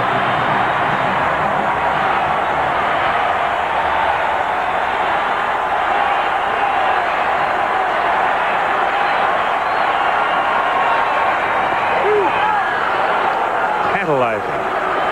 And in there for a strike. 1-2. I don't think Hatcher's going to get another inside fastball, either a heater away or a curve. Away. And it's 2-2. If you make a mistake on the fastball away in a one-run in a game situation, a single is all he'll get. Inside could be a homer. Breaking pitch, close. Full count to Hatcher. 3 balls and 2 strikes.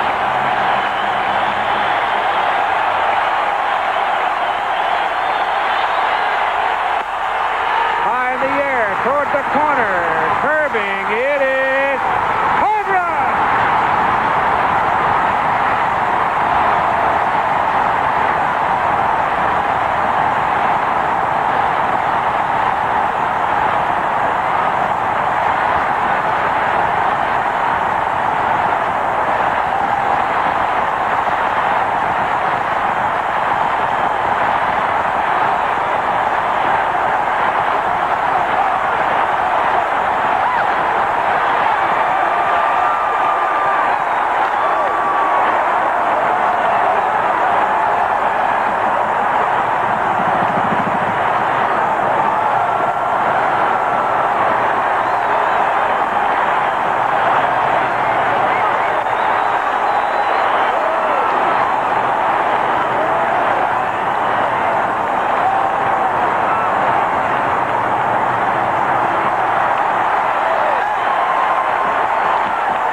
Watch it closely as it goes hooking toward the foul pole. It is so close. He knows that he's got enough wood on it, but is it going to stay fair?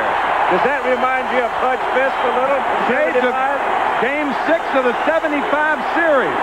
And that's what we were talking about the inside fastball. Hatcher had just pulled one foul down the line, and this one hits the net. 3 inches fair. The danger of the inside fastball, and now Walling will bat for himself.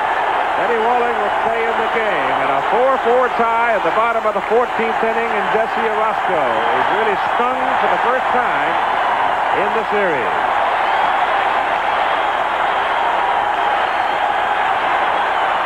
That's foul back, and it's 1 ball and 1 strike on the Houston third baseman. See, that's the advantage of getting that 1-2 and 2-2 pitch over to make Hatcher put the ball in play on your terms. Once it goes to 3-2, you can't afford to walk him, and he's got to throw a strike. Walling hits it to Hernandez. And Orozco covers it first. And you got 2 down.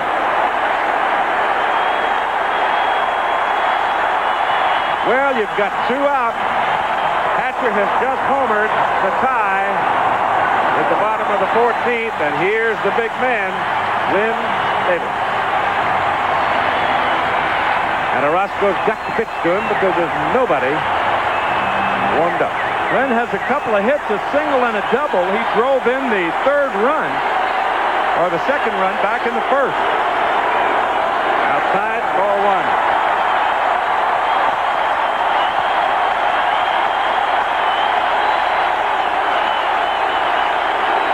Billy right now is afraid to smile too much. I mean, he's thankful and he's happy, but his team hasn't won yet. Davis swings and misses on a sinking slider for 1-1.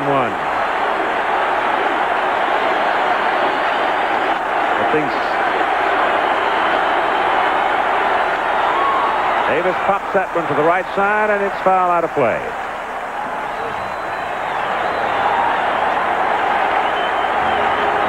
From now, Game 7 of the American League Championship Series will start between the Red Sox and the Angels at Fenway in Boston.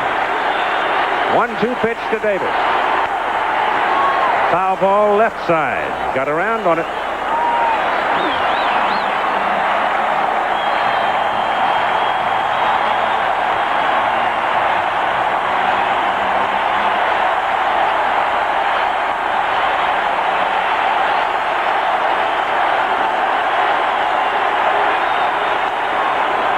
Pop up to the infield by Davis. Wally Backman makes the catch for the third out. So Billy Hatcher hits a home run that is fair by less than a foot down the left field line. And the crowd is standing and still roaring. And we'll go on to the top of the 15th inning. A 4-4 tie.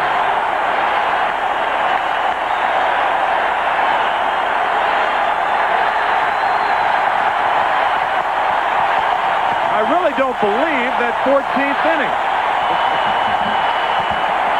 Wally Backman driving in the run on the screwball on the ball that was held by Kevin Bass.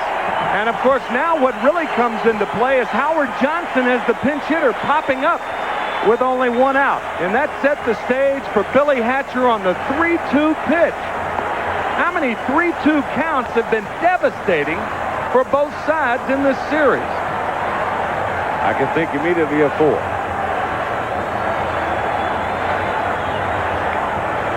See him turn on that inside pitch. How appropriate that you mentioned Carlton Fisk in the 6th game of the 75 series. My goodness. Charlie Kerfeld's reaction while this was going on.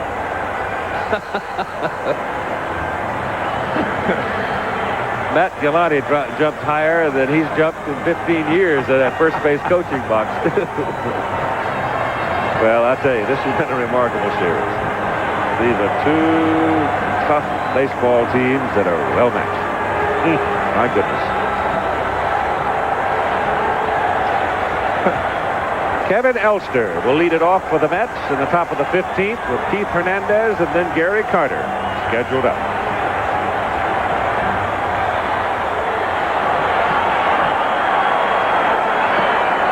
Aurelio Lopez. Really, under the circumstances, an unlikely figure out on the mound for the Houston Astros. Certainly with Charlie Kerfeld yet to enter the ball game. Danny Darwin yet to enter any ball game. It's going down to warm up. I don't think Lanier wants a replay of the top of the 14th inning.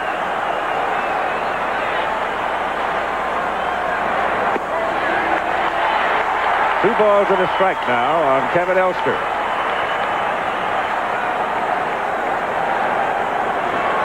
I guarantee you one thing, there'll be no public appearances by either team anywhere tomorrow. They'll need to sleep all day. Outside corner, 2-2. That might go for the crowd here, too.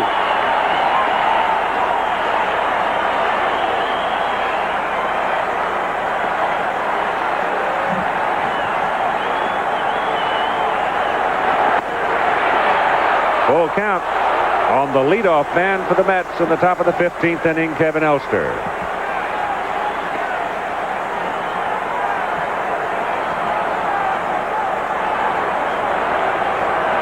Mike Scott among those pacing in that Houston dugout, and Elster fouls it away and stays alive.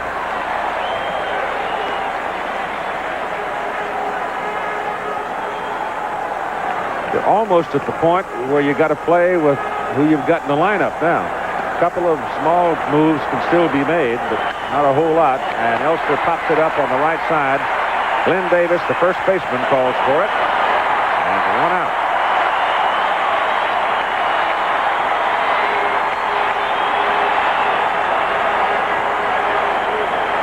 ...1968, they played how many innings? 24? Well, back in '62, the first time they met, they played 11 innings. Houston won both those games. Well, I think the most important time for the Mets, when they took the lead in the 14th inning, they just stopped. They really still had a golden opportunity to tack on another run. With runners at second and third and only one out, and pinch hitter Howard Johnson popped up to Ashby. And then after an intentional walk to Dykstra, Mookie Wilson struck out with the bases loaded. So a chance to really put the Astros away, but they failed to do it, and remarkably, this team came back. Now it's Keith Hernandez with one out, and Carter to the on-deck circle. Against Aurelio Lopez. Right. Say, Bulldog's got some years on him, but he's got some bite in him, and he's coming right at Keith Hernandez.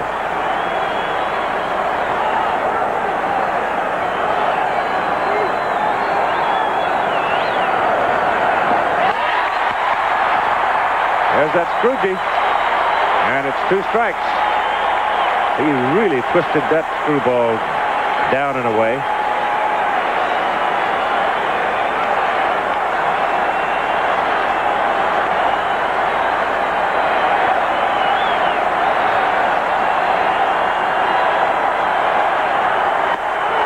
Strike 3 call.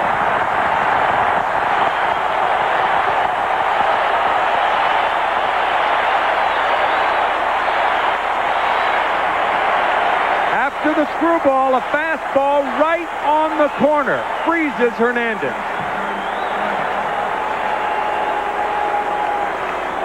Now it's Gary Carter. Kind of like to freeze this game, wouldn't you? A little time capsule. That's right. I'm not too sure. We're not in one. Character, both sides. Pop foul, how to play.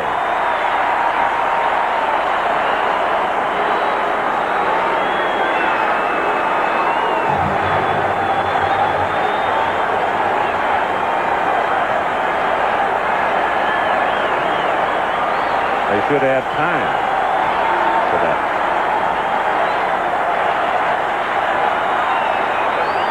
Strike 1 pitch to Carter is outside. I would imagine Lopez will stay away from Carter. Because remember, a mistake away, you just get a base hit. 2-1. As Billy Hatcher proved, a mistake inside. Long ball. Strawberry on deck.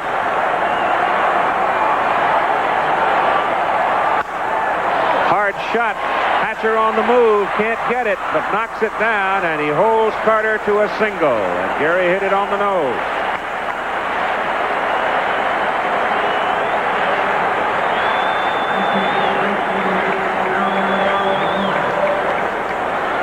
A good play by Billy Hatcher. He was playing deep, and he should have been playing deep, not only for Carter, but outfielders have a tendency to play deeper in these innings, in these situations, to prevent the double. He smothered the in-between hop and made a good play. Strawberry at the plate in the top of the 15th inning. A 4-4 tie. Carter. Tie-breaking run on first base. 2 down.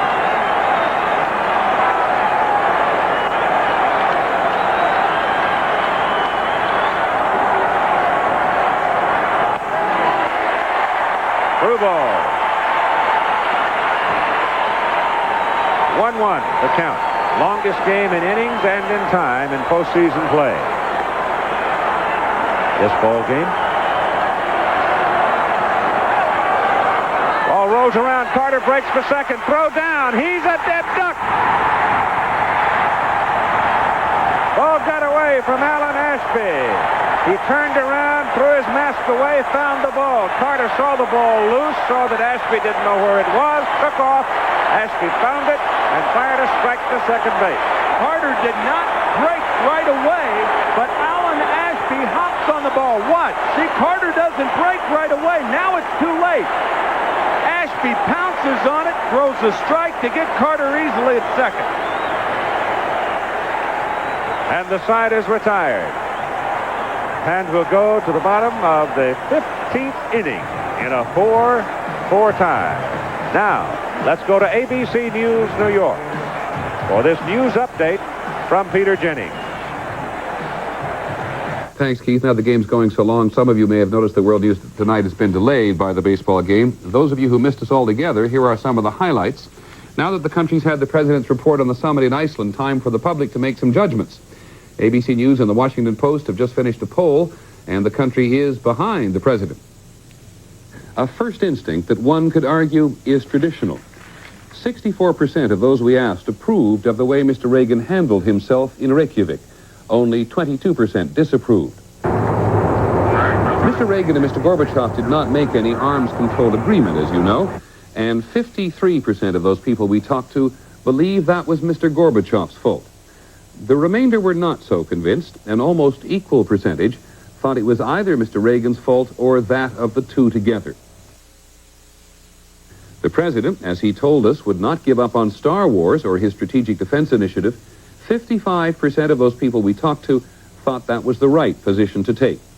However, more than a quarter of the people in our sample said they didn't know enough to make a decision. And 58% believe that developing a missile defense program in space is essential. That is, even if giving it up is the only way to get an arms control agreement. In the other news, in the rush to adjourn, the House of Representatives has finally approved a major immigration bill, a vote 238 to 173. The bill would make it easier for many aliens who are already here to stay and tougher for new ones to come in. That's the update for now. We'll be back with World News tonight for those of you on the West Coast. Meanwhile, let's go back to the game and Keith Jackson. Keith? Thank you very much, Peter, and we'll move to the home half of the 15th inning at the Astrodome in Houston, Texas, as Alan Ashby getting ready to come up. He'll be following Bass and Cruz. And let's go back to the play on Carter. You see the ball in the dirt. Ashby didn't exactly know where it was. Carter got a late break from first base. Not a great deal of foot speed from Gary, and Ashby right on the base. Kind of funny to see Darryl Strawberry getting down right there. He didn't want to get hit in the coconut.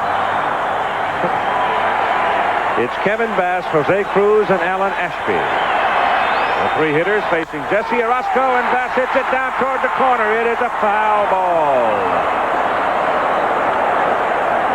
Got all of it, but it was fouled by a couple of feet. Left field umpire Dutch Winters making the call rather quickly. Pardon me, Keith. That's like the ball that Billy Hatcher hit before his home run. He fouled one down in the corner. That was foul, and then on the 3-2 pitch and the 14th, he tied the game with a home run.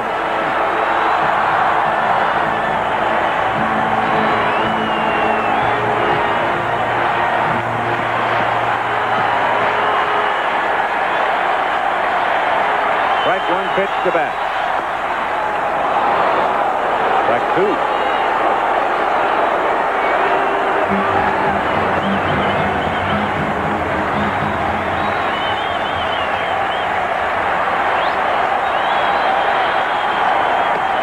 Struck him out on a breaking pitch right in on the hand.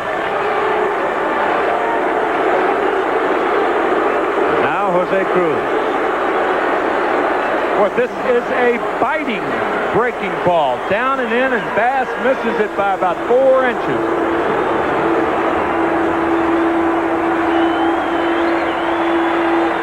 Cruz had a single back in the first inning. They've followed him since then.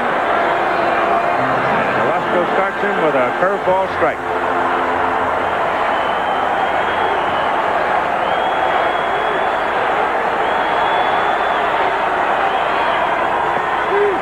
Fastball strike. You know, this is the quickest 15-inning game I've ever seen. Only 4 hours old. That's just because it's been exciting.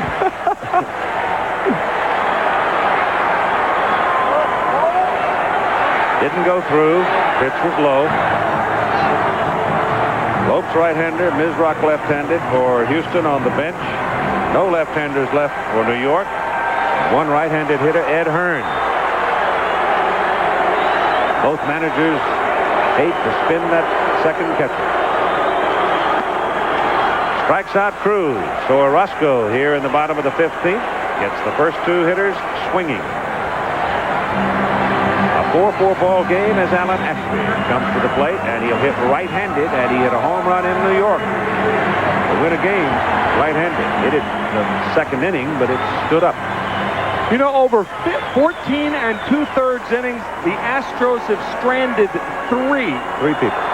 In 10 of the 14 innings, they've only sent 3 batters to the plate.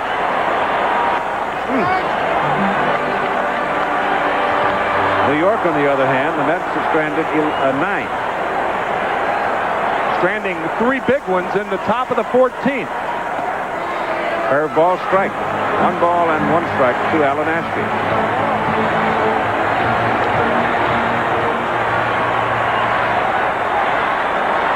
We're going to have a problem here in a little while with the American League Championship. It's starting at 8 o'clock Eastern Time. Pitch is outside. 2-1. John Candelaria for the Angels and Roger Clemens for the Red Sox in Game 7 of the American League Championship Series, scheduled to begin our coverage at 8 o'clock. 2-2.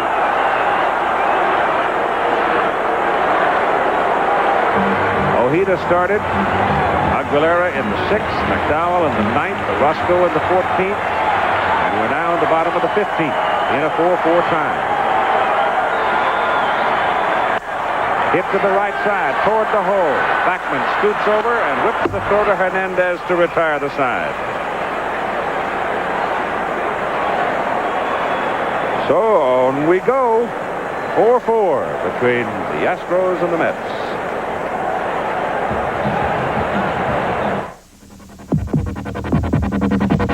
Listen to the heartbeat of America. Listen to the heartbeat. When you want to feel the thunder, put yourself in today's Chevrolet Camaro IROC Z and listen to your heartbeat. The heartbeat of America. Yeah, Chevrolet. Strength, pride, tradition. For centuries, the Clydesdale has been known as a special breed. Today, the Clydesdales symbolize Budweiser's dedication to quality, superior ingredients, exclusive beechwood aging, and a distinctively clean, crisp taste that only Budweiser can offer. Quality taste. Because this Bud's for you. Friday. Go ahead. Make my day. You're the disease. I'm the cure. May the force be with you. Sledgehammer, followed by sidekicks.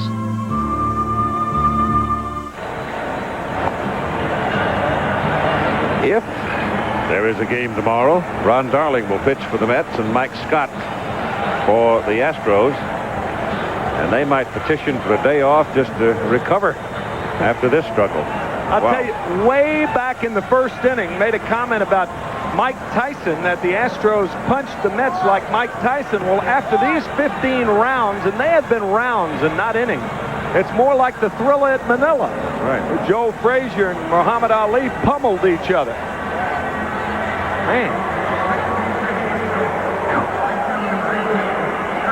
Darryl Strawberry, Ray Knight, and Wally Backman now will face right-hander Aurelio Lopez, who came on to face the Mets in the 14th inning.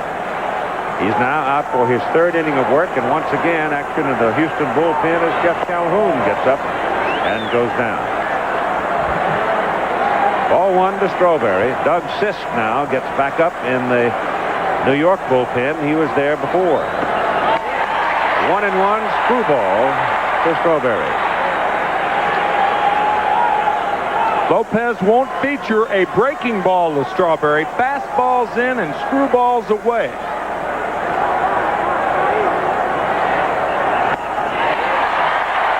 One and two.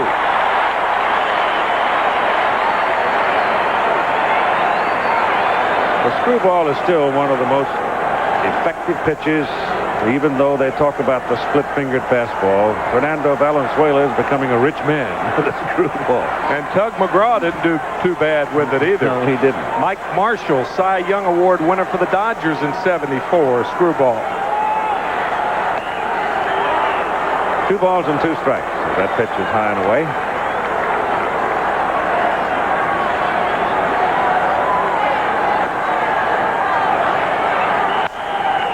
Fly ball, center field. Hatcher coming in.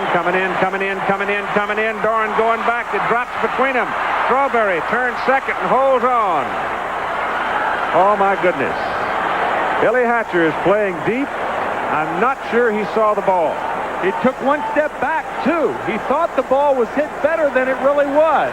The one step back cost him dearly.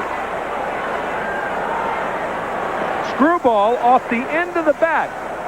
Now he's already taken the one step back. Now he has too far to go because he's playing Strawberry too deeply. Doran can't get to it. And the Astros fortunate this ball wasn't a triple. The tie-breaking run now, the go-ahead run at second base, and Darryl Strawberry leading off the top of the 16th inning. And Ray Knight at the plate.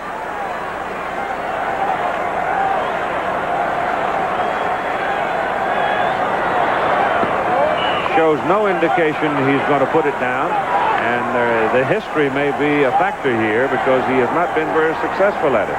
Hasn't had a sacrifice since 83. 1983. It's been 3 years since he sacrificed successfully. Hits a base hit to right field. That's going to bring Strawberry home. Bass's throw offline. Strawberry scores and Knight goes to second.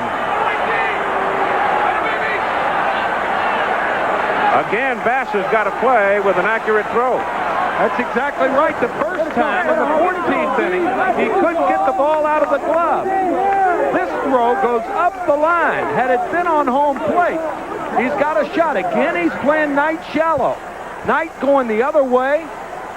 Now watch Bass's throw. Up the line. Ashby, by coming up the line, is passed by Strawberry. And the Mets have gone to the lead 5-4, and Aurelio Lopez is out of the ball game as Jeff Calhoun is going to be called in to pitch to the left-handed hitter Wally Backman. So Aurelio Lopez successful enough through 2 innings, but stung here. Billy Hatcher playing deep against Strawberry, and you got to play Strawberry deep. Right. But I don't think that he ever had a good pickup on the ball, the fly ball that dropped between Hatcher and Doran in center field. We talked about the pains of acrylic glass. On top of this, 4,596 of them. And the ball is not easy to pick up. But Billy Hatcher should have played the ball, or should have made the catch, actually, with that much hang time. But because he didn't pick it up, and because he took the step back, well, that cost him dearly. So Jeff Calhoun comes into the ball game for the Houston Astros.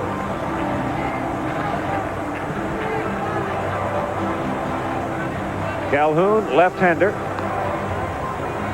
with Houston in 1985 was 2-5. Ray Knight, it looked like he was going to right field all the way to try to advance Strawberry, and did he ever advance him? Knight going on to second base, hoping the Astros will just cut the ball off and trade a run for an out.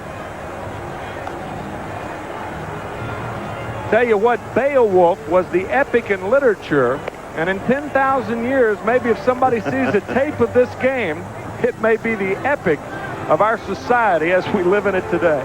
1986, Calhoun was 1-0 in Houston, then went down to Tucson, then came back up to the Astros and was put on the roster for the championship series, and this is his first appearance in the ball game.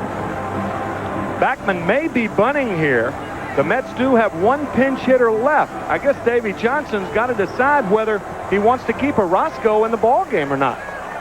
In bringing in the left-handed pitcher now, Hal Lanier makes Wally Backman turn around to hit right-handed. Even though Backman hit right-handed better this year, he was not as effective as a left-handed batter. Or as a right-handed batter, pardon me. Calhoun starts in with a strike. Darwin now is going back to the bullpen. And Charlie Kerfeld, who was the loser yesterday, has not made an appearance in the bullpen today. Calhoun throws that little sinker in there and gets a swing and a miss. Threw it right into the hand. I think the fact that Backman is not bunting and swinging away is indicative of the fact that Orozco will probably remain in the game.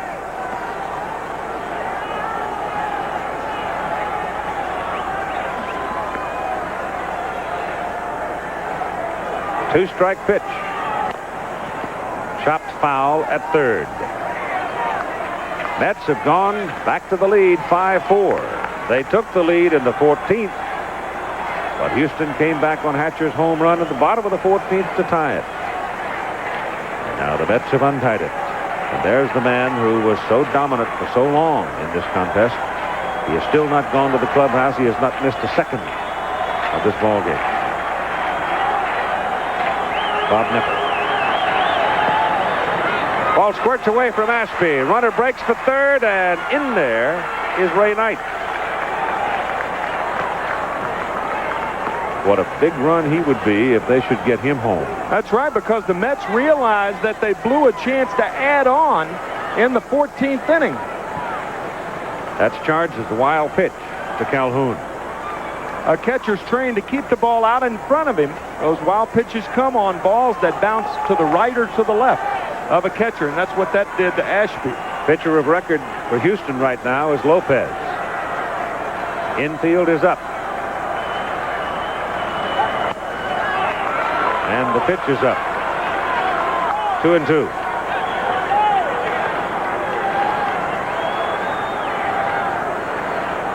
Bass shortened up in right field. Hatcher in center. Cruz not very deep in left. And a 2-2 count to Backman.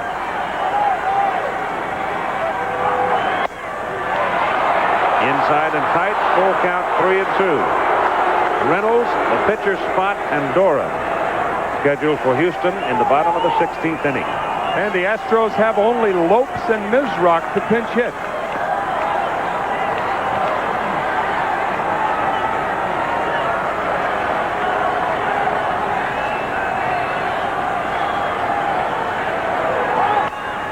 Pop foul, right side, out of play.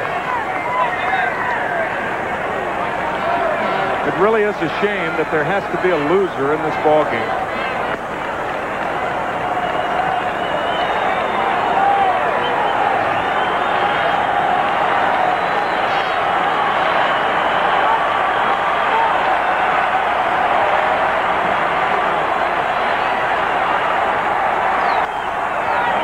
Off the fist, foul, right side.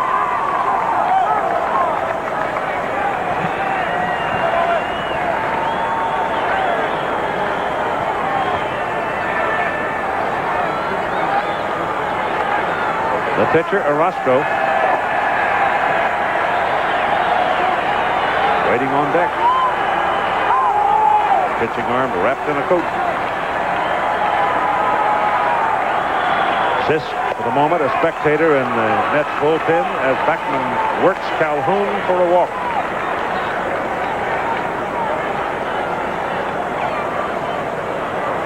And now Orozco has the coat off. The bat in hand comes up. And I think Bud Harrelson will have a conversation with him as to what to do. You have nobody out. You have a run in for a 5-4 Mets lead. You have Knight over at third. And you have Backman at first. With nobody out, you don't even think about a squeeze play here. But what you think about is a straight sacrifice, as though no runner were on third. I would imagine Orozco will try to get it down to get Backman to second.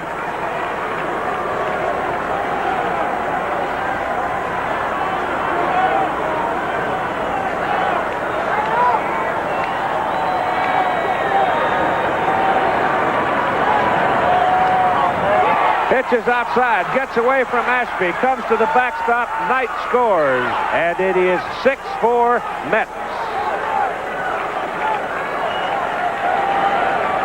Backman goes to second. I would imagine that will be a pass ball because the ball should have been handled. The ball tailing away from Alan Ashby. Orozco squaring around the bunt. He takes it, and the ball off the webbing of Alan Ashby. One thing you forget about how tired both of these catchers have to be. Grueling back there. Wild pitch it goes. But right down the line, Walling throws, and Orozco moves Backman over to third with the sacrifice. So the Mets get a little bonus there on the second wild pitch of the inning by Calhoun. 6-4, Mets lead. Game 6. They can make that stand up. They'll head for the World Series and wait, I'm sure, through the night, laying their tired bodies in a relaxed, prone position while they watch the Angels and the Red Sox determine the American League Championship. If they can stay awake. If they can stay awake. Calhoun now is pitching to Dykstra with the infield up, and he's high for ball one.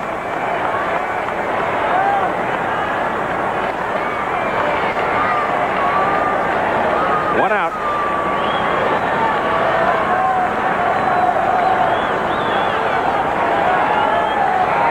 Wilson on deck.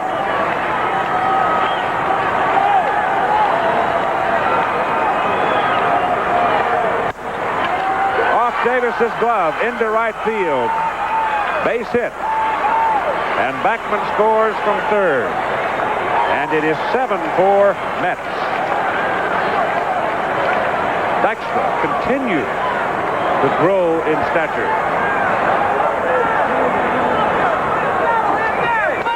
At the outset of these games, we said how valuable Backman and Dykstra were to this ball club, and they continue to prove it. Strange game without the infield in.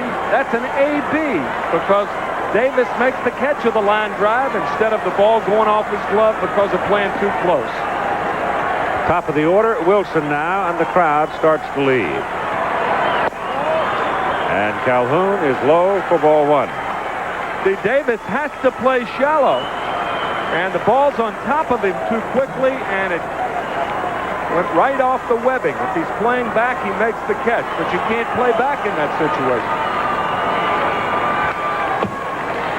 1-1 to Mookie.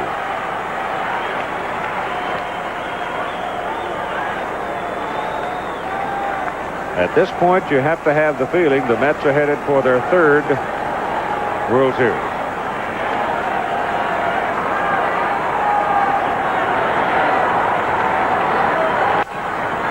To Doran at second. Over to Reynolds, back to first. They turn the double play. But 3 big runs score. Going to the bottom of the 16th, 7-4 Mets. Back after this message from your local station.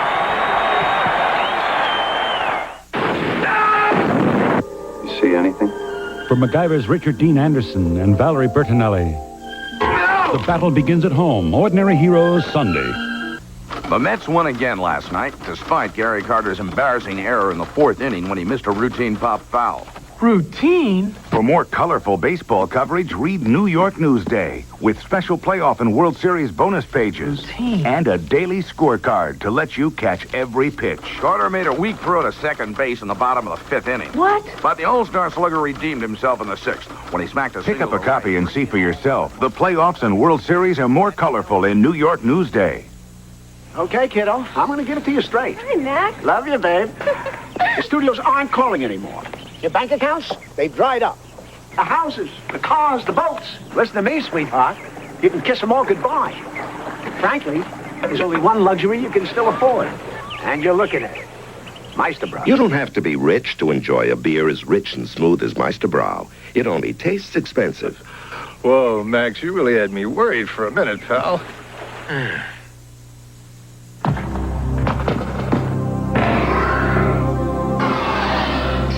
When all the dust has settled The testing's completed. The review's written.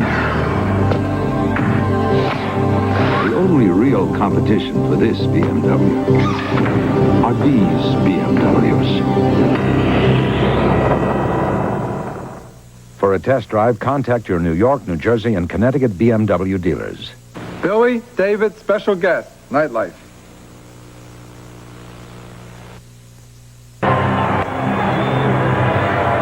Jesse Orozco can become quite a figure when you ponder the record books in the future as we wait for the Game 7 of the American League Championship Series.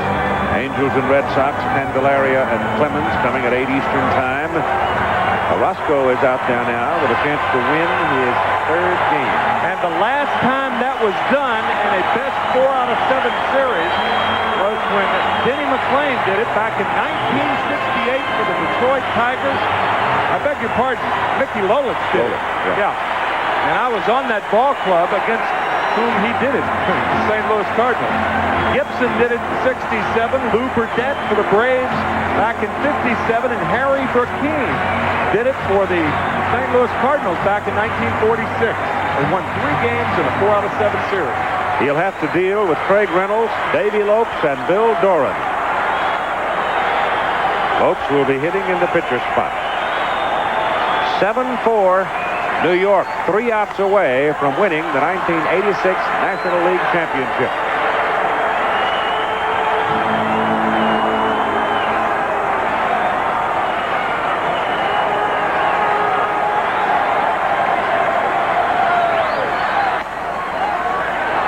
Two balls and no strikes for Craig Reynolds. Orozco, in amplifying what Tim McCarver just said, will be the first, I believe, to win 3 in relief. That's right. Yeah. All the others did it as starting pitchers. 2-1.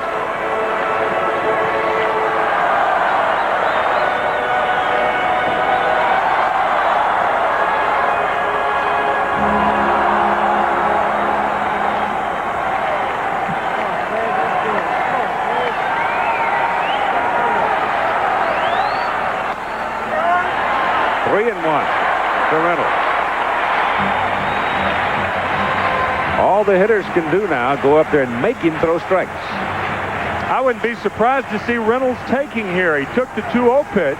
Reynolds, a left-handed hitter, has to hit against Orozco because Hal Lanier only has 2 more players to pinch hit. And one of them's on deck.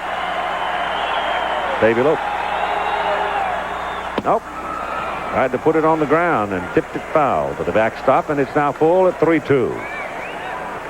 Don't think that was a Lanier decision. It was a Reynolds decision. And I don't really agree with that, but of course, Craig trying to put the ball down for a drag bunt. But I think you're better off just taking the pitch and hoping the ball's out of the strike zone. After all, you are 3 runs down.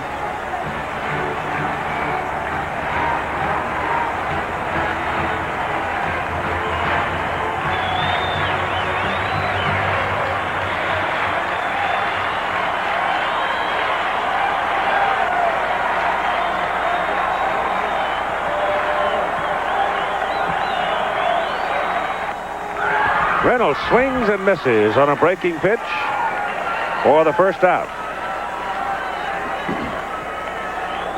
Now Davey Lopes will come to the plate. And the Mets are 2 outs away from winning the National League pennant.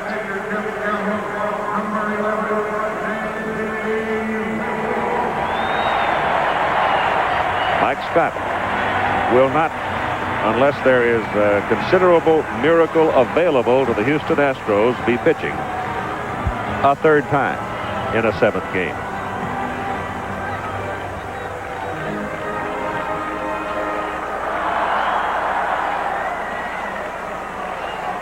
Davey Lopes, the veteran, at 40, takes the pitch inside from Jesse for ball 1.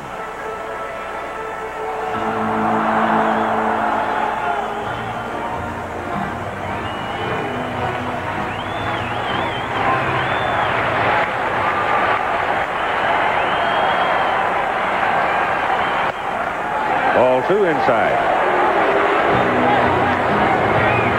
Large portion of the 45,000 plus that watched the game today are in the parking lot.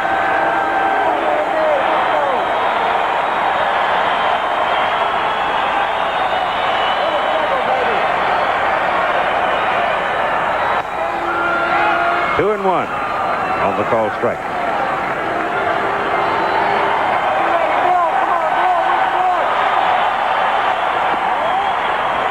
Three and one. Lopes making Orozco throw in strikes. Jesse's behind at 3-1. Bill Doran on deck. Ball 4. Lopes is aboard.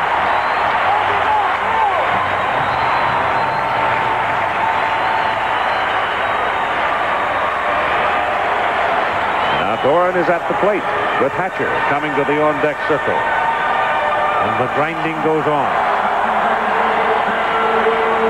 Bottom of the 16th inning.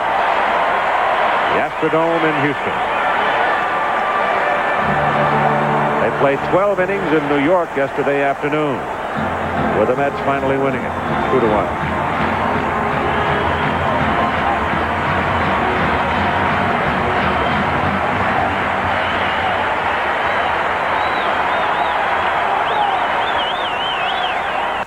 Doran hits it to left center field. Base hit. Dykstra hurries over, cuts it off. Lopes stops at second. The Astros are still alive.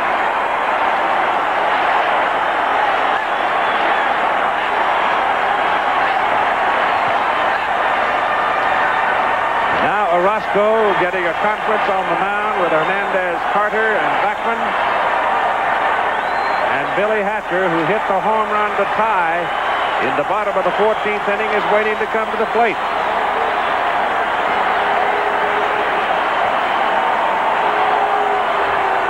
It's Orozco's game to win, certainly, if he can get him.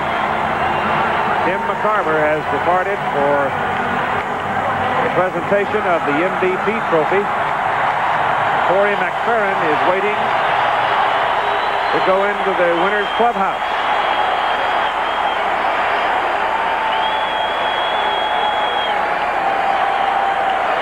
And Hatcher steps in, representing the tying run.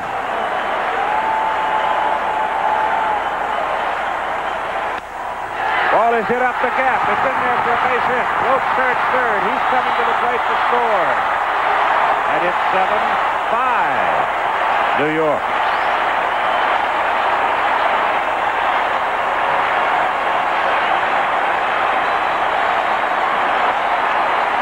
Another conference at the mound, and now Davey Johnson, the manager, is calling a full conference at the mound. As you see the ball cut off by Dykstra, hurries it back in. They don't care much about the fact, at least at the moment, that Lopes scored. They've got one out, and Houston now has Hatcher on first base after that single, and he represents the tying run.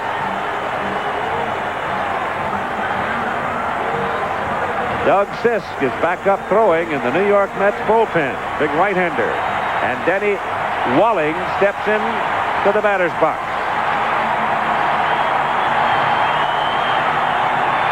Glenn Davis is on deck. Winning run is at the plate in the person of Walling.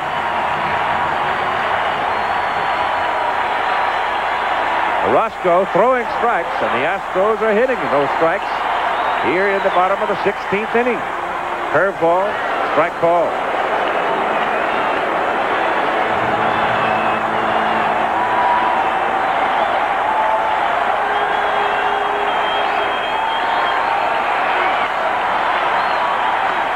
Swing and a miss on a curveball. And it's 2 strikes on Denny Walling. 1 out.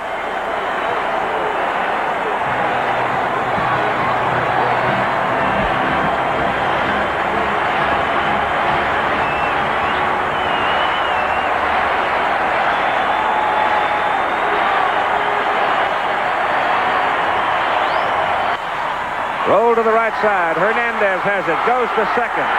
They get one there. And that's all. But that's the second out. They got Hatcher at second base.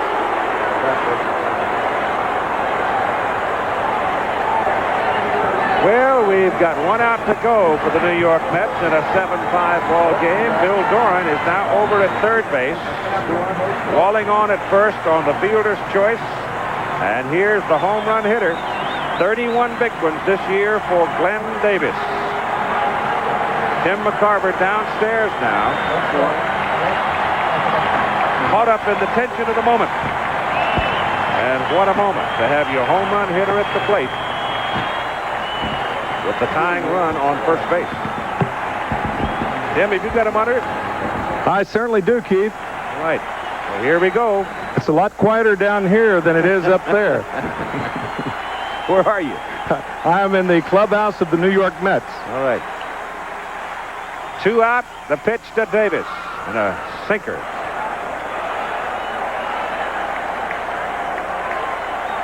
Strike 1 on Glenn.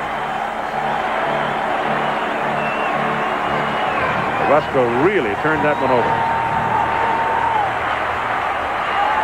Tying run is at first base. They need 2 to tie. 7-5. Davis hits it at center field. Baxter coming late. Got a late start. Rocking out of it. And they are still alive. It is 7-6 as Doran scores from third.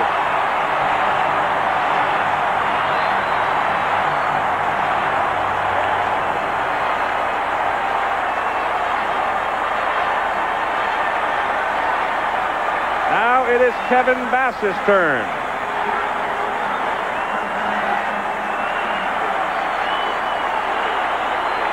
If they were to make a pitching change here, they would turn Bass around. He would hit left-handed against Sisk, if you recall. Bass's power side is the right side. And that's where he is against Orozco.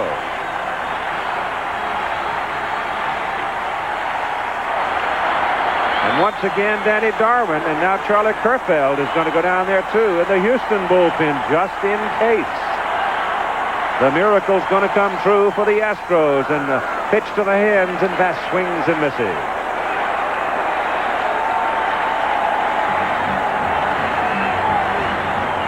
Even the walls of the Mets clubhouse perspiring, right, Tim?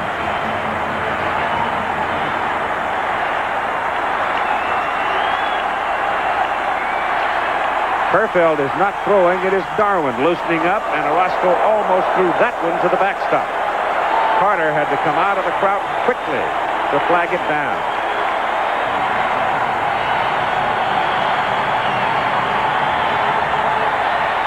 There are a lot of tired bodies on that playing field. One of them's out there on the mound trying to get another one at the plate. Orozco against Bass. The tying run is at second base. Danny Walling. Bass swings and misses. Same pitch, same place. And it's 1-2. Keith, you're in a situation right now. I do not believe Orozco will waste any kind of fastball. I think he'll go right with the breaking ball. Again, a good play by Carter on the scoop. You're in a situation where the whole season depends on one pitch. And my guess is a breaking ball. Here it comes. Just low. And Kevin Bass almost committed himself. It's 2-2. With 2 out, the tying run, Danny Walling at second base. The winning run at first base.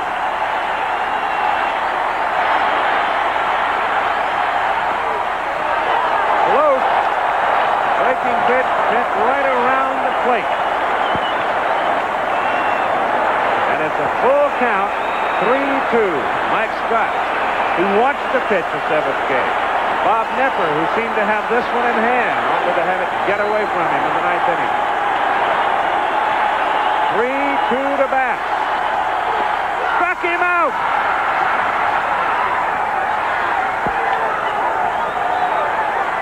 Kevin Bass swinging strikes on 3 breaking balls, and the New York Mets have won the 1986 National League pennant. And Jesse Orozco becomes the first winner of 3 games in relief in postseason play. The losing pitcher will be Aurelio Lopez. And Bob Nepper can only watch the Mets celebration in the center of the field. When it seemed early on in the day that Bob was on his way to pitching a classic ball game. Masterful in performance for 8 1/3 innings. And then the sky fell, and the Mets tied at 3-3. And then they went ahead 5-4. And Houston came back in the 14th inning to tie. And then the Mets came back to go ahead by winning the ball game with that 3-run outburst in the top of this inning. So the struggle is done. Sadness, disappointment, fatigue, you name an element, and it exists on one side or the other.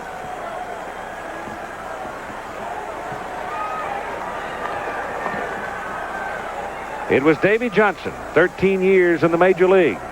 Davy Johnson in 1969 was the final out for the Baltimore Orioles when the Mets won the World Series. Hal Lanier, from a baseball family. His dad, Max Lanier, an outstanding left-hander in the 40s. Great job in putting this Houston ball club into the hunt when nobody thought they could be at the beginning of the season. But they won a club record 96 games. And they went 16 innings in game number 6 before they lost by a score of 7-6 to the New York Mets, the 1986 National League champions. Here's Tim McCarver.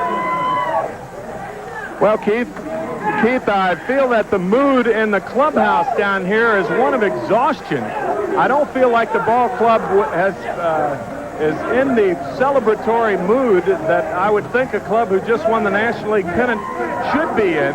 And the reason for that is they're exhausted. The first 4 through the clubhouse, Darryl Strawberry, Keith Hernandez, even Davy Johnson, appeared to be totally exhausted.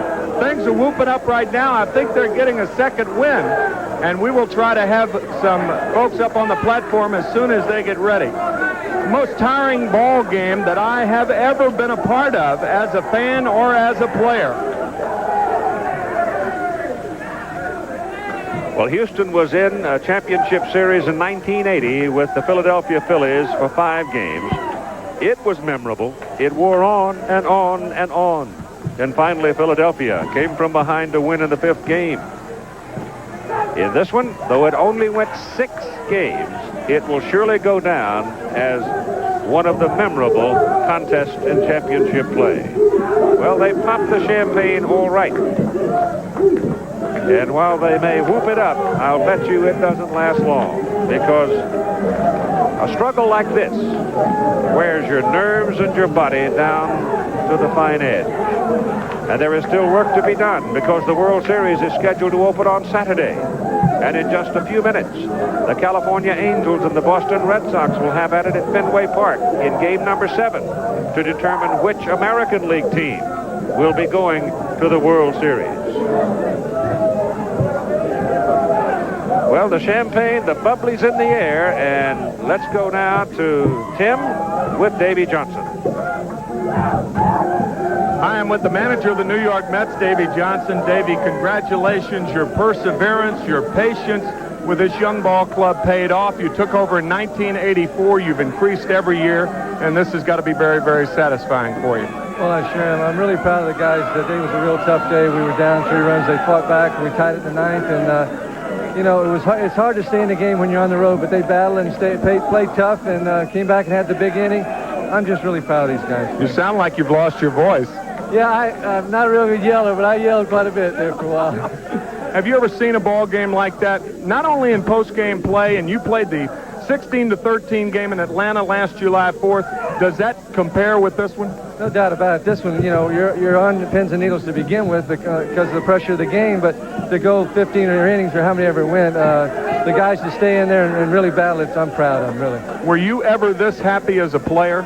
No, Timmy, because I got 24 guys that I feel a little bit responsible for, and to see them do what they just accomplished, it really makes me feel good. Davey Johnson, the manager of the New York Mets. Congratulations, Davey. Thanks a lot, Tim. Davey's going to get with the celebration here in the clubhouse. Now let's go back to Keith Jackson. Keith? All right, Tim. Again, your final score is 7-6. The Mets win. But don't for a moment in any sense doubt the character and quality of this Houston ball club.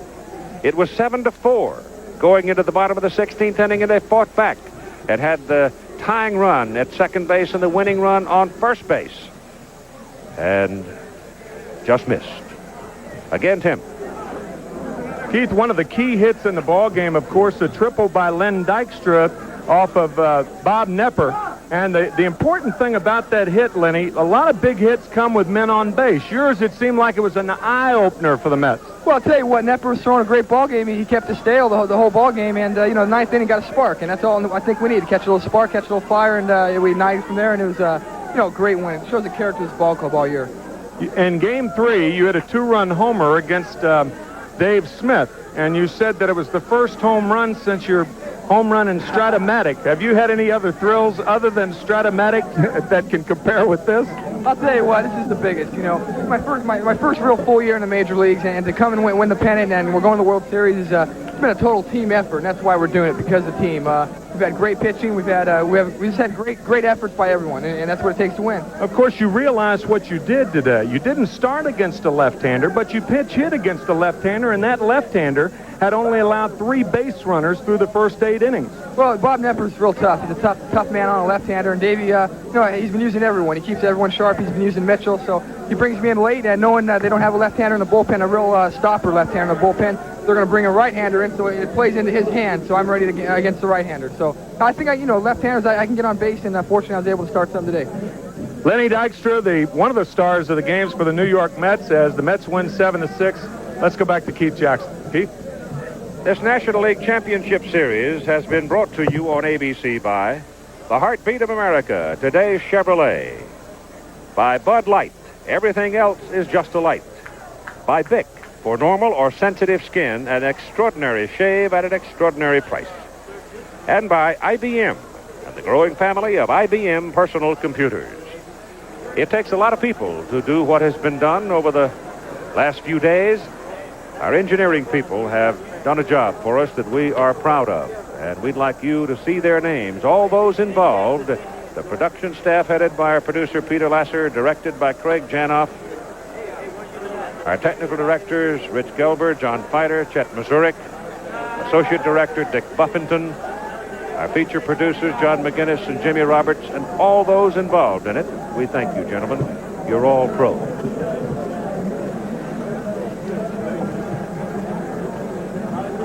Jerry Klein, our research, and all of the young people who helped us in so many ways to bring you this exciting series. Once again, your final score, the New York Mets 7, the Houston Astros 6. We're going to come back here in a few moments for the MVP presentation, but that will be after Al Michaels and Jim Palmer and company get you started at Fenway Park in Boston. The American League Championship Series continuing its Game 7 between the California Angels, John Candelaria, the Boston Red Sox with Roger Clemens, to decide which American League team will meet the New York Mets in the 1986 World Series. Travel arrangements made through and promotional fee paid by United Airlines. United flies more people to Hawaii than any other airline. Nobody knows Hawaii like United. This has been a presentation of ABC Sports, recognized around the world as the leader in sports television.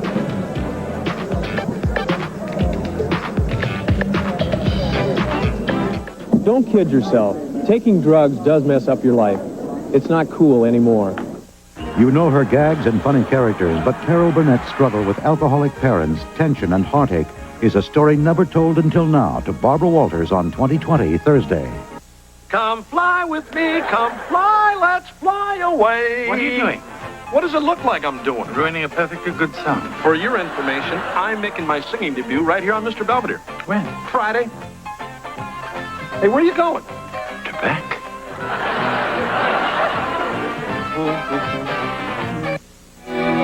Come feel the warmth of Mexico. You'll feel it from everyone. Mexico, where the people will warm you as much as the sun.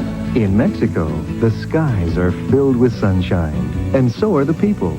No wonder more Americans flew here on vacation in the last 5 years than to any other foreign country. The flavor of real tea. But if you prefer less caffeine, most brands use chemicals that attack the flavor. A notable exception being Salada, naturally caffeine reduced. Salada found a way to remove caffeine without chemicals, so nothing can come between you and the full, rich flavor of real tea. Salada, naturally caffeine reduced. That's a lot of tea. And nothing more. We're looking at places closer to this. You mean you're buying a brownstone and you still don't have a personal banker? Why settle for just a bank when you can have your own personal banker at Irving Trust? That Indian's in there, half naked, going with a little bag. The hospital, a place of healing, a place of hope, a place where getting well can be hazardous to your health. George C. Scott stars in The Hospital, Thursday night at 8 on Fox Television Channel 5, New York.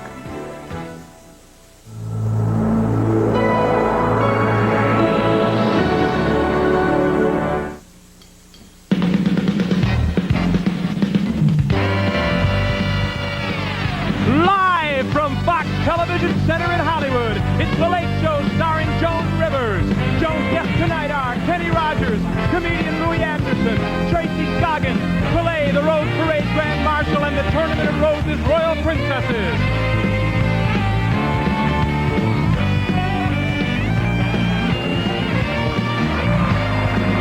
Mark Hudson with the Party Boys and the Tram.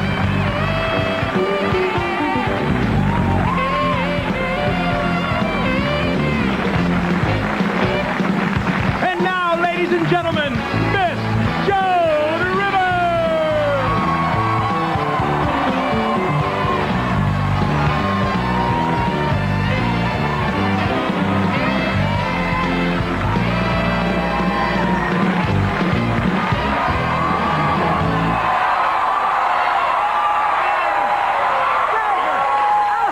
Another good audience, and we have a terrific show tonight. It was in the papers this morning. They've already chosen the Grand Marshal for the Rose Bowl. Do you know about that?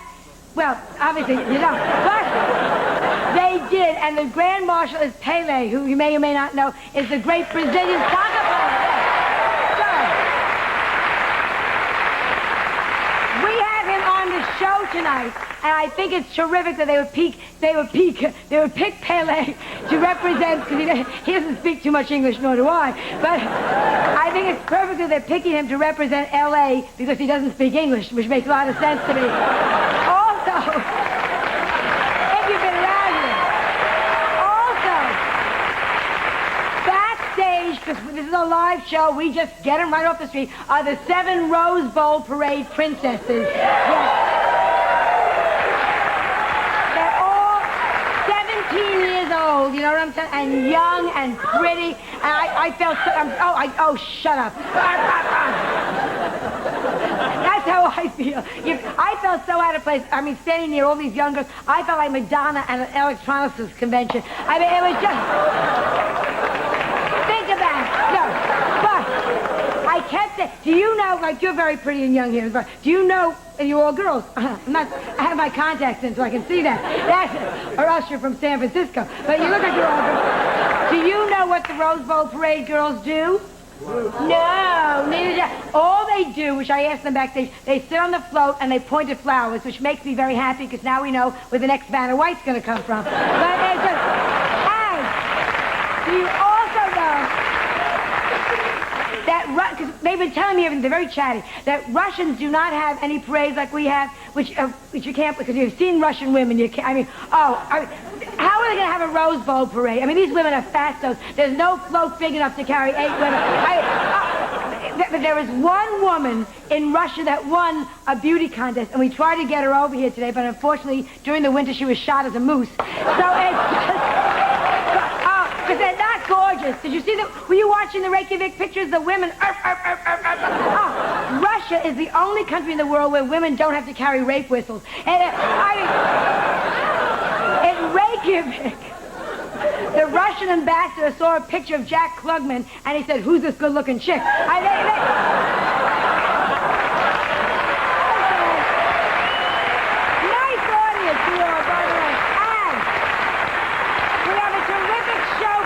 right. We have, as I said, Pele, which is wonderful. The 7 Rose Bowl Parade Princesses. We have Kenny Rogers. That's right. Just right. Louis Anderson, fabulous comedian, and Tracy Scoggins. So we'll be right back. That is Places of Interest. Don't go away.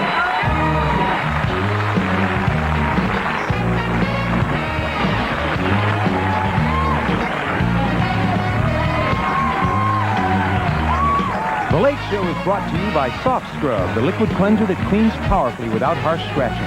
And by Michelob Beer, so exceptionally smooth. The night belongs to Michelob.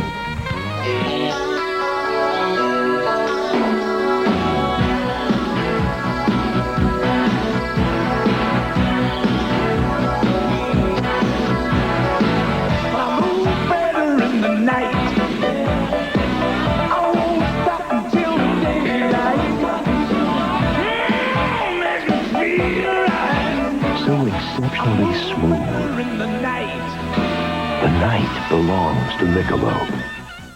The cleanser Rich uses to clean his baked-on, burnt-on grill is the same one Mrs. Ross relies on to gently clean her shiny stovetop. Now, what cleanser cleans that powerfully but without harsh scratching? Soft Scrub Liquid Cleanser with its unique, mild, abrasive formula. From Clorox, of course. Three Guys Plumbing. For clogs at their worst. Oh, it's for you. Liquid Plumber is the plumber to call first.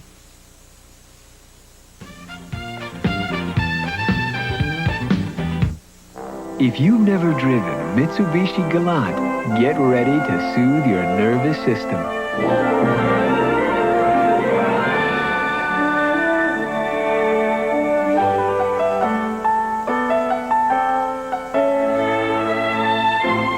Mitsubishi Galant, patiently crafted to keep an impatient world at a comfortable distance. Mitsubishi. Who do you like? Well, I like the 1A horse with Robbie Davis up. Ride! Let's go! Come on! Let's ride! When you can't get to the track, let OTB put you there. At OTB, you can see live races or hear live calls at every branch. Whoa! What a race! Thank you. New York City OTB, changing for the better.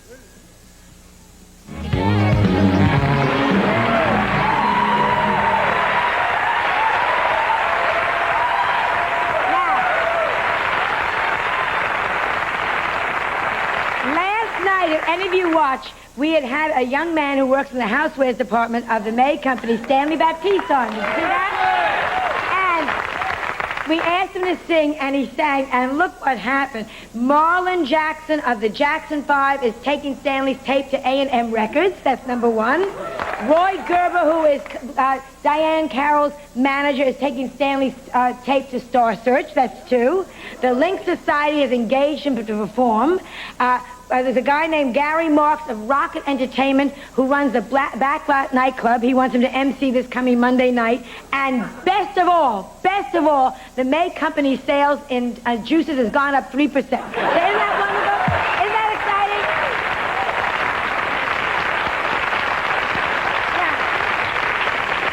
Yeah. On to our first guest. As you may have noticed when we shot the band over there, the tramp is wearing a tiara, which I think is, yes, see, because she's our little Miss Rosebud. Yeah, she is. Do they get you? Not cute? We've got everything for everybody in this show.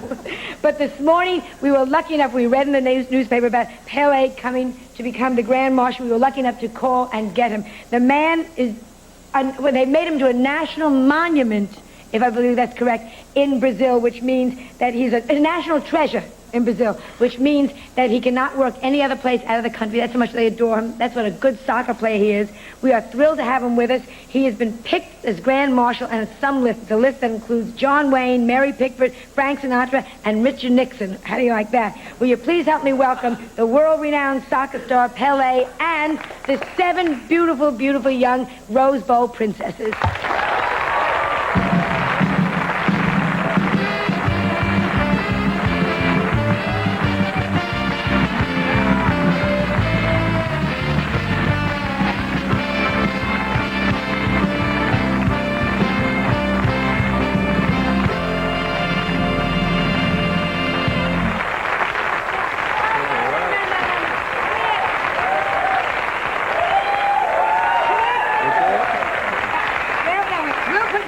next to me. We'll put you next to me, okay? And Good. 4 of you. Oh, thank you. And 3 of you sit down on the couch. 1, 2, 3, and come over here now. All right, now sit on the floor. Come here. Pretend you're living. Come on. A lot's gonna happen to you in the next couple of months. So just relax.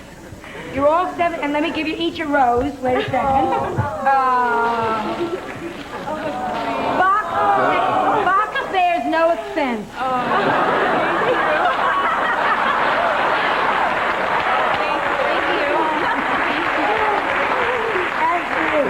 Thank you. Okay. Now, let me take this. Oh, for me. Oh, listen. You know, I have the great honor to be, the Grand Marshal from the Rose Bowl Parade. Then, as you know, we have here 2 footballs. One you use only the hand, you cannot use the feet. Another one, who I used to play, use the feet. Then I bring balls for you. That's great. The souvenir. Oh, thank you. The other ball player. Thank you. Now, we know your name. And how did you get your name? First of all, now I'll get to you girls. Let me sit here so I can also. How did you get your name? You said the Pele name is very complicated, but I try to explain more or less. When I was 9 years old, I used to play in the street, as you used to play in Europe and South America and Brazil. You used to play too in the street. Then some boy there, friend of mine, they called Pelé. Then I didn't understand what Pelé, what means Pelé? Maybe it's this bad name or some joke. Then I said, I don't like this name. They said, no, you are Pelé. I said, why Pelé? What means Pelé? Nobody wants to know what means Pelé. They don't know because they did a joke. My name is Edson. No? They call you? They call Pelé. Then I say, Edson is a beautiful name. No, my father put me Edson because they want that time they start to come with the light, Thomas Edison. Thomas Edison. Oh, Edison, yes, right. First give me Thomas Edison. Sure. That's a big name, nice and fine. They put Pelé. I said, no, I don't like Pelé. Then everybody started to call Pelé. Until now, I don't know why Pelé. But it's lucky, thank God. But I love it. Now I love it. Okay, Pelé. Okay, Now let's go around and find everybody's name out. And your age. Just break my heart. Go ahead. Okay. I'm Princess Andrea Milligan. I'm 16. Yeah. I'm Princess. No, that's great. That's great. Will you be 17? Don't you have to be 17 to be Rose Bowl Princess? I'll be 17 November 18th. Oh, smart. Okay. That's all right. Next. I'm Princess Diane Carol Welch, and I'm 19. I'm Princess Kristen Lee Harris, and I'm 17. I'm Princess Alicia Roshan Smith, and I'm 17. I'm Princess Sandy Lee Waltrip, and I'm 17. I'm Princess Mary Sandra Davis, and I'm 18. I'm Princess Jennifer Lynn Hayes, and I'm 17. Okay, now let me ask you, how do you get to be princess? By trying out a long series of interviews. Interviews? For a month, but like, do you sign up at high school? You're all high school kids, or college. College, right. Yeah. So you sign up, and then is the interview done in a dress or in a bathing suit? Or no, not at all. In a dress. Yes, a short. In a hotel room? No. Oh, grow up, America! You have to show up the first day. Yeah. And that's when you just walk by 9 male judges. And they just judge you on how you walk and turn. In a nice dress. They ask you questions. They ask you questions, such as, give me some of the questions. Go on. They asked me if I went back in time and I was Anchorwoman, who would I interview? General questions like that So you can answer. Say? I told her Martin Luther King. Very smart, yeah. You always go for history. Yeah. You girls are so pretty. If you each gain 30 pounds, you get a job immediately on Facts of Life.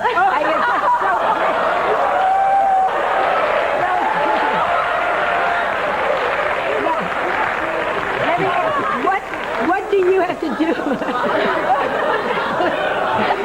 What do you have to do as Grand Marshal? Okay, I don't have to wear a baby suit. Just pick up the beautiful one. And get on the float Get and on wave. the float and wave people and the chocolate. That's a nice. Great. It's beautiful. let me ask you girls something. One of the 7 now becomes queen, right? And the other 6 become very bitter at a very early age. Oh, I know. Think of me as silly Aunt Joan. But I want you to shut your eyes. And each one of you shut your eyes. And really in your hearts, who thinks they're going to be queen? Put your hand up if you really think you got it. Shut your eyes. Who do you think is going to be queen? Yeah, if you think you're going to... No. If you think you're going to be queen. Remember in school, raise your hand. If you think you have a shot at being queen, shut your eyes, and nobody's going to see. Well, sure, you got to believe in yourself. It's America. Christopher Columbus was a schmuck. He went to the wrong island. You could... Shut your eyes. Just because you think you have a shot at being queen. Just curious. Okay. All right. Who thinks they have a shot at being queen?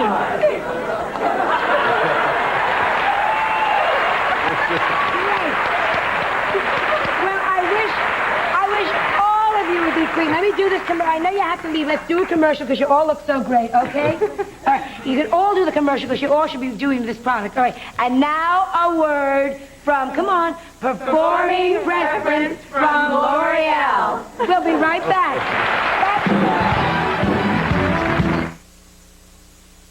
My hair is beautiful. And no, I didn't get it from prehistoric mud treatments. I don't put slimy eggs on it. I don't spend time in a bar pouring beer on it. I get it from my hair color, performing preference. Surprise. Not only do I get color that's translucent with layers of light, I get hair, beautiful hair, naturally fabulous looking hair.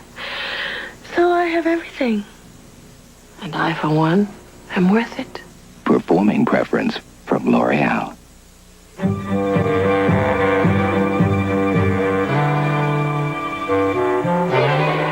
My daddy taught me to be prepared for anything. So I put a little something into real estate, a little into insurance, and when I'm playing it real close to the vest, I reach for BVD. For legendary quality, lasting comfort, invest in BVD underwear. BVD. Now, where else would I put my personal asset?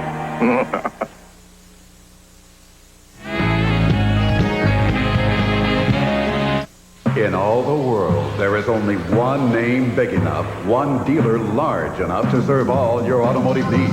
Potemkin, New Jersey, the world's largest auto dealer. Always 2,000 new Chevrolets, Mitsubishis, Hyundais, Yugos, and used cars, trucks, and vans, sale price to sell for less, much less. Potemkin, New Jersey, just minutes from Newark Airport, the Parkway, and the Turnpike on Route 22 West, North Plainfield. Potemkin, New Jersey, the world's largest auto dealer. Meet the Power 95 morning crew. Okay, big story. Let's go. Led by Jim Kerr. Hey, Shelley! And newscaster Shelley Sunstein. Wait for me!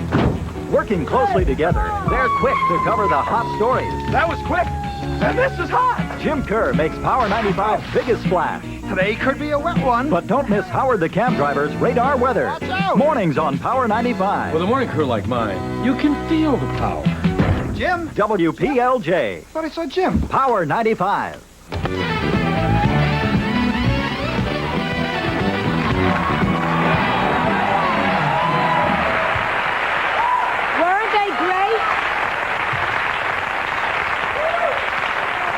Wasn't he charming? And we should bring the Queen back on New Year's Day, okay? Edgar and Billy.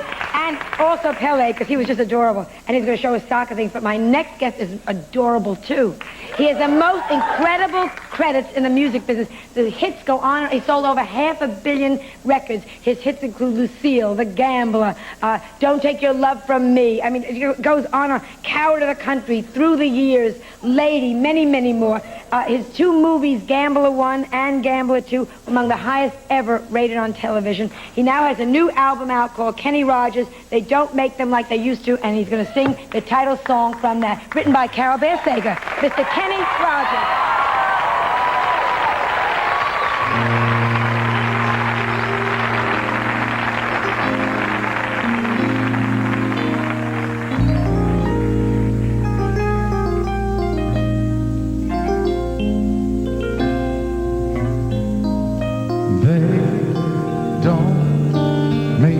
Like they used to, those guys, and I can't get used to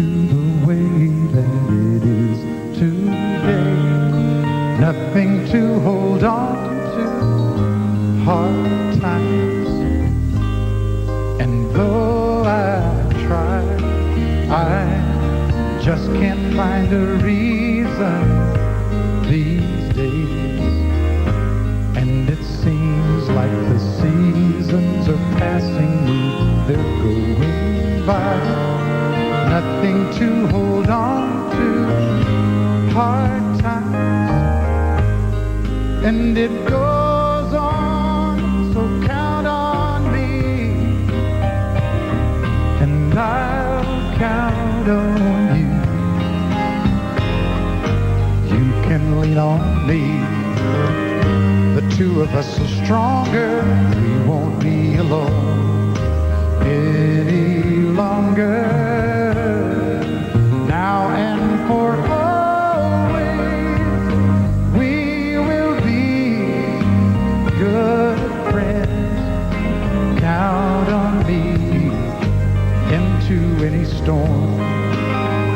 We're gonna survive it into any fire. We'll carry on.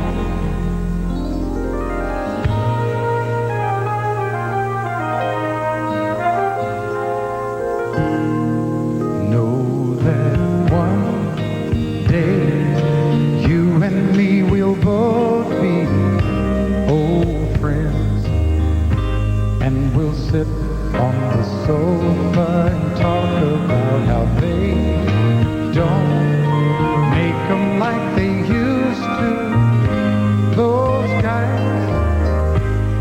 And time goes on, so count on me, and I'll count on you. In a world like this, where nothing is sure and we won't be alone any longer. Now and for always, we will be good friends. Depend on me into any storm. We're gonna survive it into any fire. We'll carry on. I'll be there. Oh, tough guys, you and me, year by year, they will see they're not gonna last like they used to. They'll not be around like you and me. I'll be there.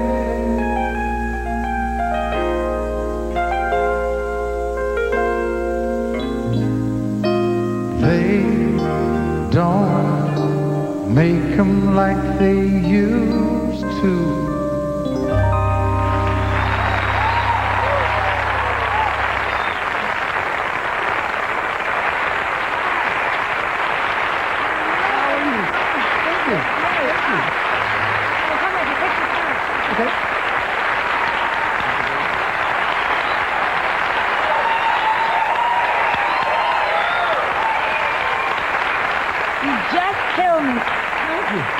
You look great, which we're going to talk about, but first, they gave me backstage Kenny Rogers' book, America, which is an incredible book. Just, you did all the photography in it. Yeah, it's something that I picked up on the road, actually. I just got so tired of staying in my hotel room that it gave me something to do during the day.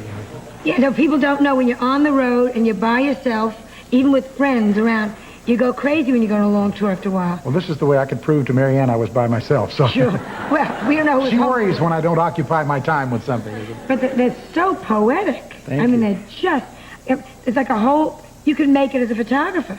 Well, I don't know that I can make enough money to justify that move, but I must say that it brings me a tremendous... Well, not the way you live. I don't know that I can adjust my lifestyle down to that, but it brings me tremendous pleasure. It really does. We've had some of them brought to us that are very large. Could you show some of them? Yeah. We may have to tip them forward. You want me to help? Wait. Let me see. Does this work? Is that good? That's Alpine Lake, right? Well, this is actually, it's called Martin's Beach, and it's right outside of, I think we may have given you the wrong notes. We like to throw you these little curves. Okay, fine, but it looks like Alpine Lake. It does look a lot like Alpine Lake. Give or take, Alpine Lake has a little rock over here. And there's no McDonald's in the corner. I'm stupid. But this was from a place called Martin's Beach in California. And it's really one of my favorite things in the book. One of the things that I enjoyed so much was that, I've traveled for 20 years, and it's amazing how in 20 years of travel, I never really saw this country. I would fly into the hotel, fly into the airport, go to the hotel, go to the concert, back to the hotel. And so this past year, I really got out and had a chance to see this country, and there are some beautiful places. This is right outside of Sheridan, Wyoming, and this lake is much larger than this, but it was photographed really to show that looks like Alpine Lake, too. This is the other side of Alpine Lake. You see? You know your geography. There's no question about it. It's unbelievable. Well, it was one of those, what I think really gets a photographer excited is when you reach a situation that no one will ever get this same photograph again, because it had actually snowed for about an hour, and it quit snowing. And this was the last rays of sunshine. This was shot about 9 o'clock at night, as a matter of fact. And then this is... Oh, I recognize that. Alpine Lake. Yes, Alpine Lake. The motel at Alpine Lake. The Lincoln Memorial at Alpine, right outside of Alpine Lake. But when I went to take this photograph, since the book was called Kenny Rogers America, I really felt that I wanted to get something that was indicative of what this country is all about. And I took this at 3 o'clock in the morning, and there were about 30 people standing out there just looking at this monument. And all of these people came down. I kept waiting on them to come down so I could take the photograph. And once they came down, it was so sterile without them, I almost had to hire them to go back up there again to make it work. But how many times will you find a guitar player at 3 o'clock in the morning at the Lincoln Memorial? So that's just beautiful. It's a question of being there at the right time. We'll be right back after this commercial message, so please stay tuned. Coming up, Kenny Rogers, Louis Anderson, and Tracy Scoggins. So don't turn the dial.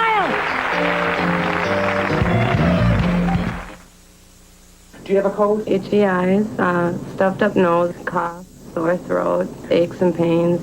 Will you take 2 Comtrex tablets? Sure. The fact is, not Contact, Sudafed, Dristan, none of these can do what Comtrex multi-symptom cold reliever can, because all by itself it relieves every major cold symptom. I'm really surprised. I've never used Comtrex before, and it really worked. Kim Wojak has just found out what it means when we say Comtrex. That's all, nothing else. From Bristol-Myers. Look at those nails. They're polished, stick-on crazy nails. Simple to apply and reusable. In beautiful fashion colors that never chip or fade. With natural shapes and stronger tapes. More tapes, more nails. Stick-on tape and stick-on crazy nail. They won't pop off. And they come with a nail organizer, too. More beautiful nails a minute. Stick-on crazy nails.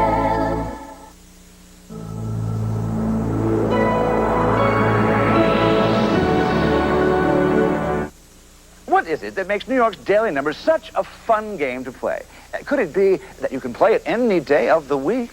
Or that all you have to do is pick 3 numbers, any 3 you want? Maybe it's because you can win lots of cash. Or maybe it's because you can play it wherever you play Lotto. Well, whatever it is, New Yorkers agree. New York's daily numbers is more fun than a barrel of tuna. I was going to say tuna, honest. A barrel of tuna. New York's daily numbers, wherever you play Lotto. Senator Al D'Amato is fighting for New York and getting it done.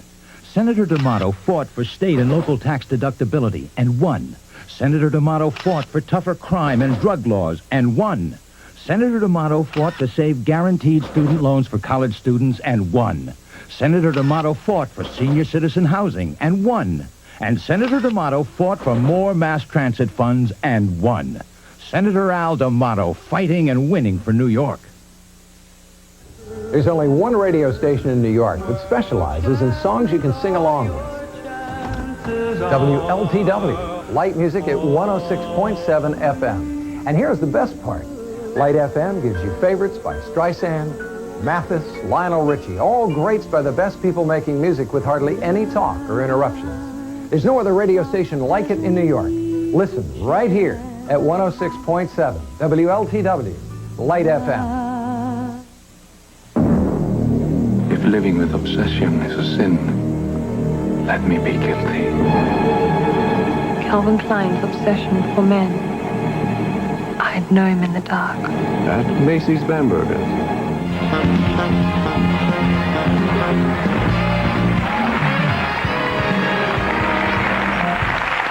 They're a great band. Now, you look incredible, incredible.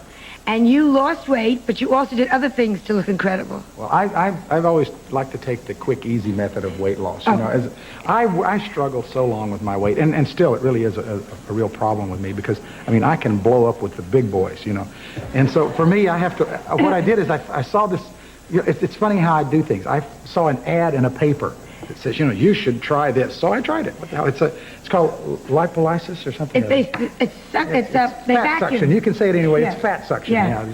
But I had my chin done and I had my stomach done. I've never done anything vain in my life. You know, I just, well, I got haircuts every now and then, but I mean, that was about it. But it was something that I just wanted to do for the fun of it. And I actually, at this point, I'm not totally thrilled with it. So I don't recommend it yet. Wait till I finish with this stuff. Why aren't you thrilled with it? Well, because I don't look like Sylvester Stallone. I don't understand it. I mean, I thought for that amount of money and that inconvenience, I should look great. But you do look great. Well, I think the problem is I don't remember what I looked like before. So. Yeah. See, the doctor should give you a before picture because you walked out and I thought he's half the size he used to be. Well, that tells me how big I was before. Yeah. Well, you were, when people are doing well, they call it like, I'm curious. Portly. Portly. Yeah. Yes, I when like people are not doing well, they just say fat. Yeah, you know, well. he's a very stately looking man. You know. Now, do people tease you for having that done? Because a man usually doesn't do that. Actually, very few people know about it. I mean, it's not the thing. Well, who are we going to tell? See, the thing is, yeah, you swear you won't tell a soul. No, with me, all of my life, I have never hidden anything I've ever done because once you hide it, someone's going to dig it up and they're going to make more out of it. I mean, the doctor couldn't believe that I would just walk into his office through the front door. He said, well, you know, we'll slip you around the back. You know, everyone else can. What do I care? I mean, someone's going to find out anyway. I might as well, you know, tell everybody. But no one asked me, so I never told anybody. But, you know, when I had my face done at plastic surgeons, I would go through the front but make faces like, you think it's going to look this good? And he would say, please don't come in the front anymore. I'm not happy. And it would get crazy. Now, your wife hasn't had anything done yet. No, she doesn't need it. You know, she's too busy shopping. She's unbelievable. You know, there's a girl. Yeah. Oh, she has I read about you in the papers. The two of you spend your money the way I would like to spend mine. You have the best time, and good for you. Well, you know, I'm a believer that you have to enjoy today and prepare for tomorrow. And if you do either one out of balance, then you're not going to have a very good life. So, I mean, I'm very fortunate. I've done well. And I think that I should be able to enjoy it. And I do enjoy it. And at the same time, I do prepare for tomorrow. Yeah. So. Oh, absolutely. Absolutely. What about your kids now? Because we're all in an affluent society. You have how many children? I have 2 grown children Right. and Christopher, who will be 5 in December. Isn't that incredible? I mean, when she was pregnant with him. It's amazing. You know, the kid is almost half my size now, and he's 5 years old. Does he sing? He tries. You know, he's not great at this point. But I don't know whether you're supposed to be great at 5 or not, you know, but he loves being on the stage. You know, he likes to come up and he'll say, Dad, don't ask me to sing tonight. I said, well, okay. But he loves to walk around and wave to the audience. It's so cute to watch him, too. What do the 2 older ones do? Well, I have a daughter who's 27, and she has decided within the last, she's the smartest one in the family, I think, because she decided to go to college and get her education. So now she has something to fall back on if it doesn't work. And she has decided that she wants to be a singer. So she's got a group together, and last night I ran into her, and she was going to a recording session to do some stuff. And she won't let me hear anything until they get to a certain point. Now, they told me about something you did that was so touching that because it was from other marriages, the children, you had not seen them for a long time. And then you finally came, well, you tell, I don't want to, you know. Are you talking about the American Music Awards? Yes, or whatever? yes, which just killed me, the story. What had happened is that I think in the process of trying to be successful, I had unintentionally, of course, I think disrupted a lot of lives and on my way up. And thinking all the time that, well, once I get successful, I'll be able to solve these problems. And in the process, I had kind of lost touch with Kenny, who is now 22, and Carol, who's 27.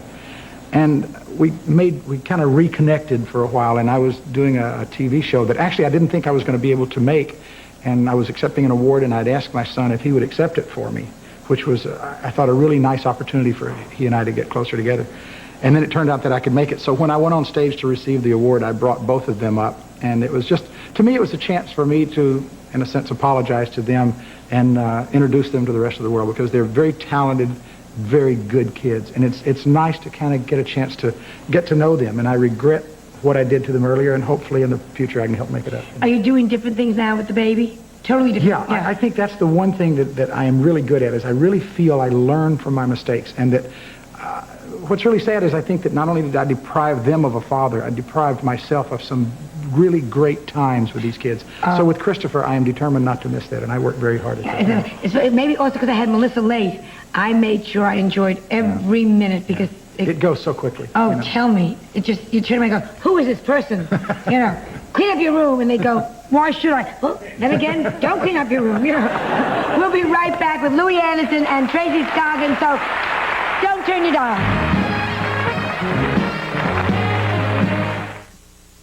With the three things, Jane, with all that quality behind his name, close or affordable.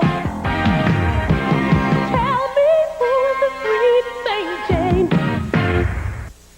Hey, thanks for helping. You're welcome. Want me to spray some air freshener? No, air lightener. Air lightener? Mm-hmm. Glade Light. What's the difference? Now, Glade Light has half the fragrance. Half? Mm-hmm. So it's right whenever a regular air freshener might be too much. Stops odors. Right, but it does it lighter. Air lightener. Hey, thanks for helping. You're welcome. Glade Light, the air lightener. The game is a question of scruples. You see your best friend's wife in an intimate embrace. Do you tell him? Of course I tell him. What are you going to say to him? Somebody's got to tell him. Yes?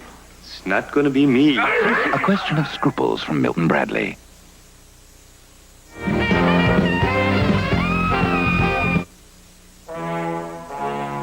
Years ago, Dannon discovered Russians who lived long lives ate a lot of yogurt.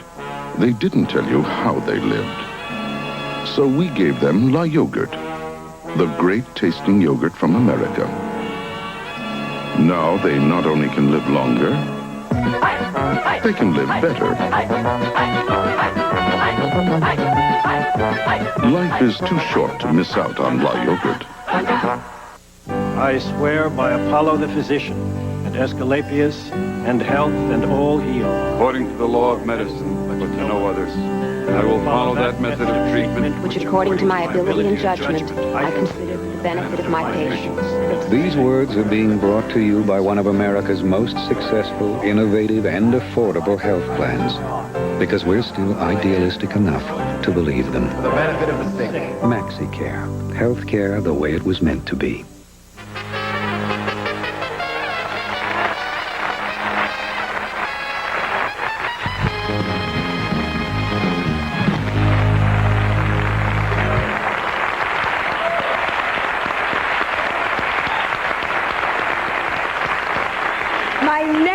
Is a wonderful stand-up comedian. He has been opening in Las Vegas for the Pointer Sisters. He is now starring in a motion picture called Rat Boy, and it will be appearing in Elmhurst, Illinois at the Who's First Club, October 17th through the 23rd. Will you please welcome the enormously talented, and the enormous talent of Mr. Louis Anderson.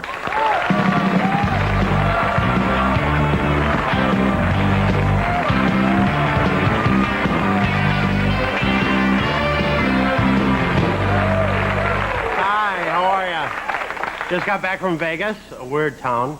Of course, my favorite town. Any place you can get $3.95 all you can eat. The first day, I was up $300. I didn't even gamble. I'm tired today, actually, because I had to take someone to the airport. You know, that's the worst thing in the world. Because you never, ever agree to it. You have to be tricked into it. What are you doing tomorrow? Nothing. Good, could you give me a ride to the airport? Well, what time's the flight leave? 6 a.m. I get there an hour early, so you pick me up, say, 4:30. You know, you're half asleep. They're out on the boulevard doing the hula. They're going to Hawaii. Get in! They try to cheer you up. Well, at least there's no traffic. Good, then maybe they won't find the body.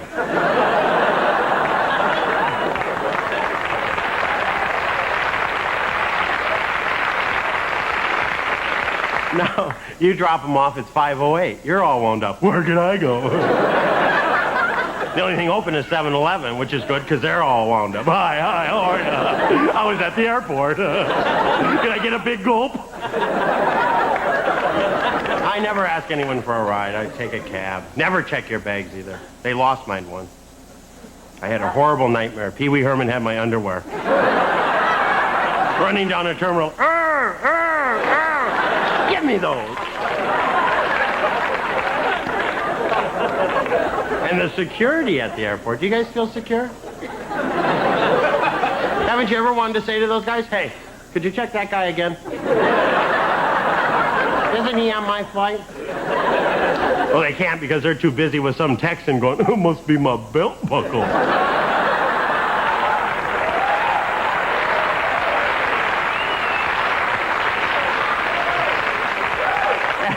And my gate's always gate 80.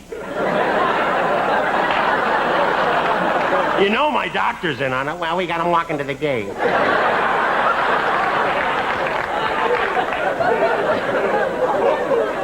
And they always say, get there an hour early. And you do? And there's no one there. Big donkey ears pop up on your head. You ever go by, look at that jackass there. Hey, a guy ran through here earlier with your underwear on his head. And then you have to go down that tunnel to the plane. No one ever comes back. There's always a flight attendant at the other end going.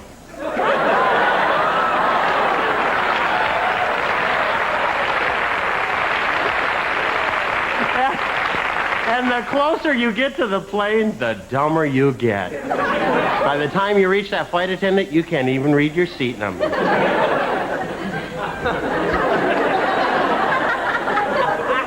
Is this a 9? You know where that would be? Point it out to me. You finally find your seat. Even if you're the first person on the plane, when you put yourself up above, it's full. Whose is this stuff? The guy in the back.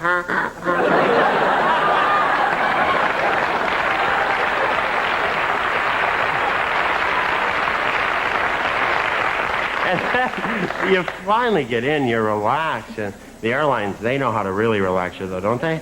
They bring you peanuts. Oh, and you're happy to see them, too. Peanuts. I'm safe now. That's true. Well, have they ever passed you by? What, is this a non-peanut section? Am I over the weight limit? You ever lay them on the tray table next to you? That drives people crazy.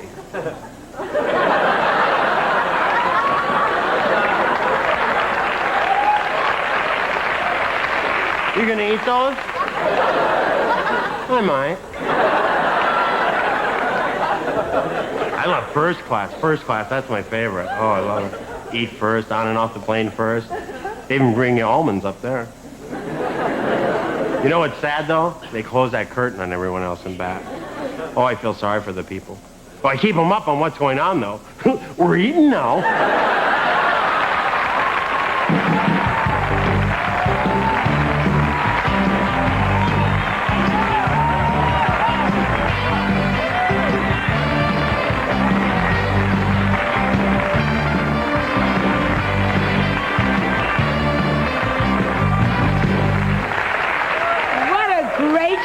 Thank you very much. Oh, great material. Thank you very much. Oh, just fabulous. Thank you very much. I will, because everything is true. It is. It's horrible up there. And then you know what I do. I hate walking on a plane because people always go, put your sweater there.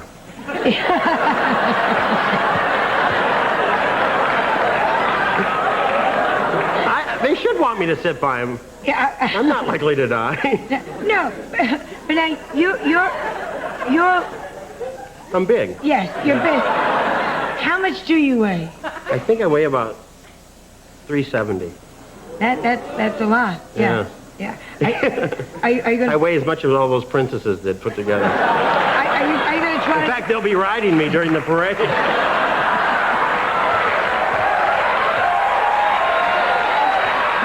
We'll be right back with Tracy Scoggins, so don't go away after this message of interest.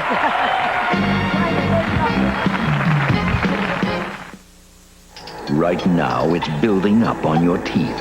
A hard, ugly wall called tartar, and only your dentist can pull it down. But this wall won't stay down for long. So now there's new Colgate Tartar Control toothpaste with TC3, clinically proven to reduce ugly tartar buildup, so your teeth will feel cleaner and smoother. New Colgate Tartar Control with fluoride fights tartar buildup for that fresh from the dentist feeling of clean. You did a thing cuisine, you gave me something I really like. More satisfaction. You did a thing cuisine, you gave me a way to eat right. Eat right. More satisfaction. You did a lean cuisine, you gave me more, much more. You gave me more. You gave me taste I never had before. Lean cuisine, more satisfaction with you. Today's small cars are tougher than ever on oil. Their high-compression engines not only rev high, they can run hotter than regular small car engines. Their searing heat can begin to break down an oil immediately. That's why there's Castrol, the only leading motor oil that in every grade provides maximum protection against viscosity and thermal breakdown. So use Castrol before your engine does something to get you heated up. Castrol, engineered for today's smaller cars. Why are the critics losing their heads over Jumpin' Jack Flash? Jumping Jack Flash. Because it's hysterically funny. I'm a little black woman in a big silver box. One of the best movies of the year. Tell me the truth. It's outrageously funny. She on some kind of medication. It's hilarious. Was this a spring date? Whoopi Goldberg in Jumpin' Jack Flash. Whoa! Rated R. Now playing at a theater near you.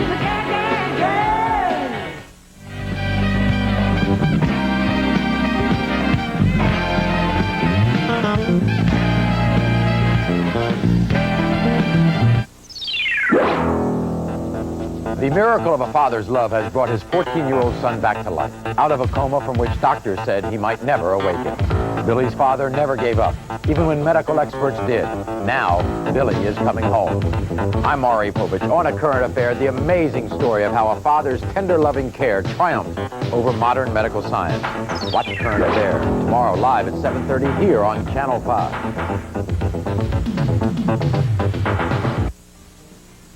Sometimes I need to feel music.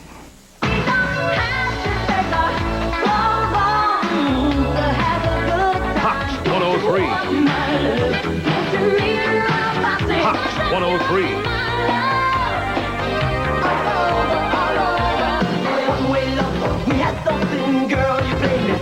On you, Hot 103. Because New York won't stand still for the same old music. Hot enough for you?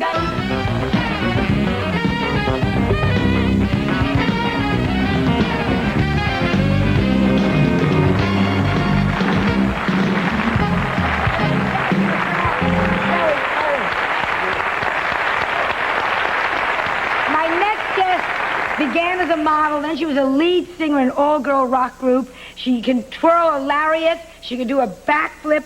Right now, she's being the bitchiest, wildest, sexiest woman lawyer on the Colbys. Will you please help me welcome the F. Lee Bailey in a Garter, Miss Tracy Scoggins.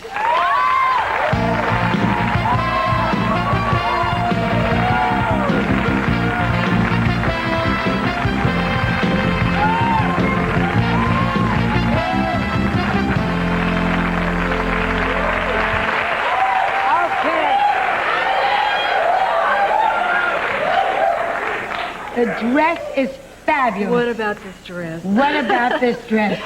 This is the Duran dress. And they lent it to you, they told me. Yes, $15,000 dress. Doesn't it kill you? I know. Yes, $15,000. You could eat for a week on that money. Louis said, go on, repeat it. You could eat for a week on that money.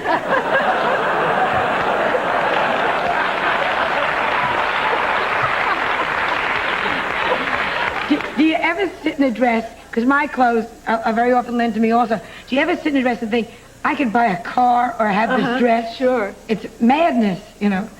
What happens if you get a rip in it or something? Well, you know, they're here. They're here with me. The designers of this dress, I think someone wouldn't skip town or anything. I wouldn't rip it. When you modeled, did you get to wear that? What kind of a model were you when you were modeling? I did all time. I did a lot of swimsuit modeling. That was probably my main thing. I did a lot of commercials too. When I first started out, I did commercials for Mexico.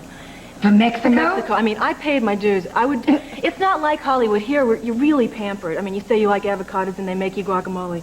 Down there, I used to be the chic girl from Mexico. Say it again. The chic razor girl from Mexico. The producer gets killed over. And what that consisted of was I didn't hear the K. I would sit in a cold tub full of Boraxo because those bubbles last longer, and 1,500 times say, "No hay que cambiar las hojas. Presto, barba." That means, for you non-Spanish speaking people, it means you don't have to change the blades. So. Then you were in a rock. I mean, you have a very interesting background. You were in an all-girls band. All-girl band. It was sort of the same concept as the Village People. You know, a little something for everyone. But before Why did that break up? I have to. Everyone's been bringing you presents. Pee Wee brought you candy and flowers, and I have something for you. Oh, great, great. Oh, wonderful. It's a bag of water. Thank you. It's an implant. It's an implant.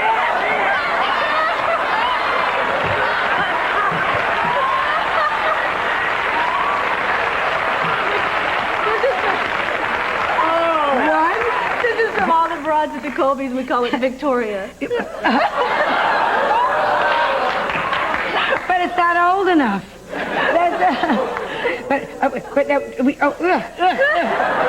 Yes, it could easily be Victoria. When you think of that.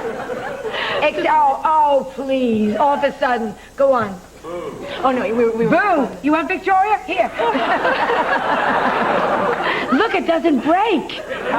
You could have new breasts and go into an earthquake. Isn't that wonderful? Isn't that great? Now you're real. I'm real. Would you do? We were talking with Kenny about plastic surgery. You bet your butt as soon as things start to slide.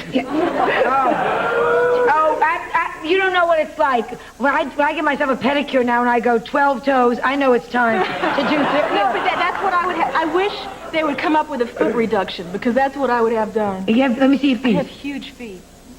It's true. Well, no, they match you. Well, you look like Whoopi Goldberg tonight. I feel like her too. Now, you really are embarrassed about your feet? I was when I was a kid because my feet, they sort of got ahead of the rest of the growth pattern. Yeah, because now they look very sexy. Let me see if your middle toe is longer than your big toe. That means you're very sensual. Or that I stepped on it.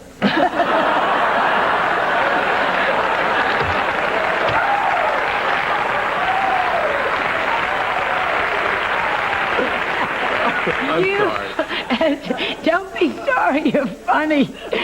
You do the lariat. I did the lariat for a TV special. We brought 3 of them. Like to rope me?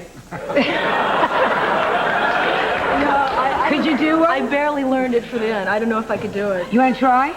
I'll try. Try. Here we go. Okay, I'll run across here.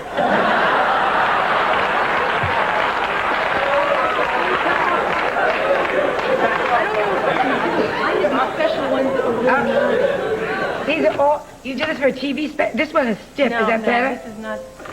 These are not my brand. These are not your brand. The hell with us. Just tie Louie up. Give him a thrill. Here, now I'll run over there and you rope me. I'll stand right here. All right. You try to rope it, and then we can go to commercial.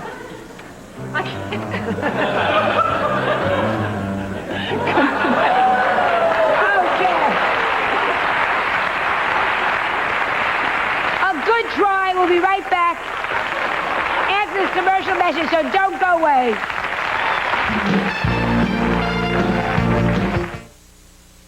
The Late Show has been brought to you by Renault. Now more than ever, the one to watch. And by Performing Preference from L'Oreal.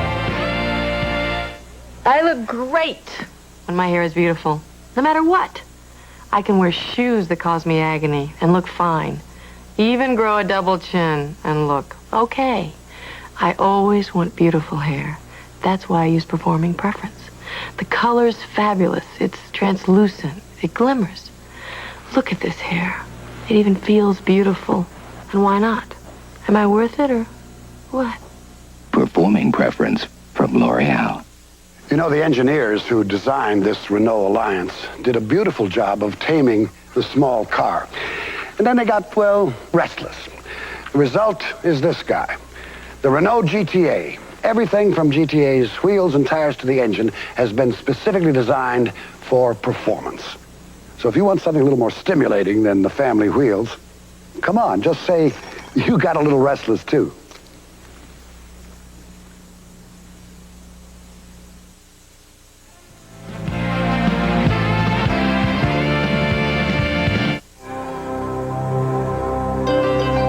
Today, there's a better way to bank. Introducing the Apple Bank family. Join the Apple Bank family and your personal family banker will respond immediately to your financial needs. You'll get discounts on loans, a Visa card at a great low rate, free no-bounce checking, and more. Join the Apple Bank family and feel good about banking again. Come in or call Apple Bank for savings. We're good for you. Remember the first time you saw a chorus line? Well, the faces on the line may have changed, but one thing remains exactly the same. The best musical then is the best musical now.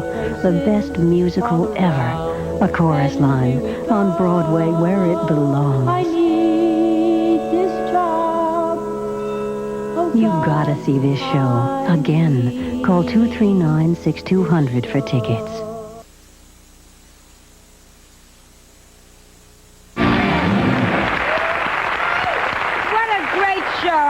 My guests tomorrow night are going to be Kate Jackson, Howie Mandel, Michael McDonald, and Hugh Hefner. And, of course, a member of the winner of the Lucky Dog and Look-alike contest. That's going to be something, all right? And, again, thanks to tonight's guests, Pele and the Tournament of Roses Princesses. Kenny Rogers, you are just wonderful and charming. Just, I got to tell you, Louis Anderson, funny. Illinois is happy to have you. Connie Sterica, will you please come back again? We have so much more to talk about. You never have to rope again, I promise you, on this show. And may I ask you a special favor? I'm thinking of Willard Scott, which we'll discuss another time. Hi, Willard. But would you sing Lady as we go out tonight? I love it so much.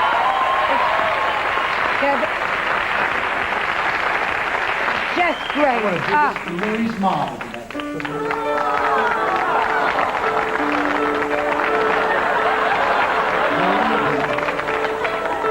I'm your knight in shining armor, and I love you. You have made me what I am. I am yours.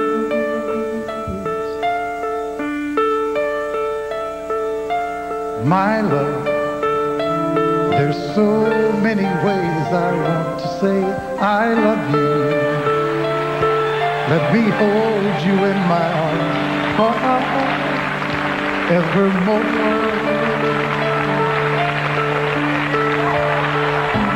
You have gone and made me such a fool, and I'm so lost in your love.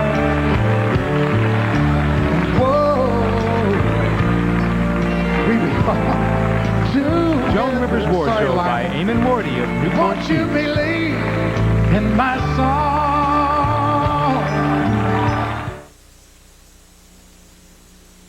It was a time for love. I couldn't bear to be without you. It was a time of torment. I love you. It was a time when best friends became worst enemies. We betrayed him for years. He betrayed me for years. Betrayal. Saturday night at 8 on Fox Television Channel 5, New York. I got a dog named Ziggy Zamboni. When he's been good, I give him pepperonis. Pepperonis, pop.